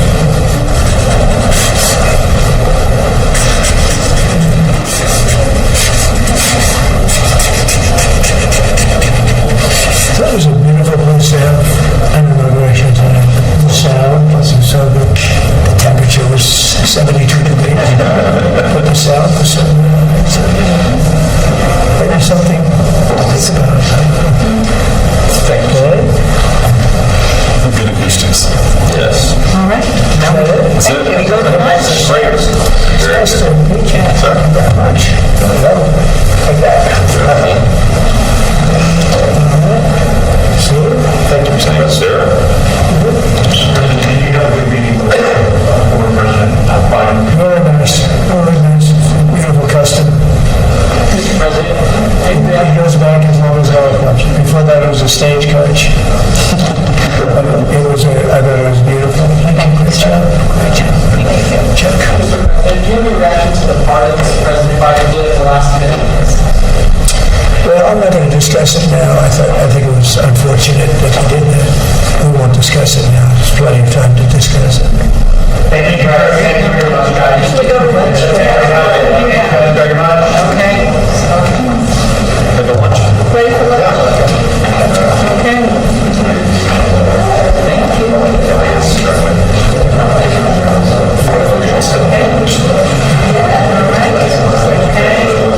That was 3 times the number of reported to in 2017, sir.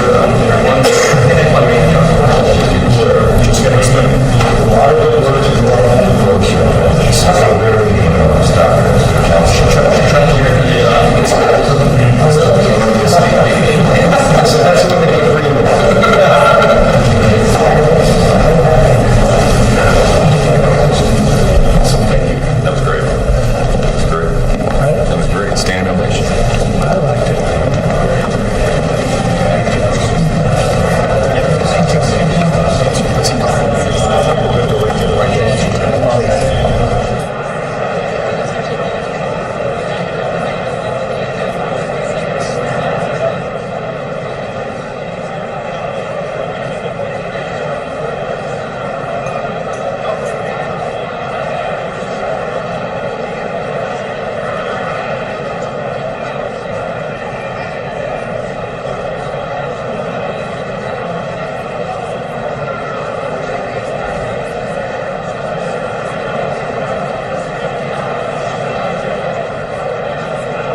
Ladies and gentlemen, please be seated.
Ladies and gentlemen, at this time, please rise for the introduction of the official party.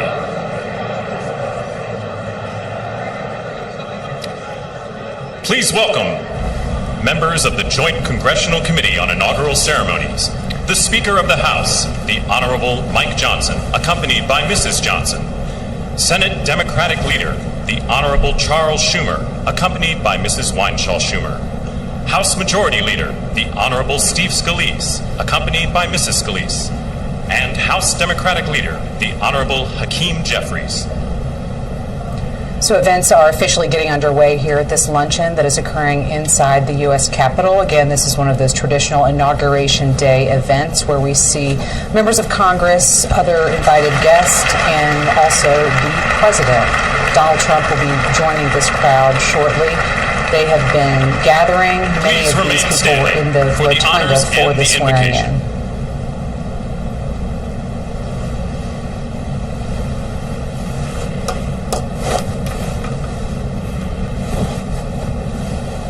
Ladies and gentlemen, escorting the Vice President of the United States, ranking member of the Joint Congressional Committee on Inaugural Ceremonies, the Honorable Deb Fischer and Mr. Fischer.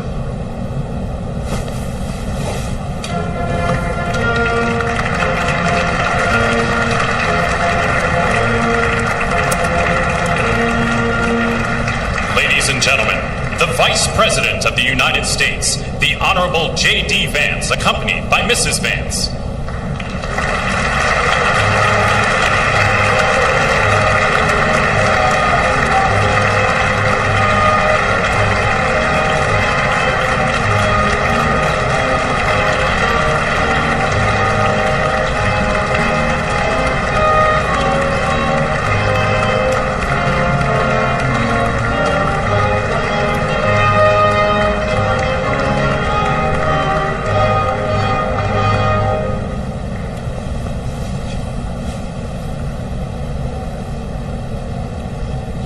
and gentlemen, escorting the President of the United States, the Chairwoman of the Joint Congressional Committee on Inaugural Ceremonies, the Honorable Amy Klobuchar and Mr. Bessler.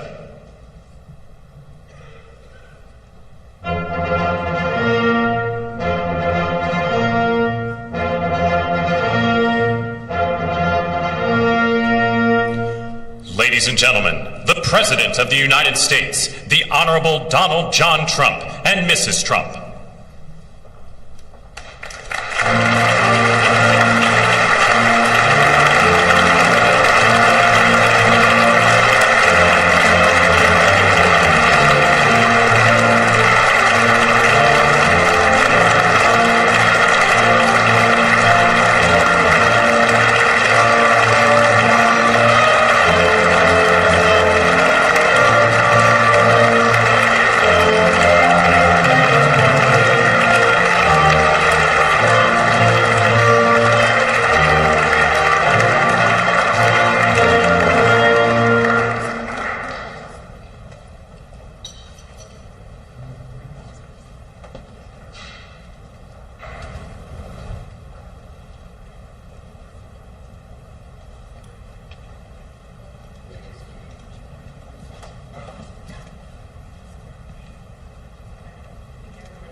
I have a feeling people are very hungry, so I'm going to get this started.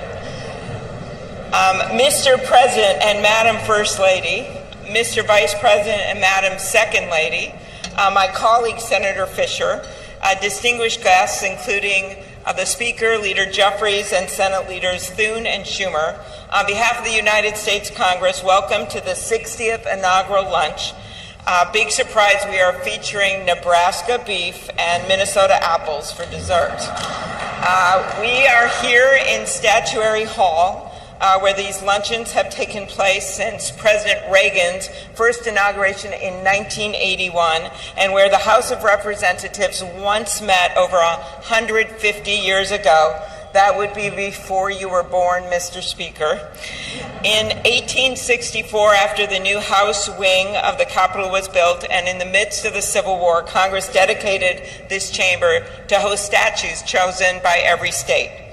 Walking into the hall, we all passed under the arch, holding the marble Car of History clock. The statue shows Clio, the Greek muse of history, holding a book to record events as they happen. And as you can see, she's heard a lot of stuff. And as she rides her chariot forward into the future, she looks behind her to remember the past. She remains here as she has for hundreds of years, a reminder that history will remember the events of the present, and it is on us to write that history right now. Speaking of art, the painting right here before you, I chose this painting for this lunch this summer, and it's titled American Horizon. It's by Jane Wilson, who grew up on her family farm in Seymour, Iowa. Coming from the middle of our country, Senator Fisher and I both liked the painting because the artist is from America's heartland, but the horizon could easily be Florida, Mr. President. I will also note that this is the first time in history we are featuring the work of a woman artist at this lunch, and we thank the Art Institute of Chicago for their assistance. Looking at the vast open landscape of this painting, we're drawn to the bottom of the frame where the land or the water, depending on where you're from, meets the sky, and the horizon endures. The enduring horizon is especially meaningful for us today as we mark our enduring democracy as we approach its 250th anniversary. It's a reminder that what's over the horizon is our next chapter. And it is my prayer that the people in this room can write that chapter together. I'd now like to ask U.S. Senate Chaplain Dr. Barry Black, and we thank God he is back with us and in good health, to deliver the invocation, after which lunch will be served. Thank you.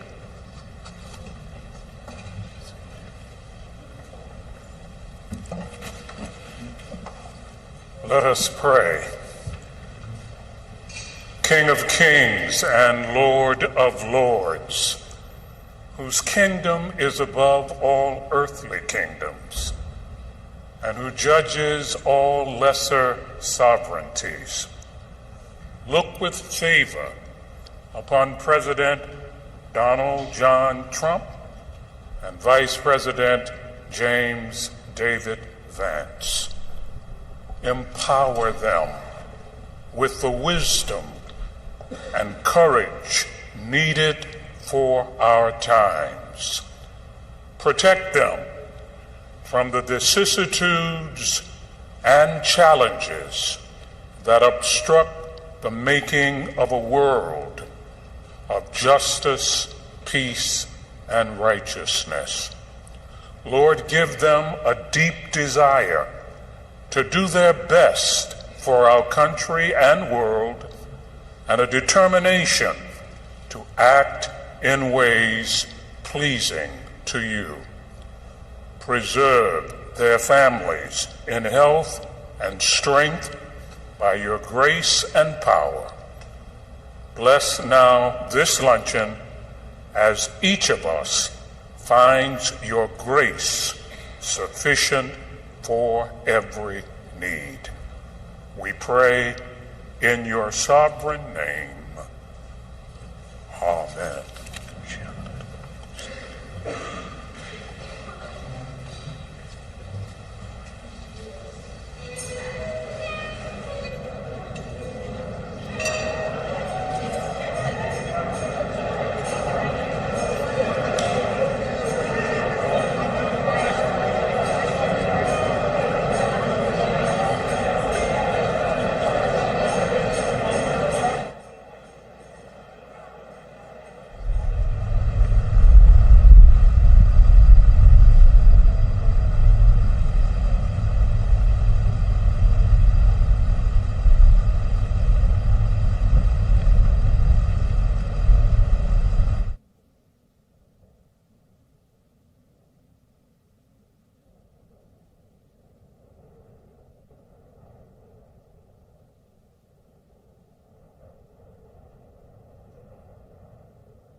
America to believe in conservative principles. And I went to campus after campus, and you know, it was not easy work. It was very difficult.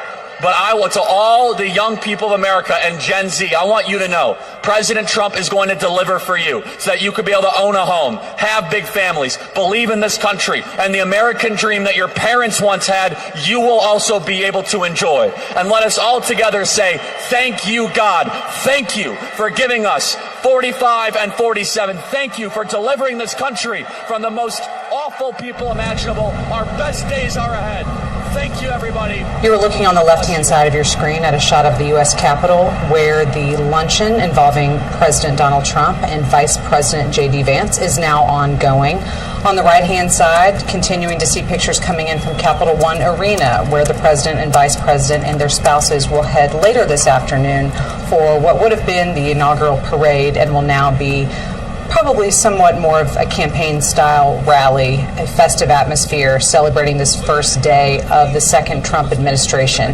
Just a reminder that we will continue to bring you live coverage through this afternoon from both of these venues, and as President Trump and Vice President Vance are in transit, taking that route down Pennsylvania Avenue where the parade would have been, but now their motorcade will be traversing the city of Washington here. So let's continue to take a look at Capitol One Arena and also on your left, the U.S. Capitol. Inauguration day ever.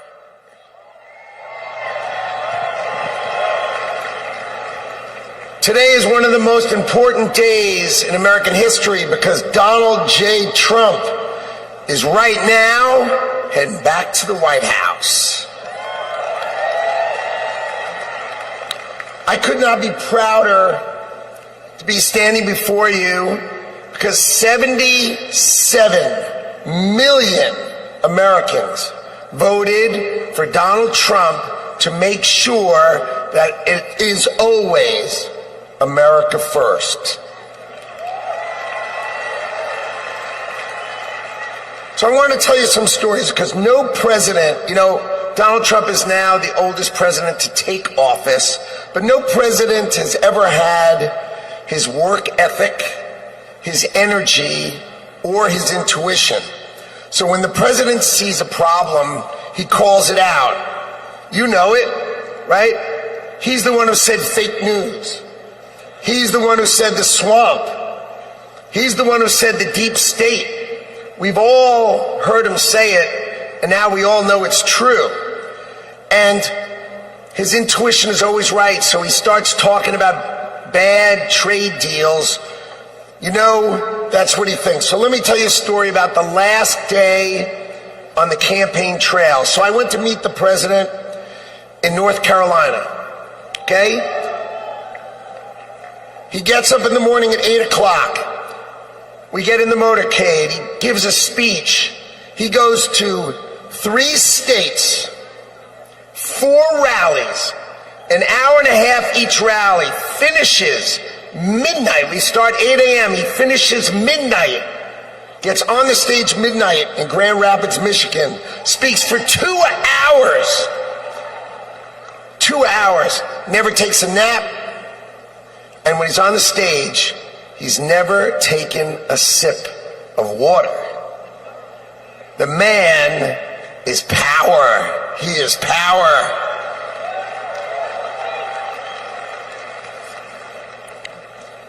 See, no other president will let the administration do it.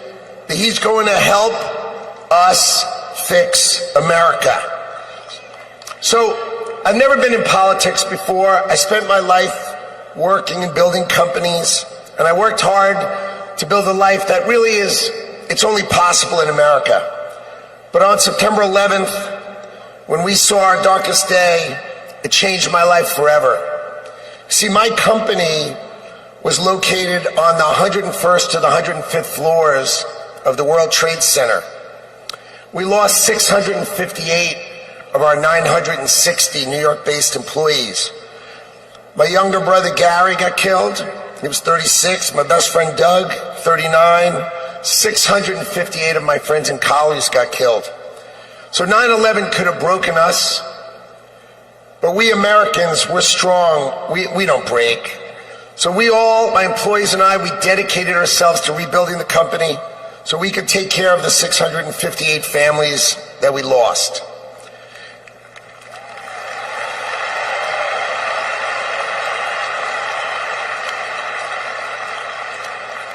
And I want you to know, we received thousands and thousands of cards and letters, and most importantly, we received all of your prayers, and that mattered to us and helped carry us through. So the events of September 11th, they instilled in me a sense of community and dedication for the country. So when the president asked me to join him in his administration, I jumped at the chance. So I was the co-chair of the transition team, which helped pick for the president, helped sort of set him up so he could pick all the nominees. And then I'm really proud to tell you that he was nominated, President Trump has nominated me to be the next Secretary of Commerce for the United States to serve all of you.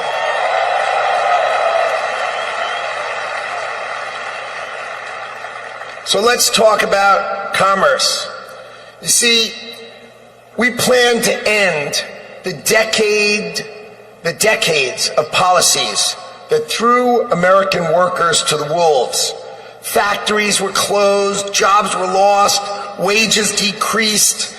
We left Americans out in the cold while country after country of this world took us to the cleaners and made money off of us.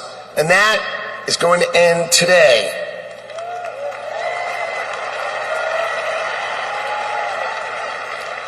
At the start of the 20th century, America was the richest country on earth, and we defended our workers from unfair trade policies with tariffs. And we only made money. We had no income tax. All we did is charge other countries and foreign companies, if they wanted to sell to America, you had to pay for entry. Okay, so imagine this. The U.S. government had no income tax. Americans got to keep all their hard-earned money, and foreigners paid the price. So now, what's happened? We have the Internal Revenue Service. That means charge us internally. Now imagine politicians who can't even balance their own checkbook, taking our money, and what do every year? Let's just take more, let's just take more, let's just take more. So this is how Donald Trump is going to end it and fix it. Last week, he announced that we're going to return America to greatness by creating, and today is its birthday, the External Revenue Service.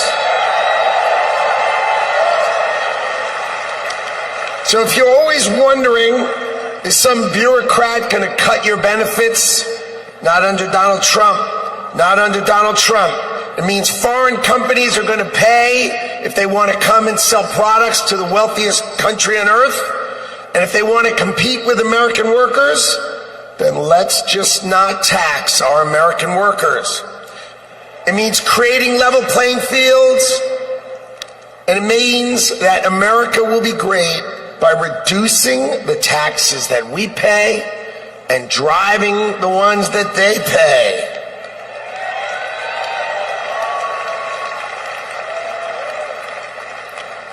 So what that means is the External Revenue Service will put up tariffs or walls that protect you.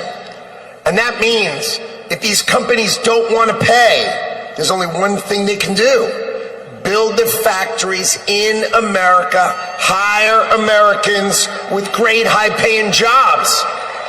Let's double the size of our unions in America, but not just by adding more and more great paying jobs. That's our objective. So today is the beginning of celebrating the return of common sense and ending the decades of disrespecting the American worker and the disrespect and unfair treatment of our workers. Today, Donald Trump returns to the White House and prosperity returns to America. Thank you all. And I love today. What a day.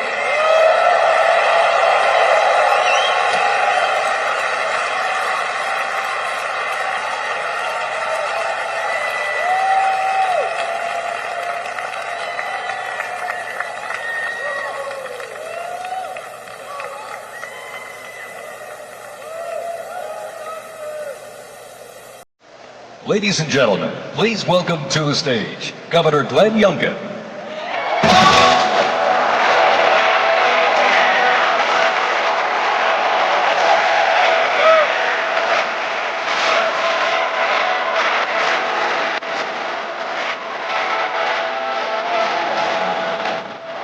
Thank you. Well, come on now, can't you feel it? The American spirit is alive and well.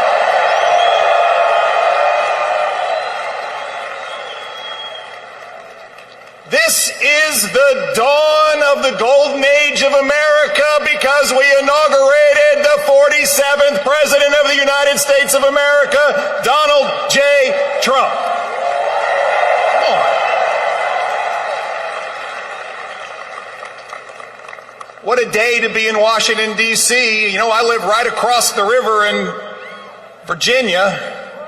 And by the way, in Virginia, we know that taxes have to be low, jobs have to be plentiful, and it's your money, not the government's. But we also know that in Virginia and in America, freedom is not free. We know that our military heroes and their families sacrifice everything. We know that law enforcement stands in the breach. We must back the blue, and I want everybody here to give a rounding applause for the 25,000 military and police officers keeping us all safe today in Washington, D.C.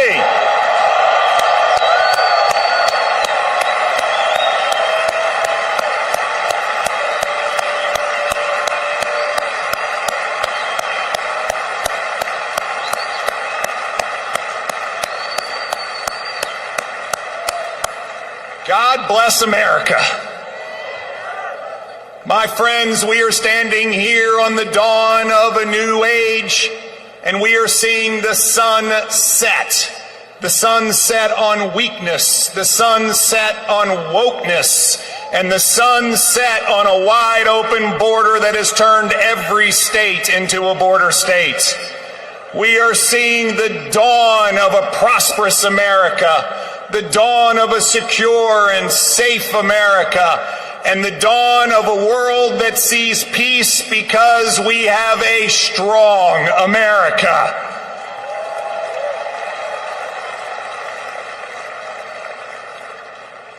Our new president, Donald J. Trump, has never, ever lost faith in America. They tried to take him down legally. They tried to put him in jail. They tried to even assassinate him. And he never gave up on America, and America, we will never give up on him.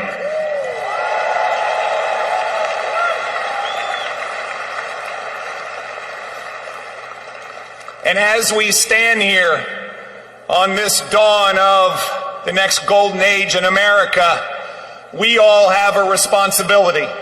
It is our responsibility to stand every day in support of this administration, to do everything that we possibly can do for America's success. President Trump deeply believes this, and both he and J.D. Vance have already gone to work. He is signing executive orders. He is closing the border. He is bringing down inflation. He is stepping into the breach. Ladies and gentlemen, it is time for America to be prosperous again. It is time for America to be safe again. It is time for America to be strong again. And it is time for America to be great again.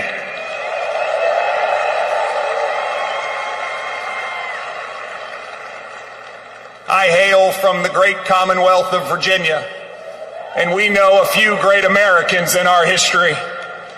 From George Washington to Thomas Jefferson to James Madison to Patrick Henry, who echoed, "Give me liberty or give me death."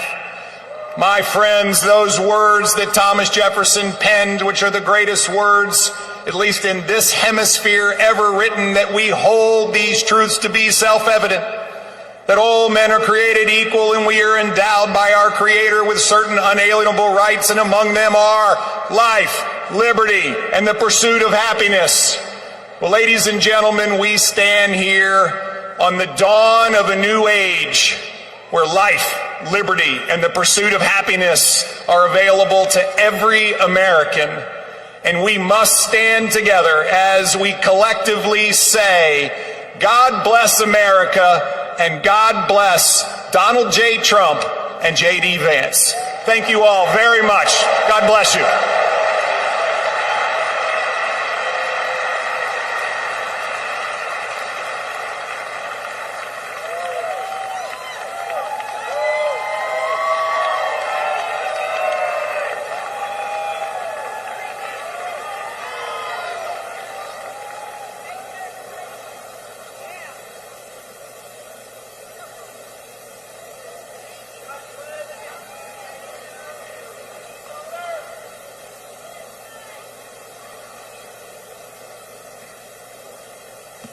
Ladies and gentlemen, please welcome to the stage, Mr. Elon Musk.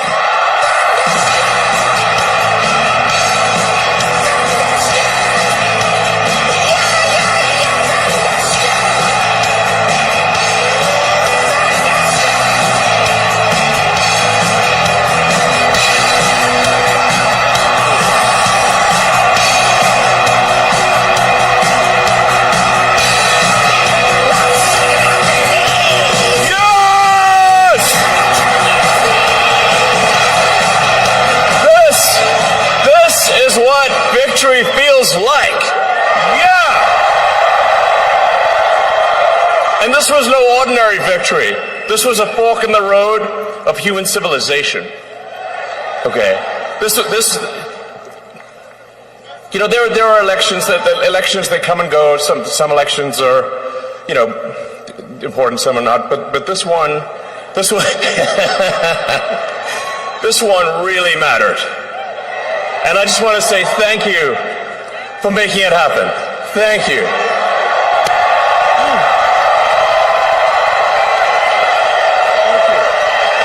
My heart goes out to you. It is thanks to you that the future of civilization is assured. Thanks to you. We're going to have safe cities, finally, safe cities. Secure borders, sensible spending, basic stuff. And we're going to take Doge to Mars.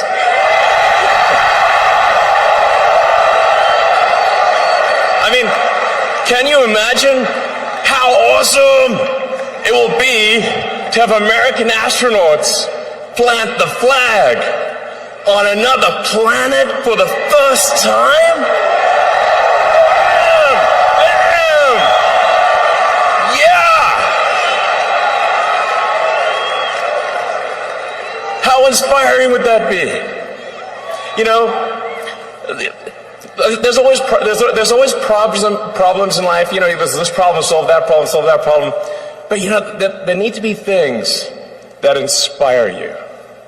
There need to be things that make you glad to wake up in the morning and say, I'm looking forward to the future. Yeah. And I love you guys.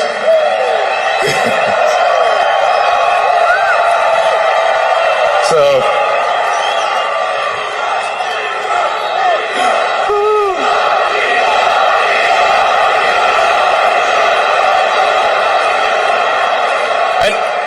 and let me tell you, I'm going to work my ass off for you guys. So, I really will. So, and yeah, but I'm super fired up for the future. It's going to be very exciting. As the president said, we're going to have a golden age. It's going to be fantastic. And one of the fundamental things, one of the most American values that I love is optimism, and this feeling like we're gonna make the future good. We're gonna make it good. So, man, I can't wait. This is gonna be fantastic. So thank you again, and yeah. I'm just so excited about the future. Thank you, guys. Thank you.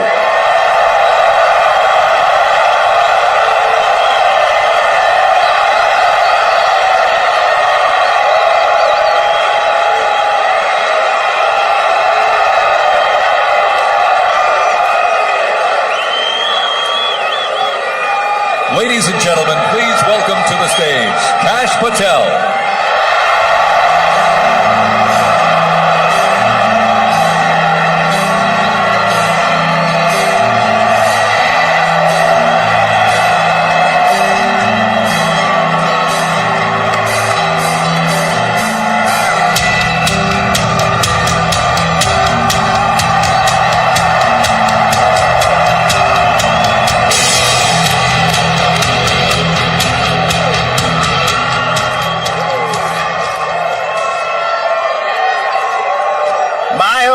How do you follow Elon